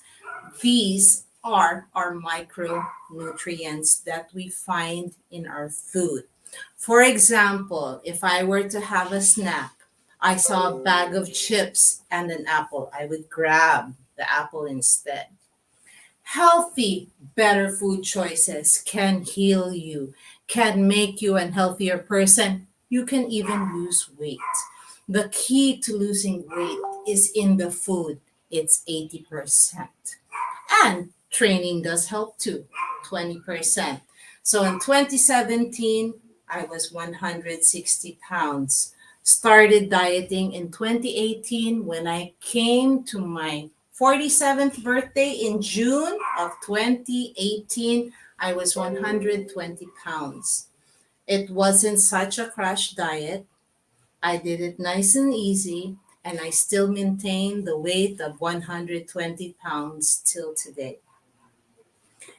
People at the gym that I go to, Gold's Gym Clark, I've been a member since the beginning, a pioneer member since 2013, every chance in between my catering events. Members notice, wow, you look amazing. What a transformation, so inspiring. Even the coaches said, ma'am, won't you join Gold's Bodycon 4? You can inspire more people by sharing your story. I said, okay, it sounds so exciting. I will do it. I'll give it a try. I will do the audition. So in December of 2018, I did the audition for Gold's Bodycon 4. Came January of 2019, so curious and so nervous, did I make it in? And one day checking my email, oops, there it is. You are one of the finalists of Gold's Bodycon. I said, wow, imagine in the past being ill and overweight, now a finalist in a fitness competition. It's blowing my mind, literally. So I got my fitness coach from Gold's Gym Clark. I continued to eat clean and healthy and came March 28th, finals night of Gold's Gym. Bodycon 4, I was in the Fitspiration division. What was my place? As mentioned earlier, first runner-up. That's okay. At one time, I couldn't even walk. I couldn't even stand. And to recover from that and to lose 40 pounds and to inspire many others was already a big achievement for me. Being part of Gold's Bodycon 4 came with so many perks. One of them was to do the fitness instructor's course. I said, I'm going to take advantage of that. for self-enrichment so I can learn more about the human body and eventually train on my own. And another was we can do Muscle Con Philippines. I said, ooh, that sounds interesting. But Muscle Con is different from Body Con. Body Con is more on pageantry. There's a Q&A portion. Muscle Con is bodybuilding. So the training is different, the posing is different, a whole new world, a whole new challenge. I said, why not? I will do it. So I went online, searched, and I found my posing coach and came September 28th of 2019, the day of the MuscleCon competition. I entered Masters 40 plus category. Do you think I got first place? Anyone? I got a bronze medal. That's okay, that's fine. I joined out of curiosity, and my reward is my condition, the outcome of my health, the challenge that I was able to achieve. I said to my posing coach, Coach, I never knew I had this competitive side of me. I want to do one more. Won't you try for the Philippine Bodybuilding Summit? It will be in November. I said, okay, game, let's do it. So I continued to train, keep a clean diet, and November 30 of 2019, I said to my family, I said, I just want to do this on my own. I want to go out there and just have fun. I was quite nervous during MuscleCon and BodyCon. This time, I'm just going to enjoy it. And by surprise, my son John came in the audience. He was my number one fan. Go, mom, go, mom. And boom, finally, I got first place. I got my gold. I was the champion for all bikini categories, for the newcomer and for the open. The open meaning all ages, all heights. I was competing with young ladies half my age, younger than my adult children. That was such an awesome high for me. My message here is to never give up on what your goal is on life. Of course, life is not easy. There's always so many challenges and so many hurdles. Don't be down if you don't make it the first, second, third time. Just keep on going until you achieve that goal you desire. So came 2020. I auditioned for Gold's BodyCon once more. This is 5 now. And yes, that's right. I made it in again as one of the finalists. Thank you so much, Gold's Gym Philippines, for giving me the opportunity to be your finalist once more, to continue to inspire others, and to improve myself as well. I heard of one more competition, Century Tuna Superbots. They did have it in 2020 as well. I said, ooh, that looks very exciting. So I did the audition, and yes, I did make it in. So I was a finalist for 2 fitness competitions in 2020, Gold's BodyCon 5 and Century Tuna Superbots. By February of 2020, this was going on in my life. At the same time, I already finished my fitness instructor's course. I did my 80 hours OJT at Gold's Gym Clark. I passed the exam. I got my certificates. Officially, I'm a fitness coach as well. And then March came, March 2020. We all know what happened in March. Yes, that's right, COVID lockdown. Of course, it was a very challenging time for everyone, but I kept my mind focused, inspired, motivated. This was an opportunity for me to use what I learned in the fitness instructor's course to train myself before I train others at my very home, in this very room. People may ask, okay, what if you don't have any equipment at home? How can you train? No equipment, no problem. Why? Ask me why. Because your body is your equipment. There are so many exercises you can do with your body weight. Samples, jumping jack, jump squat, push-ups, dips, so many more that you can search and find on the internet. There's so many amazing people you can follow. You can follow me. Find me on Facebook, Instagram, YouTube. Ageless by Shirley. That's me. May came in 2020. Century Tuna Superbuds decided to go digital. And I said, no problem. I'm ready. I kept myself motivated. So I did all the requirements. We had to do it from home. One man team preparing for Century Tuna Superbuds and came September of 2020. Finals night. Yes, yes, yes. Once more.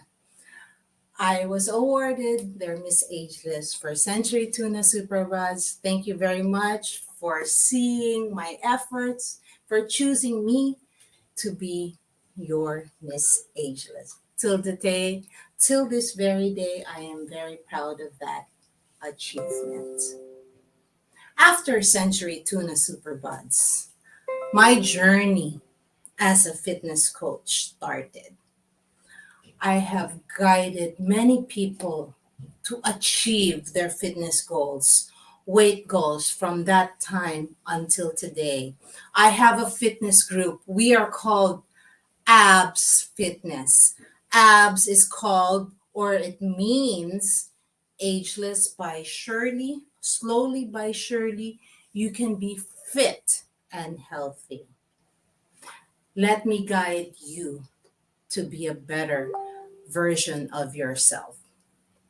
In the future, one of my goals is not so much about myself anymore.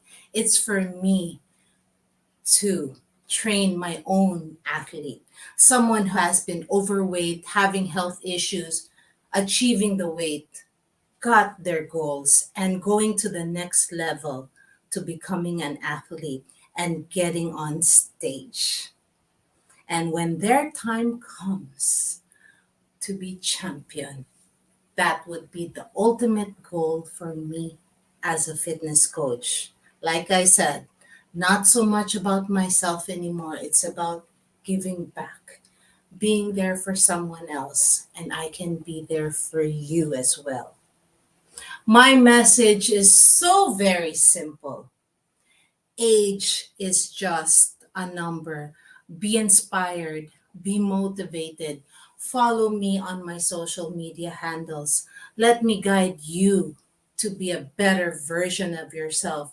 That it's never, ever too late to be fit and healthy. Good afternoon. My name is Shirley Garcia. Thank you.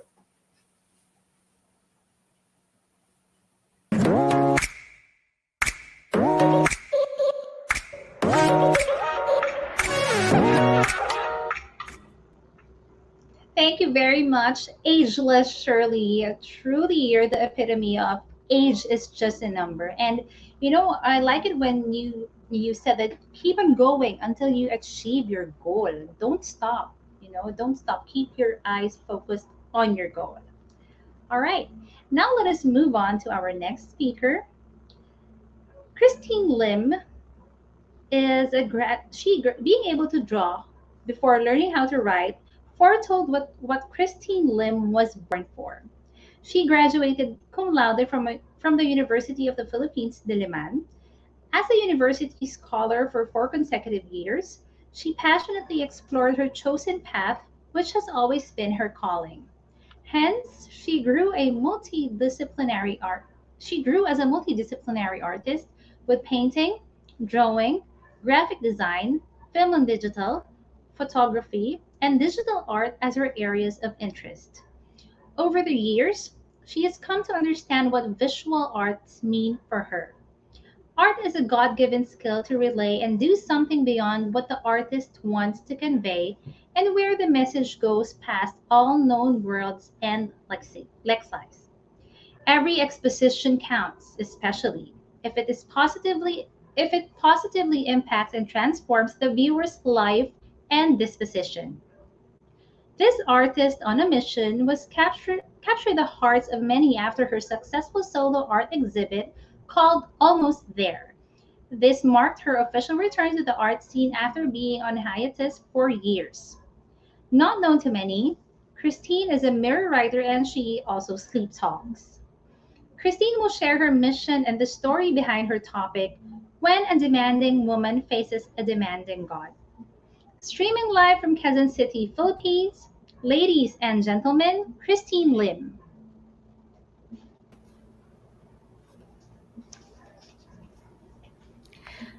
Good evening, everyone, and thank you for having me here.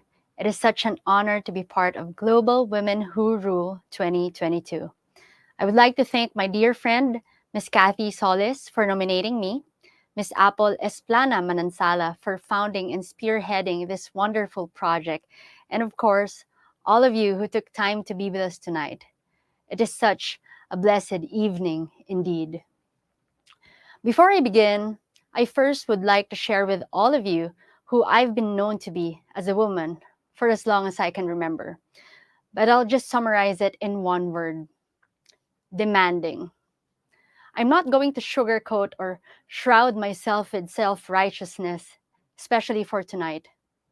I am not the nicest person you will meet. I'm not perfect. I have flaws, a lot. And for the longest time, amidst my flaws, I was still so demanding to get things I deemed I was entitled to have. And what are those things? Everything. As a daughter, my mother and my strict and demanding father had the hardest time raising me. I always insisted on what I wanted, even I had to go against them. I was a rebellious child and adult. I always fought hard to be the person I want to be, even if it wasn't what they wanted me to become. As a friend, I was very demanding with acceptance and affirmation. As an enemy, I always demanded to be right, and I will do whatever it takes to prove those who hurt me that they are wrong. As a student, I always demanded to be the best in areas I knew I was good at and wanted to excel in. As an employee, I was demanding to always be heard. I was demanding to do things my way. And perhaps that's the reason why being a professional artist suited me better. Now, most of the time, I work alone. As a boss, I was demanding with time, with fast progress, with everything I felt I needed from my employees. I was demanding to always be followed and for everyone to do things my way in the timeline that I demanded to be met. As a wife, I demanded from my husband, well, you know how wives are. Let's say it together. I demanded from my husband to give me the sun, the moon, the stars, and the world. As a mother, I demanded from God to make my children better than other children. And I'm sure if not all, most mothers, parents can relate. Yes. However, being demanding never gave me what I wanted. Never. Because looking back, the reason why I was so demanding for the longest time was not that I kept on getting what I wanted. It was because what I really wanted was to be happy. And no one in this world could give me that.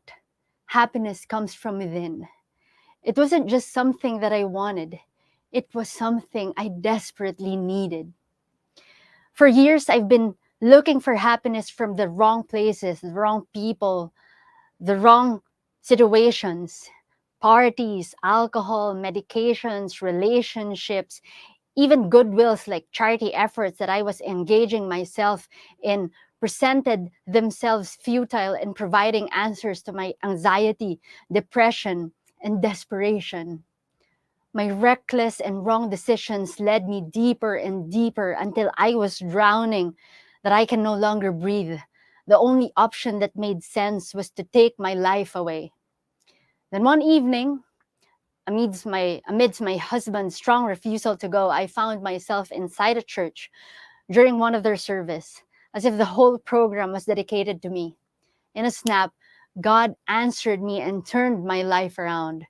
There, I told him, I'm his, and whatever he wants me to do, I will do. Wherever he wants to take me, I will follow. And my journey as a new Christian was just so full of overflowing blessings, and I was in heaven. I was happy. But then I also realized that being a Christian is also a calling to continuously change for the better. And how do we do that? We get our faith stretched. We get tested. We get broken so we can be made new again. After a few months, after I surrendered my life to him, he blessed me with identical twin boys, John and Judah. I only asked for a son and he gave me two. But then I delivered them prematurely at only 6 months postnatal. At first, everything was okay. Both John and Judah were improving. But after 2 months, John's operation turned into a disaster. I saw my son John in pain. I watched him for one long, agonizing month as he slowly suffered and deteriorated, with his intestines sticking out of his tummy due to errors from his operation. In front of doctors and parents and other people, I wanted to be strong. I showed them my steadfast faith in the Lord. I didn't want them to see that I was scared and unhappy. No, I will not be defeated again. But every time I went home, I would go to my walk-in closet. There, I would scream at the Lord and shout nasty words at him. I cried over and over, and I demanded him to take all the pain away. I demanded him to make everything okay. I demanded him to take me instead. Then one evening, as I cried myself dry, face down on the floor, I found myself in a place where I saw the face of a demanding God. There he was, demanding something, and his presence was resounding. But he wasn't demanding for the life of my son, John. He wasn't demanding for mine. He wasn't demanding to get anything that I have. Why would he demand to get something he owns in the first place? No, it wasn't that. What he was demanding from me was for me to allow him to love me. What he was demanding from me was to accept what he wanted to give, and he was willing to give me everything. Everything I never knew I needed, but I needed so desperately. And it dawned on me, I never really allowed anyone to truly love me. I always had this wall of distrust toward everyone around me. I always felt people were insincere, unfaithful, dishonest. Was it due to the paranoid personality disorder that I was clinically diagnosed with? Perhaps. But there on the floor of my walk-in closet, with my cheeks resting on the puddle of my tears, I stretched out my arms on the ground and just allowed myself to be loved by him completely. There, I fully surrendered and trusted him with John's life, with my everything. John is now happy with Jesus. Yes, John is no longer with me, but surrendering to God with all that I am was the best decision that I've ever made in my entire life, and I couldn't be more grateful. I have a beautiful family, 2 amazing children, Justin and Judah, and a loving and a handsome husband, Jasper, wonderful and amazing parents, and the rarest gift God can give me, a mother-in-law I was able to click with. Through that moment, I also was able to hear God's calling to live my life as how it should be. I've turned away from the art scene for 10 years, ignoring and disregarding the talent that He gave me. For years, I didn't use it. I went against what He specifically instructed everyone with regards to the special giftings that He has blessed us with. After my John passed on, 2 people, a sign of God's conviction and confirmation, told me on separate occasions, John is no longer with us because his mission was already accomplished, and it was followed with, you are still here because your mission is not done yet. What is your mission? And I immediately knew what it was, as if it was the clearest ray of sunshine that turned on me to be a spotlight. It was time to be who I was, to be the artist that I was created for. It was time for me to go back to art, not to build a career, but because I have a mission to accomplish. I came back to be His artist on a mission. My journey in the art industry and outside of it has been more than what I ever dreamed of. I never even prayed for any of this. I never prayed for the favors, blessings, and provisions that God has been showering me. And so, though I still feel I'm undeserving of all that I have been receiving because of what I've done in the past, and I've been trying not to continue to do, I just allow myself to be used by Him. I just allow myself not to be in control and let God move me. I'm sorry.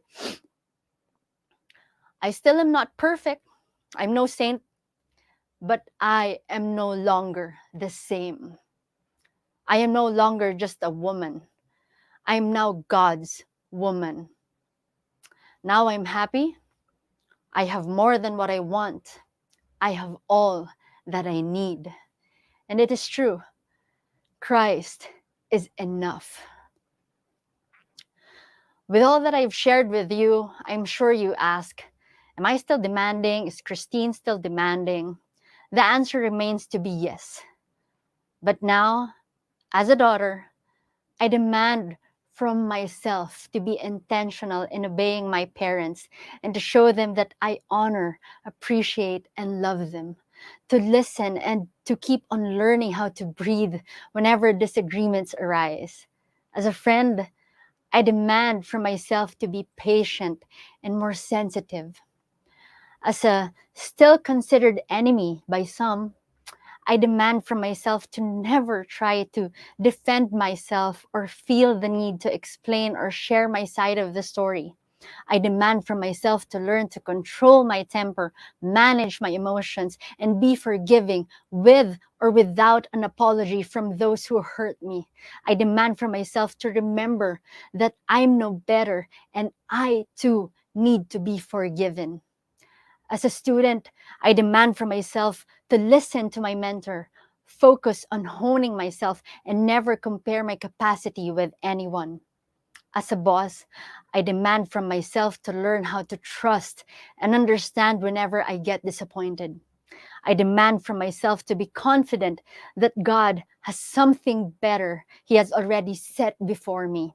His plans and timing are greater than my planned projects and schedules. As a wife, I demand from Jasper to say sorry because I'm always right. I'm kidding. As a wife, I demand from myself to learn how to listen, to respect and love my husband unconditionally. And I just want to say, Jasper, you're such a blessing to me. As a mother, I demand from myself to not be controlling and to simply allow my children to grow at their own pace.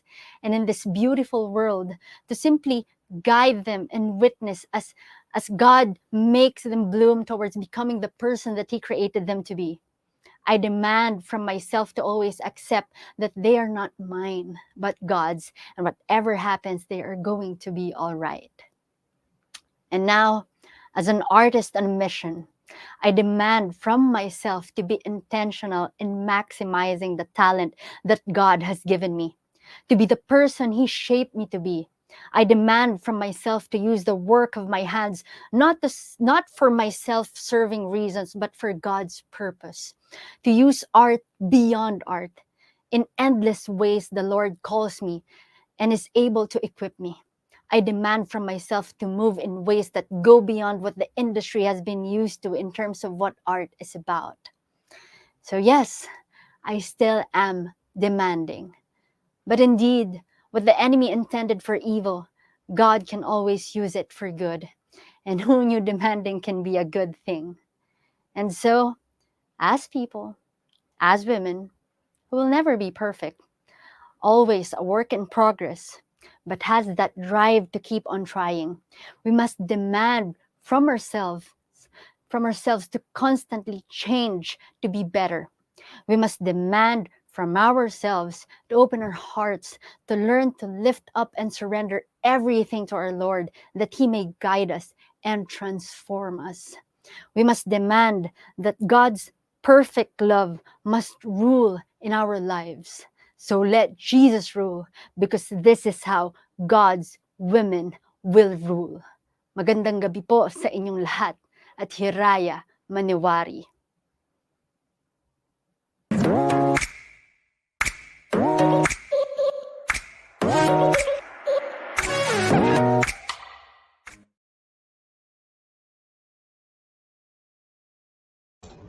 Thank you very much, Christine. That was such an inspiring and lovely message. And what I was able to pick up was that if at our lowest, at our really really lowest and the darkest times in our lives, when we have the courage to surrender, that's when things change, right?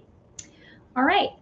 And now for our next speaker, Clarence A. Liwanag is an architect who fell in love with interior design and took that passion to build her own interior design firm, Design and Build, C.A. Liwanag Construction. She had her bachelor's degree in architecture at Far Eastern University and her diploma courses for interior design at School of Fashion and the Arts. She dipped her feet in the F&B world and opened a cafe with her friends, Alec and SFC, in 2017 to 2019. She became a member of JTI Makati Princess Urdua on December 2012, and since then she chaired numerous projects both in community and development, national and international gatherings.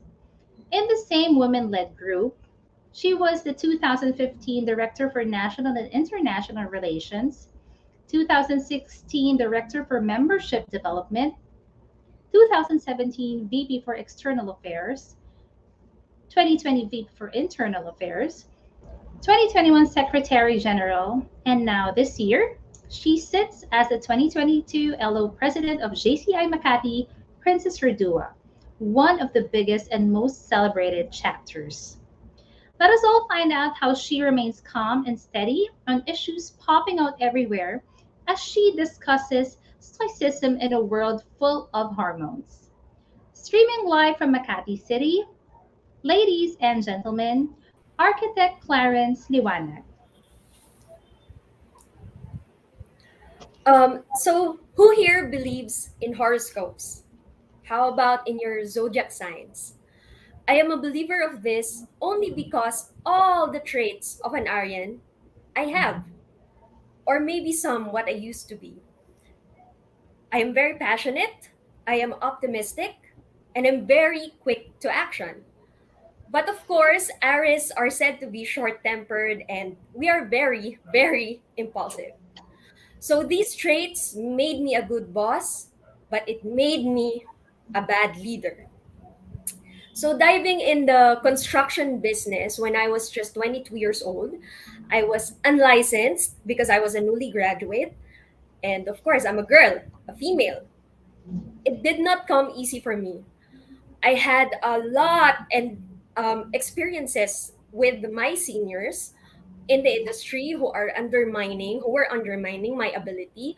And some of our workers, as you know, in the construction, they cannot take or they cannot accept that they're about to be headed by a woman. And of course, I was very young. And we had workers that really talked down to me because they think that I don't know what I was saying. And my impulsivity makes me very reactive in conflicts, and those conflicts bring forth more conflicts, which only harmed me and our company. Because of my short temper, my anger used to shoot up very easily, and it aggravates the situation more.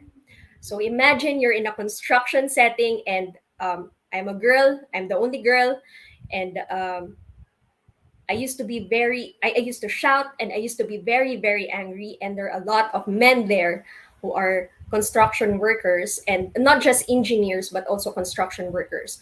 So imagine how I felt, not being heard and not being followed. So back in 2012, as you've heard, I am very fortunate to have the opportunity to join JCI Mahati Princess Urduha. It's an organization that aims to create positive change, not just to the community, but also to ourselves as well. We have trainings and workshops on how to become an effective leader. But it pinched my heart because when I have heard that, I know that I was not in any way an effective leader at all because I am very reactive and I'm very short tempered. So even after a lot of leadership courses and hearing the effective leadership course over and over, I still find myself being affected by every little thing and every little disturbance that came my way. So being in an all-female chapter, hormonal changes can be very, very real. The menstrual cycle of a woman affects the serotonin, which you know is the hormone that is in charge in balancing our moods, in stabilizing our moods, and lessening the depression. Aside from this monthly off mood episode of women, members of JCI Mahati Princess Orduha are very, very empowered already. They are also assertive, and that adds to the challenge of leading them when you are like me, impulsive, reactive, and emotional. So years passed, and I evaded the responsibility of being the president. And I remember every year my supposed to be batch mates teased me on why am I still not the president? Because life came in my way, and I find myself highly, highly stressed, highly anxious, to the point that I was shaking and panicking at night before I sleep, or sometimes no sleep at all, being sick and confined in the hospital, having very low immunity, and hurting the people that I love the most. All because I got so negatively affected by the issues and everything problems that are coming my way. So last September 2012, my grandfather, who I love very dearly, died, and it took a toll on me physically, emotionally, and psychologically. It was the middle of the Delta surge, and all our house help, my aunt, my cousin, and even my mom are all were all in isolation. And I was the only one physically available to fix the funeral of my grandfather. So imagine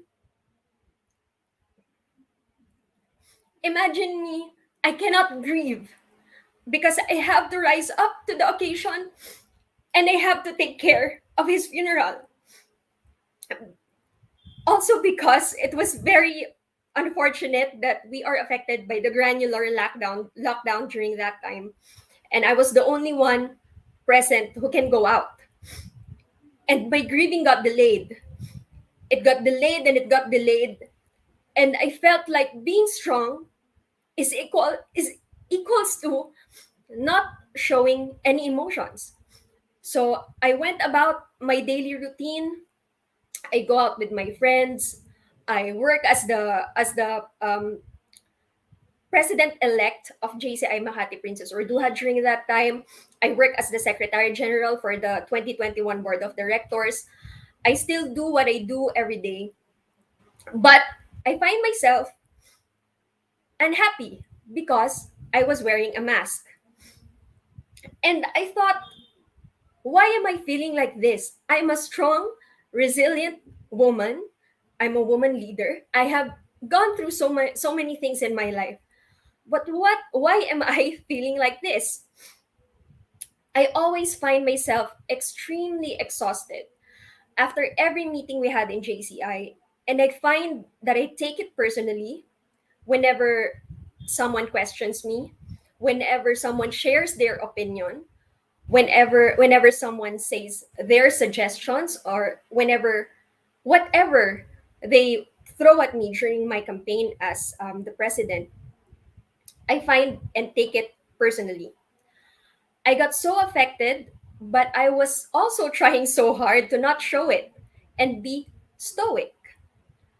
But my understanding of stoicism was very shallow back then, because I just thought that if I don't show emotion, if I don't show that I'm sad, that I'm grieving, it means that I'm stoic. But deep inside, I was really, really ruined. So I was blaming the full moon. I was blaming the retrogrades, my zodiac, my raging hormones, and the hormones of my board of directors, the hormones of an all-female chapter. I was blaming them because I don't know why I was so down. And I was trying to make sense. Why am I like this? Why am I reacting like this? So one night, when I was driving home, I felt very, very lost. I felt lost and I didn't want to go home. I don't want to go home to my parents nor to my place.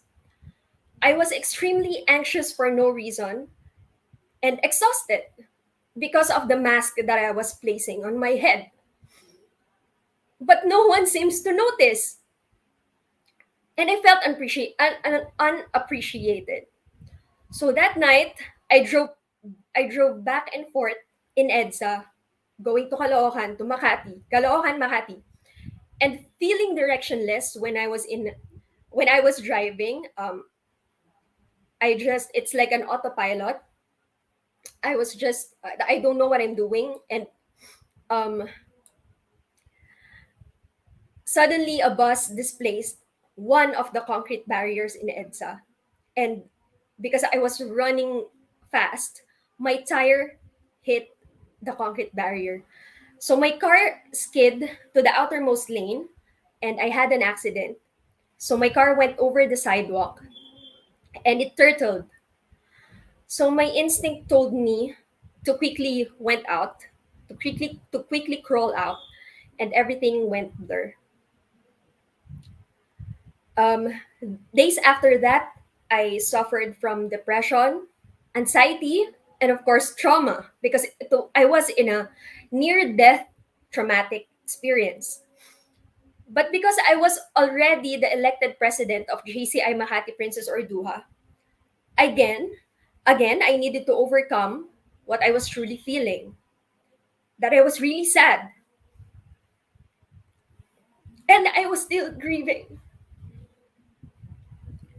The day came wherein all of the negative emotions paralyzed me, and I want everything to stop, and I wanted to run away. So I was lying down and I was searching TikTok. I was looking at TikToks to make myself happy. I stumbled upon one quote. And this quote said that every day you make choices and that you choose wisely. So it brought up an epiphany to me, and I know that I have the power to choose. You have the power to choose. We were fighting for that in JCI Makati Princess Orduha, for women to have a choice. But it never occurred to me that I also have the power to choose on how to react, how to receive criticism, and how to receive what was life throwing at me. I made the conscious effort daily to choose well, in spite of the raging hormones, in spite of all these retrogrades and the alignment of stars and the planets. I know that I have the power to choose how to feel. And we have the power to choose this two-letter word, very short but very strong, the word no. I have heard this multiple times everywhere. A woman is not equipped to lead because we are very emotional beings. What they meant was we are easily affected by our emotions and brought down by outside factors. And oftentimes because of our hormones. How many times have you heard, nireregla yan, kaya yan ganyan? And they think that results to poor judgment and poor decisions. So it means we cannot lead. I find that Stoicism teaches us that we are in control of ourselves, that we have an ability to have a direction, to have a goal, and to take life as it is. Stoicism teaches us to eliminate what is unnecessary to achieve our goals, say yes to what only matters to us, and no to anything else. Saying yes to everything, sometimes we think it's going to be more efficient for us, but it's going to exhaust you if you say yes to everything. Again, we as women, we have the power to choose. One of the cardinal virtue of Stoicism is fortitude. So fortitude is not just courage, but it is courage in pain and in adversity. We have to consciously train our minds and ourselves to have self-control, to set priorities, and to be relentlessly optimistic, especially in today's world. Fortitude in women is not just physical strength, which we always relate to giving birth. It takes moral strength and strength of character to be a woman in fortitude. And this is very important. Why is it important to have fortitude as a woman leader? It is because our world today still looks down on femininity, on female leaders. I am not in any way a full-fledged Stoic. Every now and then, I do things out of the beliefs of Stoicism, but conscious daily effort, choosing well, eating healthy, and accepting that life is not perfect. And of course, we cannot have it all, even if we want to, gives tranquility to ourselves and our lives. Stoicism really helped me, especially in my leadership in JCI Makati Princess Orduha. It's because I have learned to eliminate what I hear and what happens outside of our chapter that's unnecessary. If it doesn't matter to me, then I shouldn't be affected by it. What matters to me, which is our membership and our goal in empowering women and changing the world positively, should be my goal, and I should always work towards that. I will leave you with this one quote by Epictetus, I love this Stoic person. He's an ancient Stoic. To make the best of what is in our power and to take the rest as it occurs. Thank you very much to everyone who's been listening, and thank you very much to Global Women Who Rule for giving us the opportunity to talk about being a Stoic women leader in this world that's full of hormones. Have a wonderful night, everyone.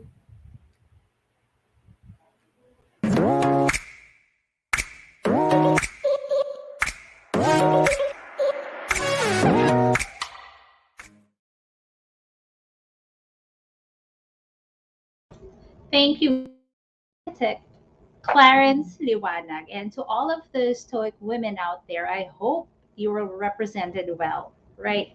Now, of course, special message, you have the power to choose, so do not ever take that for granted. All right, so 20 speakers so far, ladies and gentlemen. I hope you're all still doing okay. And, let us know what you think. If you have questions, send them in the comment section. And now, I promise you, we still have more. All right. And in the meantime, I would like to thank these wonderful sponsors that made this event possible. Rise Creatives, JCI Makati Princess Urdua, Block Tides, Strata Results, Puzzle Box BPO Incorporated, Outcome Incorporated, Intersections Communications Incorporated, Moving Walls, Fully Tech, Pitchworks, Bayong Shaga, Bellam, Beautita Cosmetics, Esia Rice Express, Purity Placenta, Empower, Zen Events, My Daily Collagen, Brown Roots Creatives, Graze It Up, Elra's Electrical Corporation, Beauty Buzz PH, and Private Pop Avenue. We would also like to thank the following promoters.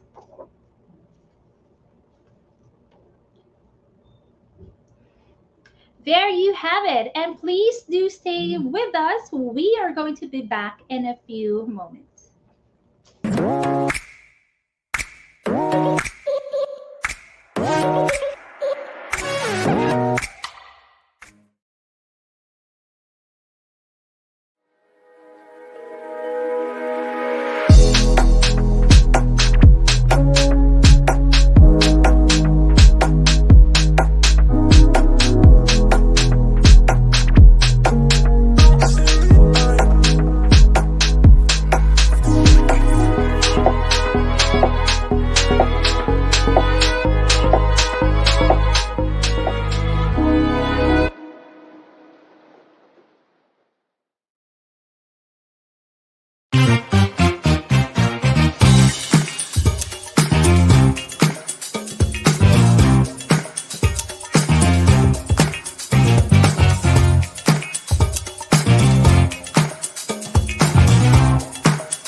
Social media can be overwhelming for entrepreneurs and business owners, and Alon actually struggles with daily content that converts sales.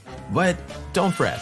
Rise Up Creatives Worldwide is here to help you with daily customizable captions, exclusive photos, and an easy-to-use design studio, all in one digital platform. Plus, monthly masterclasses to help you grow your business with just 5 minutes of investment each day. Join us today. It's time to rise up and be creative.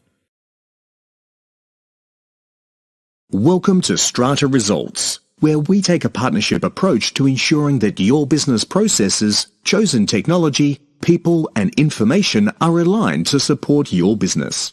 Strata Results, partnering for your success. Hello, and we are back. And of course, thank you for sticking around and staying with us because we have a few more left. Now, on to our next speaker. Sandy Montano has some key titles to her name. She is the first ever ASEAN Woman Leader awardee during the ASEAN Business Awards, or ABA 2014, held in Myanmar. She received this award because of her outstanding presence in the community as the woman behind Community Health Emergency Education and Rescue Services, or CHEERS. The institution's advocacy is to provide rescue services during natural disasters and calamities. The following year, she was recognized by ASEAN Women Entrepreneur Network, or AWEN, in Hanoi, Vietnam as the Outstanding ASEAN Women Entrepreneur of the Year. And in case you didn't know, Sandy is a nurse by profession and was recognized as Warang Nurse ng Bayan by the Philippine Nurses Association.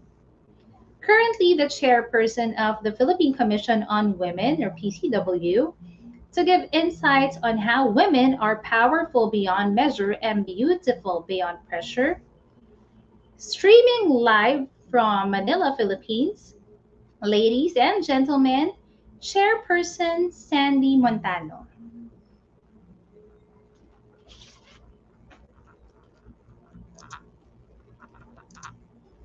Women Who Rule. This event was made possible because of a good person and an empowered woman, Miss Apple. Before I begin my presentation, I would like to thank GWWR for making this possible, for inviting me to talk about violence against women and the Safe Spaces Act, and how we can empower more women and girls with today's society. Now let me walk you through the two landmark laws for the protection of the women, which I know is very relevant for you to know as we celebrate the National Women's Month. Okay, so sa lahat po, sa mga nakikinig ngayon at nanonood, Happy Women's Month po sa inyong lahat. Okay, so let me start with the Republic Act 11313 or the Safe Spaces Act, also known as the Bawal Bastos Law, and Republic Act 9262 or the Anti-Violence Against Women and Their Children Act. Let us first understand why these laws were enacted and why our women and children are at the brunt of discrimination that necessitated the passage of special laws to protect them. Here are some of the examples of actual advertisements from time when male superiority was considered as the social standard. Imagine if the same situation still exists today, that women are not allowed to cast vote, go to college, occupy leadership positions both in government and the private sector, or enjoy equal salary and opportunity as men. The root cause of the vow, okay, these are harmful gender norms, are deeply embedded in our cultures and religions that sometimes we do not recognize it instantly. The inadequate power relations between men and women are fueled by sexism, patriarchal customs, and the less general perspective that women are vulnerable and less competent. As the future leaders and change agents of this country, your participation in the fight against discrimination and violence against women is indeed crucial. I would like to point out that violence against women, or VOW, remains to be one of the country's pervasive social problems. Pervasive because it has been existing at all levels, in walks of life, even in the vulnerable and marginalized sectors like IP women, persons with disabilities, and women in general. Data show that even with the passage of several laws that we have right now, women still experience from different forms of abuses, including sexual online exploitation. In the interest of time, we will be focusing the discussion on the Safe Spaces Act and the Anti-VOWSY Act. These two landmark laws that aims to protect women and girls from sexual harassment and the intimate partner violence. Before the passage of the Safe Spaces Act, Republic Act 7877 or the Anti-Sexual Harassment Act was signed into law in 1995. Back then, it can only be considered as a sexual harassment if the offense is committed by a perpetrator who has moral ascendancy over the victim. For example, the abuser is your teacher, your boss, your coach or trainer, or any other person who has moral ascendancy, authority, or influence over you. On one hand, if you were abused by your classmate, friend, or fellow employee, or if a teacher was harassed by a student, it would not be considered sexual harassment. It would only be treated as acts of lasciviousness or unjust vexation, which also has lower penalties under the revised penal code. Republic Act 11313 or the Safe Spaces Act recognizes that safety should not have a limitation and should cover spaces where people are allowed to participate, develop, whether physically or virtually. It expanded the previous law to include public and online spaces aside from the workplace, schools, and training institutions. It also removed the requirement that the abuser must be someone who has authority, moral ascendancy, or influence over the victims. Victims can now file a case for gender-based sexual harassment if it is committed by peers, friends, fellow teachers, or employees, as long as the offense falls within the definition of sexual harassment under the Safe Spaces Act. So, as I have mentioned earlier, sexual harassment is now punishable when committed between peers, colleagues, associates, schoolmates, professors, non-teaching personnel, regardless of their positions or authority. The organizations or officers must also designate an officer in charge to receive the gender-based sexual harassment complaints and forward them to the Committee on Decorum and Investigation, or this is what we call the CODI. We also hope that more victims will be encouraged to report and to the authorities so that they can be given necessary protection and assistance to prevent further abuse. Let me share some of the ways to report by seeking help during the pandemic. First, the victim can report to the barangay baudes for immediate assistance. Baudes are usually located inside the barangay hall and are managed by female desk officers. It is good to have your barangay contact number saved on your cell phones in case of emergency. Okay, next, victims can also report abuse to the Women Children Protection Center or WCPC, which is under the Philippine National Police. The WCPC handles cases of violence against women and their children and oversees the conduct of investigation, arrest, and other operations against perpetrators. You can find the WCPC on Facebook or the Aling Police Hotline to the numbers you can see on the website and other social media. Another way to report online is through the e-report sa Gender Umbud website. Developed by Commission on Human Rights, you can file a complaint online and officers will contact you to get more information, provide help, and refer to your agencies or other necessary services.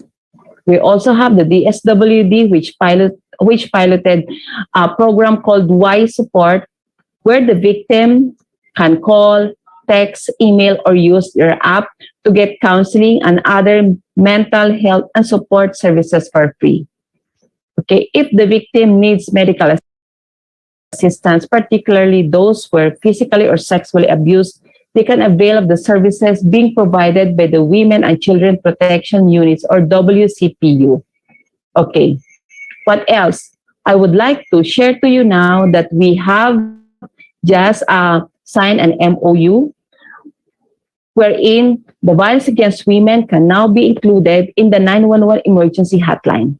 Before, when we talk about emergency, there are 5 cases being adopted or being rescued by the 911 emergency hotline. The terrorism, bombing, fire, earthquake, calamity, and the medical emergency. Now the 6 cases or emergency or urgent case is the gender-based violence and the violence against women and children. So this makes us more evident that we can work together. We can make sure that there is a project with the government that you can count on. Also, we would like to tell everyone that we will be launching today the MOVE.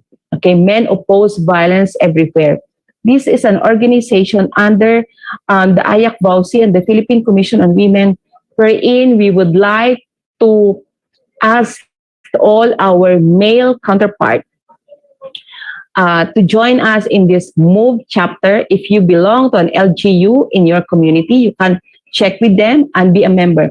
The membership is free. As a matter of fact, if you're going to join for some meetings, for some activity and gift giving, this can be charged. All the membership or the cases that you're going to need to pay can be charged to the Gender and Development Fund or the 5% fund allocated with the government agency. Okay? So when we talk about, at this point, I would like to call on you, all of you, to be an agent and ally in reducing violence against women. Together, let us create a community that is free from violence. We will be observing this year, November and December, the annual 18-day campaign to end violence against women. And this is a form of, these are what we call this Safe Spaces Act and other forms of gender-based violence. Okay, again, I would like to end my presentation by saying that together we can do a lot.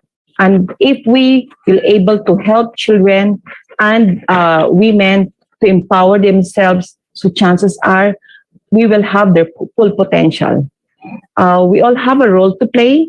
Women, stand up for your rights, break barriers, be pioneers of change, and empower other Kwanas and make sure that discrimination is eradicated.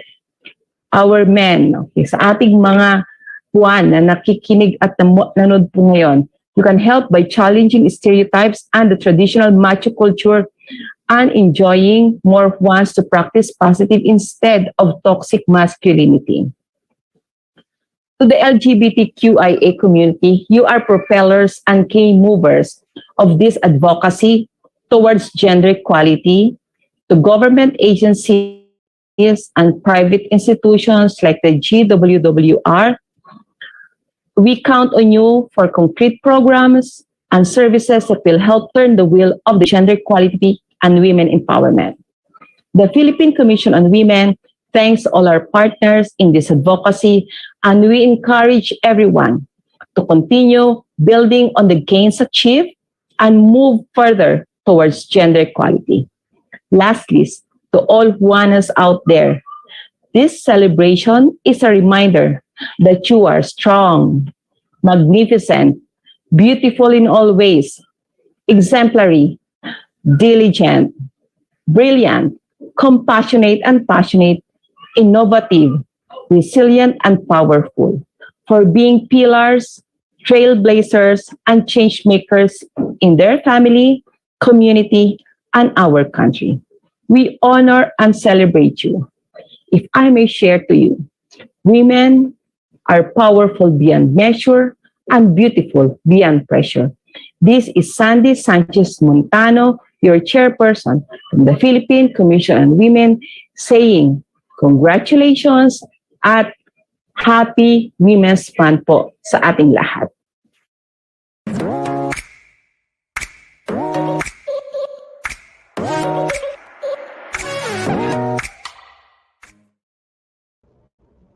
Thank you very much, Miss Sandy, and very informative, right? So everyone, please take note that the VAW call is now considered an emergency when you call 911. So that's a very great development, right? And you know, if you see an abuse happening, please speak up and report it. You know, it can help the whole community. All right, now moving on to our third to the last speaker for tonight, Dr. Marivic C. Agurto Mercadal, or Dr. Avic, was a BS Psychology graduate at the University of Santo Tomas, where she met her husband, Dr. Gerard. They have been together for more than 21 years and have been blessed with two beautiful girls, Marga and Cheska. During her residency training, her interest in gynecologic cancer blossomed. She then pursued further training in gynecologic oncology and robotic surgery at the National University Hospital, Singapore, and at the Jose R. Reyes Memorial Medical Center. She is a fellow of the Philippine Obstetrical and Gynecological Society, an advocate of women's cancer care and prevention through education of women. She is also a member of the Philippine Society for Cervical Pathology and Colposcopy. Currently, she is a practicing consultant at various hospitals. The Medical City is one of them, and she is also a faculty at the Ateneo School of Medicine and Public Health while completing her MBA in Health. Fun fact, Dr. Avic bakes, cooks, and she is a certified bookworm. When it comes to women's health, Mother knows best, especially if she's a doctor. Listen to the experts' advice on empowering women through awareness. What every woman should know about their reproductive health. Streaming live from Ortigas Center, Pasig City, Philippines, ladies and gentlemen, Dr. Avic Agurto Mercadal.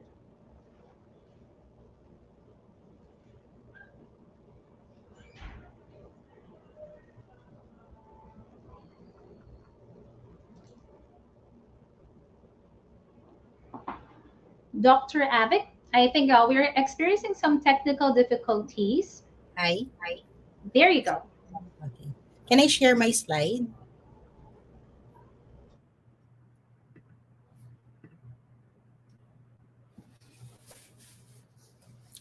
So again, good evening. Thank you for that kind introduction. And it is such an honor to be part of the Global Women Who Rule for 2022 and to speak beside these 21 beautiful women and powerful women whom you have heard and will be hearing more from tonight. So I would like to extend my deepest gratitude to the new channel and to Ms. Apple Esplana Manansala for creating this venue for all women to come together to share our experiences and advocacies and to empower all women here tonight through awareness. So I am Avic, and an obstetrician and gynecologist with specialty training in cancer care for women. And there are many health issues and cancers affecting the females, and most of them are preventable. So that's why this evening, I would like to empower all of you through awareness on what you should know about your reproductive health, specifically on some cancer prevention that are relevant for women. So first, let me define for you what is reproductive health. So reproductive health is the state of a complete well-being and the optimal condition of the female's reproductive system during all of the stages of a woman's life. So that's from infancy, pubertal development, to reproductive years, during pregnancy, delivery, and postpartum period. So until her menopause. So I'm sorry, I think some of my slides, the animation of my slides are not working. So in this slide, actually, I wanted to present to you some of the female organs, the female organs, which are the uterus, where babies grow when we get pregnant, the cervix, where the baby comes out from the uterus into the vagina, and vital also are the ovaries and the fallopian tubes, since the ovaries produces necessary hormones that are vital to the daily function of a woman. So that is to regulate her menstruation, for pregnancies to occur, and to protect her vital organs like the heart and bones. So also important is the breast. So there are a lot of benign and malignant conditions that can arise from the breast tissues, and it is important for women to have knowledge and to consult for monitoring and screening for breast diseases. Okay. So at the back of this photo, actually, so I have the common excuses why the gynecologist will not some patients will not seek consult to a gynecologist. So a lot of women will always have reasons and why she should not visit her gynecologist, even when she is already having irregular menses or no menses for 2 months, 3 months, or even for a year. So actually having missed menstruation when you're not pregnant puts you at higher risk of having cancer like endometrial cancer. So this should already be warning signs for patients to seek consult to a gynecologist. Or sometimes women can feel some lump in her breast or in her abdomen, but they would just dismiss it to maybe having gained some weight. So in my practice as a gynecologist, there are some common excuses that patients will say why they will not seek consult to a gynecologist, and that is when their menses because their menses come regularly or they don't feel anything wrong with their body. They are afraid to see a gynecologist, especially when we do the internal examination on them. They are busy with work and have no free day, or they don't have an extra budget to go to a doctor or do the test, or they need to take care of their home and their kids. So these are the common reasons that they give. And exactly, it's because this is what a mom or a woman would be in her family. So most moms are super moms. So their concerns, their excuses are actually valid concerns, and because they had a lot of things on their plate that they need to do. So women, especially moms, are our modern day superheroes, and this photos actually sums up the things that what a woman is. So did not even include a woman working, no. So aside from that, these things that she needs to do at home, she also needs to work. So sometimes they can do a lot of things except think of themselves and think of their health. So that is why we appreciate very much the strength, the character, and the power of a woman. So given the importance of our dear women in our lives, our mothers, grandmothers, daughters, nieces, best friends, teachers, co-workers, or even ourselves, we should know how to take care of our health and when to see a gynecologist. So sometimes in trying to save money or time, a woman ends up spending more money and more time for diseases that actually can be prevented and diagnosed at the early stage of the disease. So that is why it's important for our superwoman to have their regular checkup. So that's the women's wellness exam. So without any symptoms or concerns, they just need to go to the doctor to see their gynecologist to make sure that everything is okay with their bodies. So a women's wellness examination includes a full physical examination, including most specifically for the breast and pelvic examination, health screenings as needed for their age and health issues that can be done, including those for their comorbidities like hypertension, if they are diabetic, obese, or have cholesterol problems. So all these can be screened.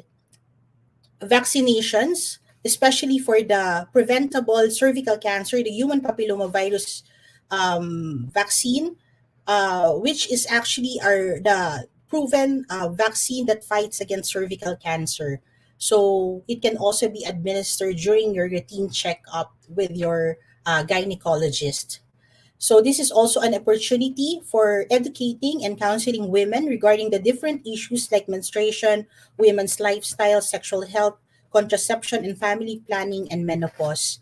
For those without health insurance who are saying that they don't have extra budget, there are actually government institutions or charity institutions that you can go to, wherein they conduct outpatient clinics for gynecology and obstetrics, and they could screen you for the different diseases free of any charges. And sometimes you can use your PhilHealth to pay for these services. So I just want to talk about some of the most common cancers affecting the women. So it is important to know about this so that we can actually prevent them and diagnose them early. So breast cancer is the most common cancer among Filipino women, and it is actually the third leading cause of cancer-related deaths in the country next to lung and liver. So early detection of breast changes and prompt medical consultation may lead to a higher likelihood of a successful treatment. So one important thing that women should know is how to do breast self-examination or BSE. So this is very simple. You don't need to spend anything. It's very effective for women to detect any noticeable changes in your breast.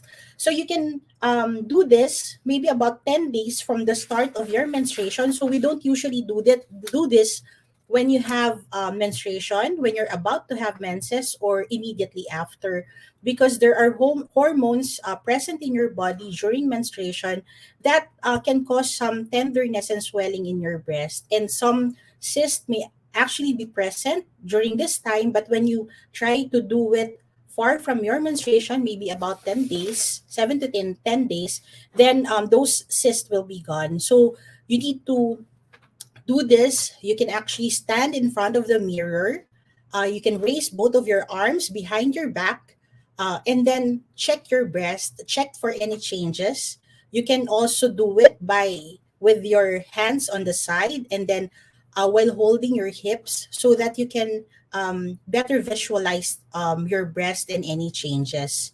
And then when you're in the shower, you can palpate for your breast, or even when you're lying down, you can palpate for your breast. You can raise the arm of the breast that you are palpating so that you can better identify any masses present in your breast. So you start from the middle, check your nipple for any discharge.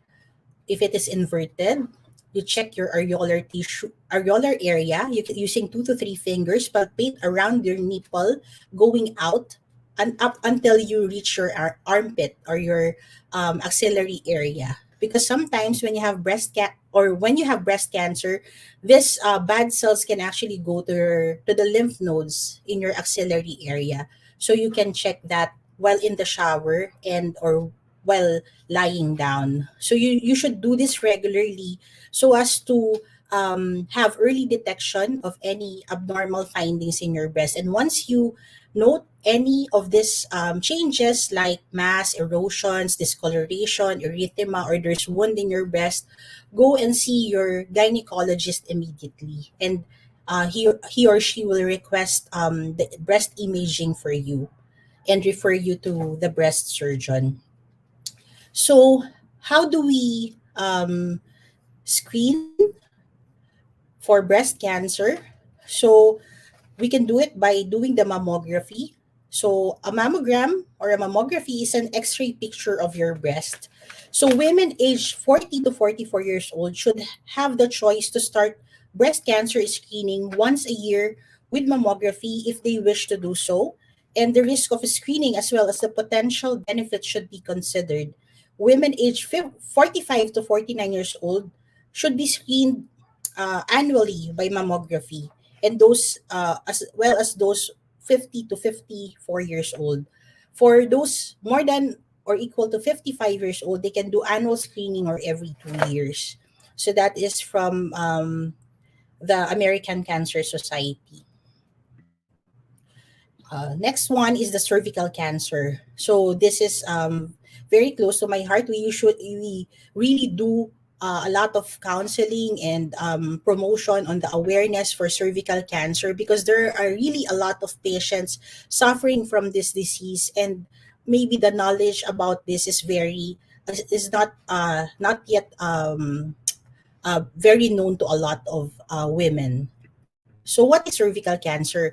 So cervical cancer is actually the cancer of the cervix. That's the lower portion of the uterus in contact with your vagina. So cervical cancer is the second leading cancer among Filipino women and among women 15 to 44 years old, and the fourth leading cause of female cancer-related deaths among Filipinas. So this is actually a preventable disease. And what is known about it is that it is caused by a persistent human papillomavirus infection. So the human papillomavirus infection is acquired by women through sexual contact. So when you start to have sexual contact, it already exposes you to having this HPV infection. But it is said that women actually have the mechanism to eliminate it from our body. But when it persists, it can cause changes in the cervix that can eventually lead to cervical cancer. So there are the risk factors or the reasons why you will have an increased risk for the disease is when you have multiple sexual partners at any time. So meaning you have more than one partner or partner of someone who had multiple sexual partners. For example, you only have one partner in your lifetime, but you were quite lucky to have a husband or a partner who had many previous partners. So that already increases your risk of having the virus and eventually having cervical cancer. As early initiation of sexual contact and having multiple pregnancies can also be risk factors. And when you smoke, you use oral contraceptive pills, and you had history of sexually transmitted diseases, that also increases your likelihood of having a persistent HPV infection and eventually cervical cancer. So these are the presentation of cervical cancer. So patients will have abnormal vaginal bleeding or foul smelling discharge, pelvic and back pain, loss of appetite and weight loss when the tumor is already big enough to obstruct your bladder, your ureter, or your bowels. You can have changes in your habits, and also some leg swelling can be seen in patients with cervical cancer. It can also lead to a renal failure for some patients needing dialysis. So this is quite a difficult condition to have. So it's important that we encourage our patients to have a regular screening for cervical cancer. So how do we screen? We screen by doing pap smear. So you can start as early as 25 years old for those with sexual contact. And human papillomavirus screening. So it's like the COVID-19 swab test, RT-PCR. So we actually check for the presence of the virus in your cervix. So we start at 30 years old. So this is how big the problem of cervical cancer is. So the WHO even said that one woman dies of cervical cancer every 2 minutes, and we can prevent it. So HPV vaccination is another form of prevention. We can start it as early as 9 years old and can be routinely given at 11 to 12 years old until 26 years old. It is given 2 to 3 doses, and for 27 to 45 years old, it can also be considered as long as the patient and the doctor understands its benefit.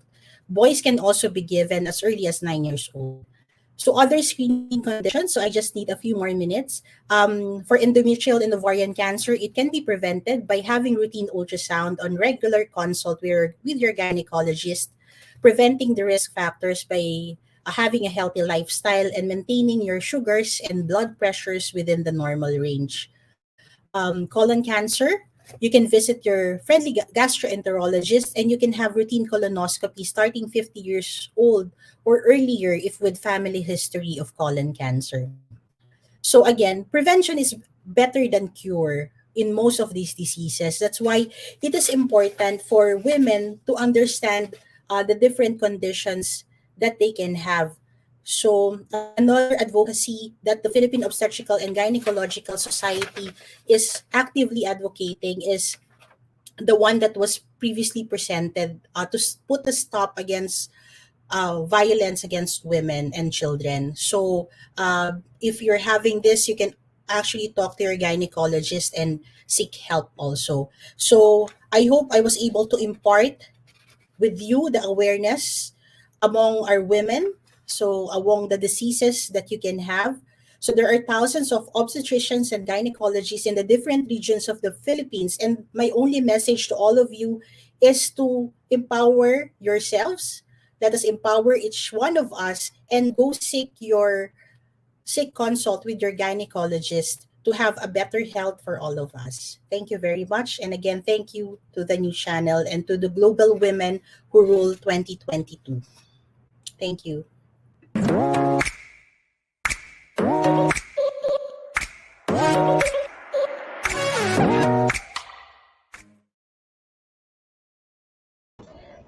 you very much, Dr. Avi, for sharing your knowledge and expertise to everyone. And to you watching right now, go get that checkup that you've been postponing for a long time. Okay, now it's time to meet our final speaker this evening. Known since her college days as a staunch advocate for the youth and volunteerism movement, Gang Badoy Kapati founded a groundbreaking movement and nonprofit called Rock Elle Philippines in 2005. She sits on the founding board of the Mindanao Peace Games and is a mental fitness coach for national athletes under the Philippine Olympic Committee Athletes Commission.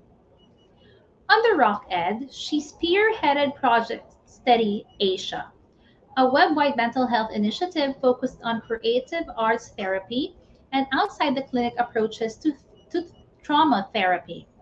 Training for almost a decade as an art therapist in the maximum security prison, Gang believes that peace and progress are impossible if a nation doesn't prioritize mental health.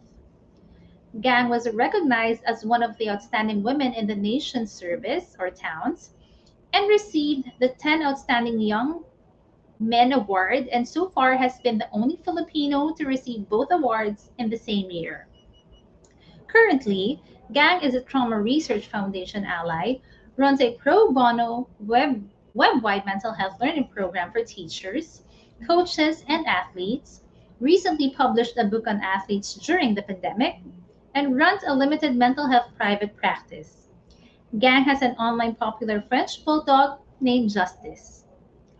Gang is the lead trauma therapist and executive director of Project Steady, which is this year's Global Women Who Rules event beneficiary.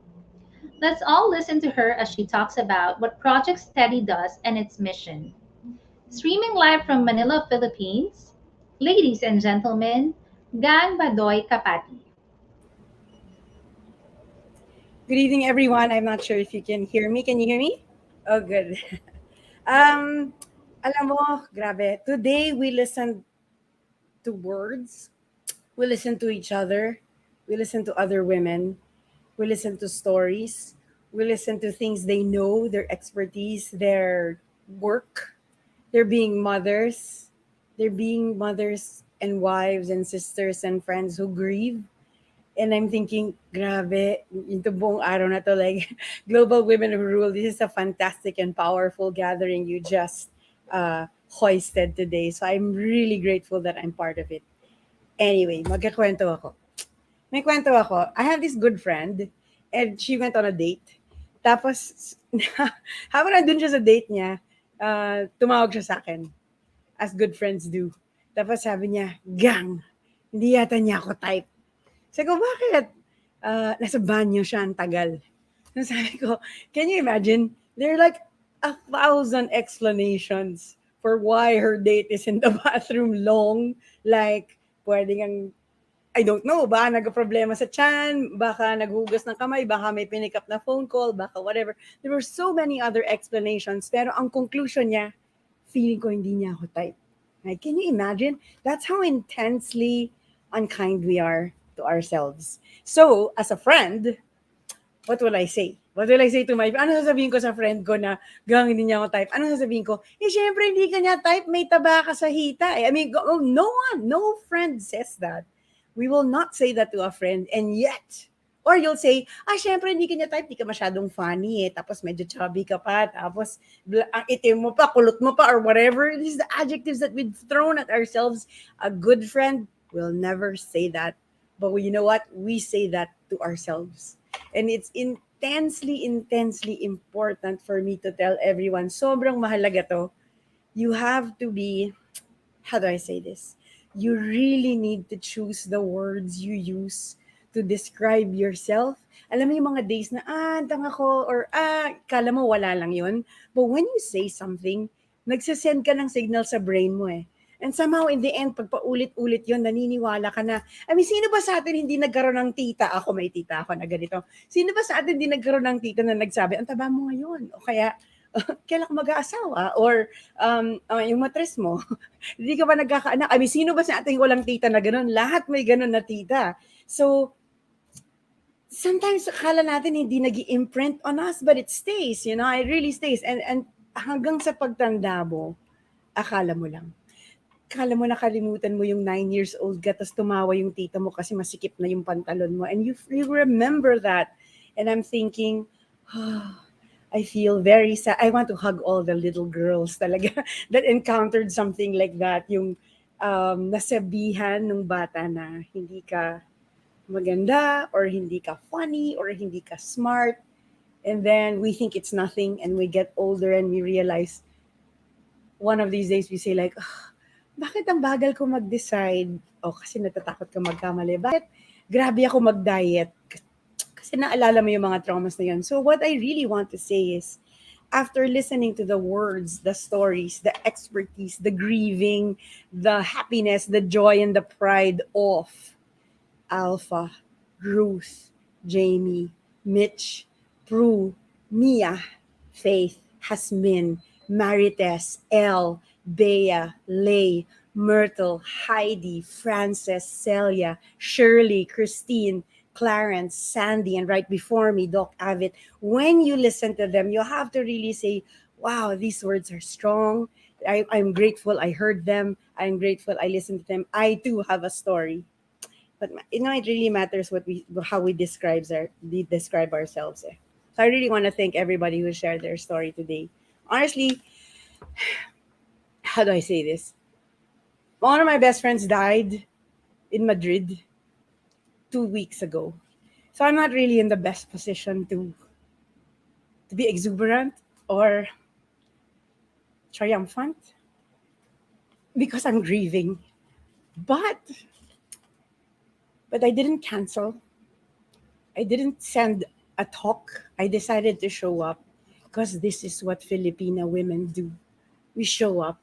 We show up when it's difficult. We show up when there's a chance to say thank you. We show up when there's a chance to say sorry. We show up when there's a chance to honor other women. I'm showing up to honor my mom, who gave birth to 10 children, was widowed at 34, at that time with 7 children and pregnant with 1. I was born of a strong woman, and I really need to grab every chance I can get na pag may nagsasama-samang kababaihan, kailangan ko talaga sabihin, sobrang galing nyo. Don't let anyone tell you otherwise. And di ko alam kung kanino kayo naniwala nung bata kayo, pero take my word for it now, ang lakas natin. Tayo talaga ang bumubuhat ng kalahati ng langit. Tayo talaga yon. At International Women's Month ngayon, and I celebrate all humans of any gender identity, LGBTQIA, BCDEFG, HIJK, LMNOP, lahat, because we were all born of women. I really think it's so appropriate that an OB-gynecologist spoke before me. First of all, I really need to go and have a checkup, but I really think it's appropriate that an OB-gynecologist spoke before me because dun tayo naiilang, dun tayo na we're so bothered, we're so awkward with our bodies, but really we should be so proud. We were all born of a woman. And we women, we show up. We show up kahit mahirap. And sometimes we show up and we're gloriously beautiful when we do, no matter how sad we are, no matter how broken. You can't imagine the 1,000 things I really want to say this evening.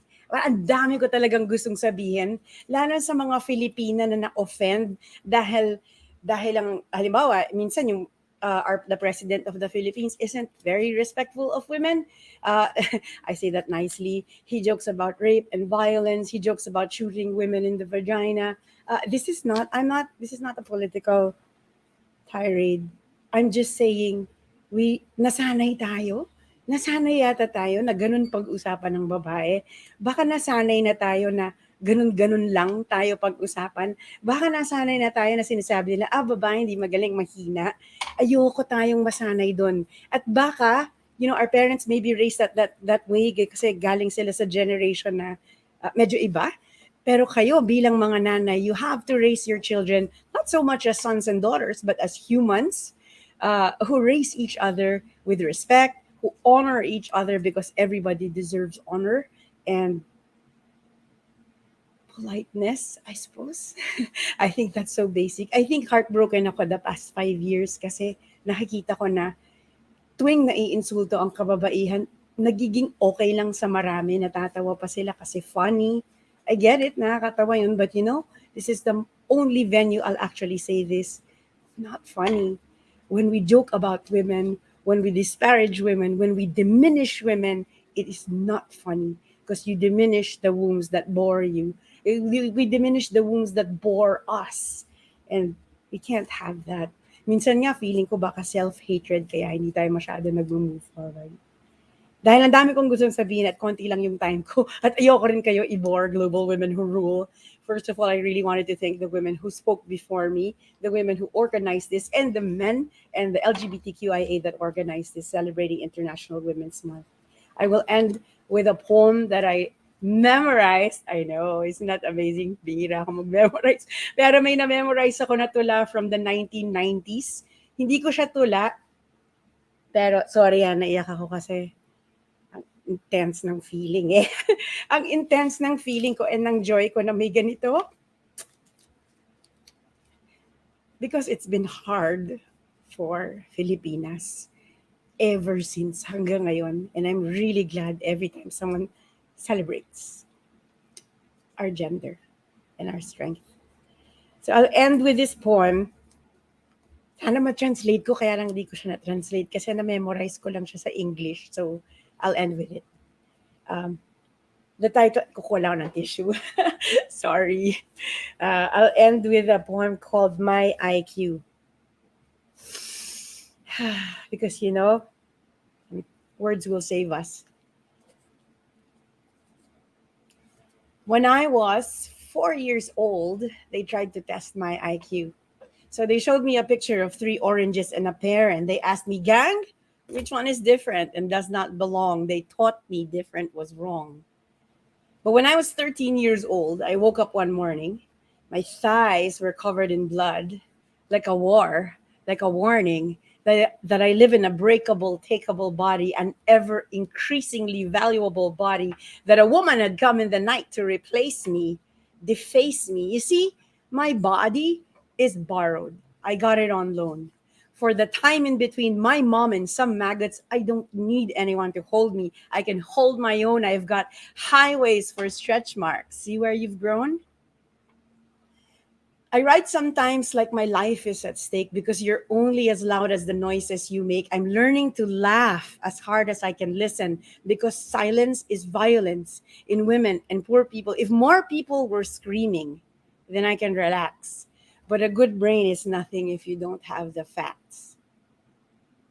We live in a breakable, takeable world, an ever available, possible world.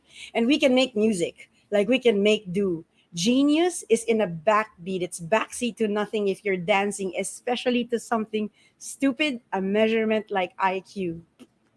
For every lie, global women who rule, or every lie we unlearn, we learn something new. For every lie Filipinos unlearn, we learn something new.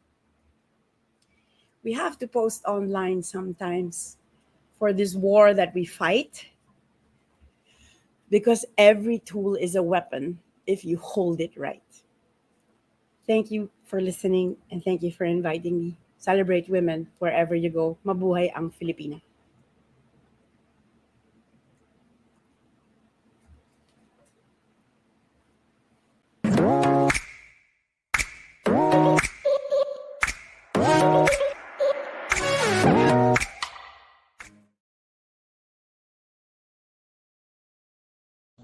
Thank you very much, gang. And everyone, I've been trying to keep my emotions at bay, but the end part really, really got me.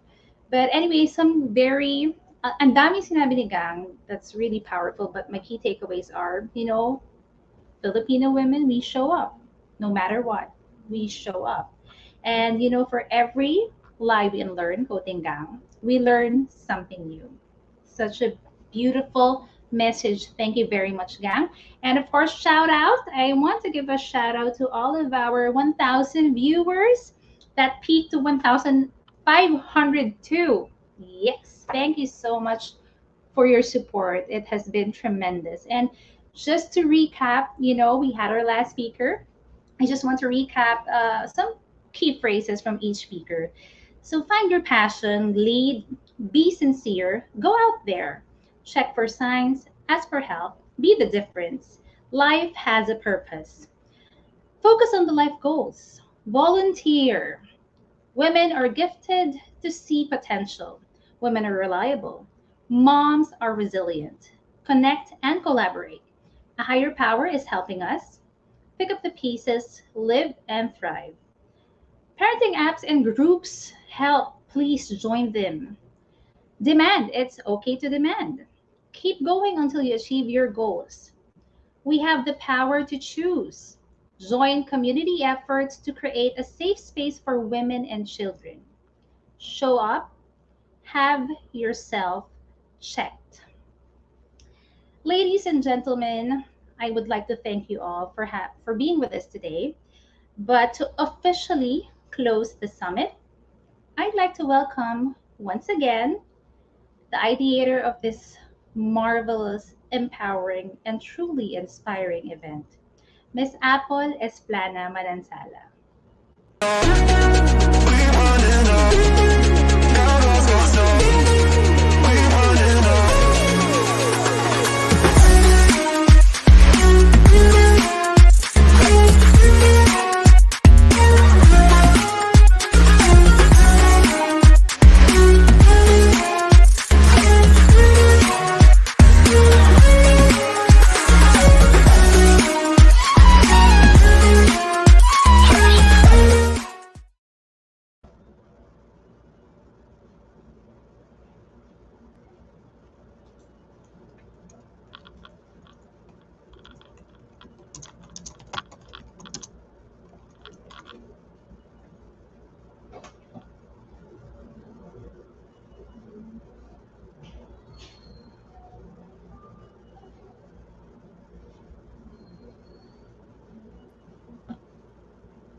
This is the final part, but welcome to live stream where everything happens and everything happens for a reason for sure. What a day, everybody. More than 6 hours of roller coaster of emotions online and offline. If you cried a tear online while watching the 22 speakers earlier, we also did backstage. Super cried a lot backstage because of the preparations that we had to do. We've been sitting here and standing up for the last 8 hours at least today. You have no idea how challenging it is to stage online long events with 22 powerful profiles from different parts of the world, which we did today. Highs and lows of emotions, I must say. What an amazing day. Thank you, everyone. Thank you to all the 22 wonderful, amazing, inspiring, transforming stories and Global Women Who Rule speakers, profiles that we have met today. You have truly touched our lives. Thank you, Alfar, Ruth, Jamie, Mitch, Prue. Minute yung tenga ko. Mia, Faith, Jasmine, Maritess, Elle, Beya, Lei, Myrtle, Heidi, Frances, Celia, Shirley, Christine, Clarence, Sandy, Avic, and Gang. And of course, Ange, thank you for doing great today. Thank you very much for sharing your time and your talents with all of us. We are not big, Global Women Who Rule speaking, but thank you very much because you shared your time with us. From the bottom of my heart, the 22 Global Women Who Rule profiles, thank you for the support, especially. Thank you also to the 22 other Global Women Who Rule 2021 profiles, the ones who joined us last year, for the support, especially in promoting our event, most especially Adet Puerto, Gladys Basinilio, and Kathy Solis Davila. Maraming salamat po to everyone who stayed. Hindi po ako magsasawa at matatapos ang salitang salamat at thank you dito sa last part na to ng ating online event. And syempre, maraming salamat sa 1,000 plus people na nag-gather at nakinig, nanonood sa atin right now on the new channel. Thank you very much for staying. This is amazing. I prepared something, but I'm actually not reading it anymore. Thank you so much because it's very overwhelming. I wanted to speak from the heart. And this is really what we have done today. This is really using and doing digital for good. Global Women Who Rule would not be possible without the following sponsors and the supporters and donors and friends. So let me just, go through my list and babasahin at sasabihin ko po sila isa-isa sa inyo. Thank you so much to Rice Creatives, JCI, Makati Princess or Duha, Black Tides, Strata Results, Puzzle Box PPO Inc., Outcome Inc., In Life, Intersections Communications Inc., Moving Walls, Fully Tech, Peachworks, Bayong Shaga, Belam, Portier Placenta, Beautita Cosmetics, Esiha Rice Express, ASEA, Empower, Zen Events, My Daily Collagen, Gracie Rap, Elros Electrical Corp, Beauty Buzz PH, Brown Roots Creatives, Private Pop Avenue, Ernesto by Barber Boy, our event promoters, thank you very much. Stand Up with Oro, Mompreneurs Club, Life Coach Philippines, Village People, Write, Breathe, and Live, the Manila Times, the Manila Bulletin, the Asian Parent Philippines and Singapore, CSR Insights, Malaya News, Malaya Business Insights, Mindanao Times, Panay News, the Philippine Daily Inquirer, Woman PH, Philippine Portal, Page 1, IMAP, CICP, Creators and Influencers Council of the Philippines, PCW, Philippine Commission on Women. Our sincerest thanks also to the following individuals, Mike and Nice Alvir, Mark Amoranto, Elton Mark Bukoy, Yana Garcia, Celia Jacob, Flor Lazaro, Architect Clarence Liwanag, Jasmine Miroy, JP and Che Montejo, Lawrence and Joby Linsangan Moreno, Ana Perez, J. Don, Julia Robilios, Kate Dalaga Garcia, Adet Porto, David Rioterio, Norman Davila, Rio Ruiz, Shiana Simura, Steve Anglicas, Mitch Tarosa, JJ Tulio, Shamir Valdeavilla, Jav Villaruel, Michelle Miraz, Gail Macapagal Cruz, Lei Ermitaño, Carla Perlas, Frances Ang, Attorney Carlo Ibanez, King Gonzalez of Realty Realities for giving time for this event. The entire team of Balay Buhay Sama na Samar, maraming salamat sa inyo dyan sa Samar for allowing us to use your time and your airing time on the new channel today. Haba, diba? So as you can see, this event would not have been possible for those people and those that I've hopefully wala akong nakalimutan. So thank you so much to my closest friends. You guys know who you are. Di ko na kayo iisa-isahin. Share, thank you for being there for me today and the whole day today. Thank you once again to Project Steady, Gang, Badoy Kapati. It's an honor to have met someone like you. I still encourage many to share your blessings and GCash your donations through the new channel for this event so we can share more to the projects of our event beneficiary, which is Project Steady. Please do follow them. They have very, very good projects who are helping not just Filipino women or not just Filipinos, but also, they're generally all Filipinos are benefiting from them. Thank you so much.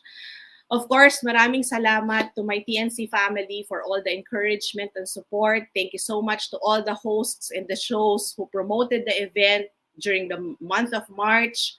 Thank you so much to my Puzzle Box BPO Inc. team, especially the TNC assigned staff, Lance, Richard, Armela, Sheen, Janine, Hershey, Jan, Mabin, and Beya. Everyone, maraming salamat sa hard work ninyo at thank you for listening to me. Our ates at home for assisting me with everything, for the preparation. My friends, my forever supporters, Ness and Edwin Argame, and our very talented host. Again, Ange, thank you so much for your time. You know that I appreciate you both. Thank you for listening to me as well.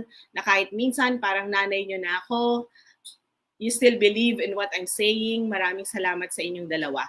My entire Esplana family, my sister, my brother, and their families, my Manansala family who is live and listening to me right now, especially mommy and daddy, thank you very much.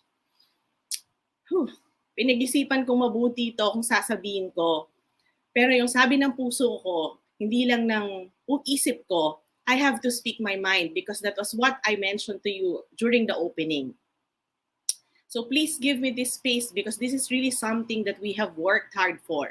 Hashtag, rosas ang kulay ng bukas. It is. And I hope I made my family most importantly proud just for saying that.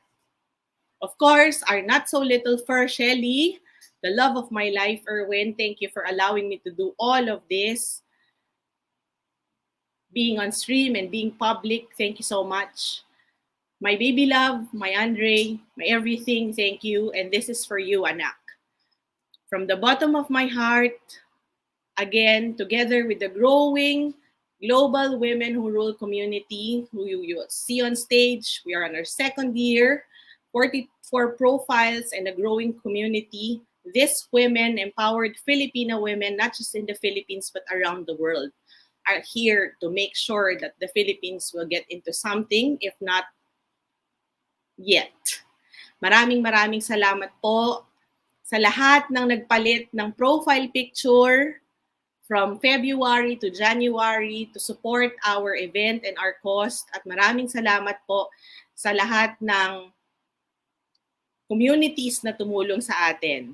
I hope that this will also help us enable more Filipinos. Thank you for helping us paint our social media pink. Let's please continue to paint our Philippines in pink. As I said earlier, today is just the beginning and there are still so many things to do. I look forward to seeing all of you in the next activities of the new channel and most especially Global Women Who Rule. And syempre, we will see you again in the Global Women Who Rule 2023.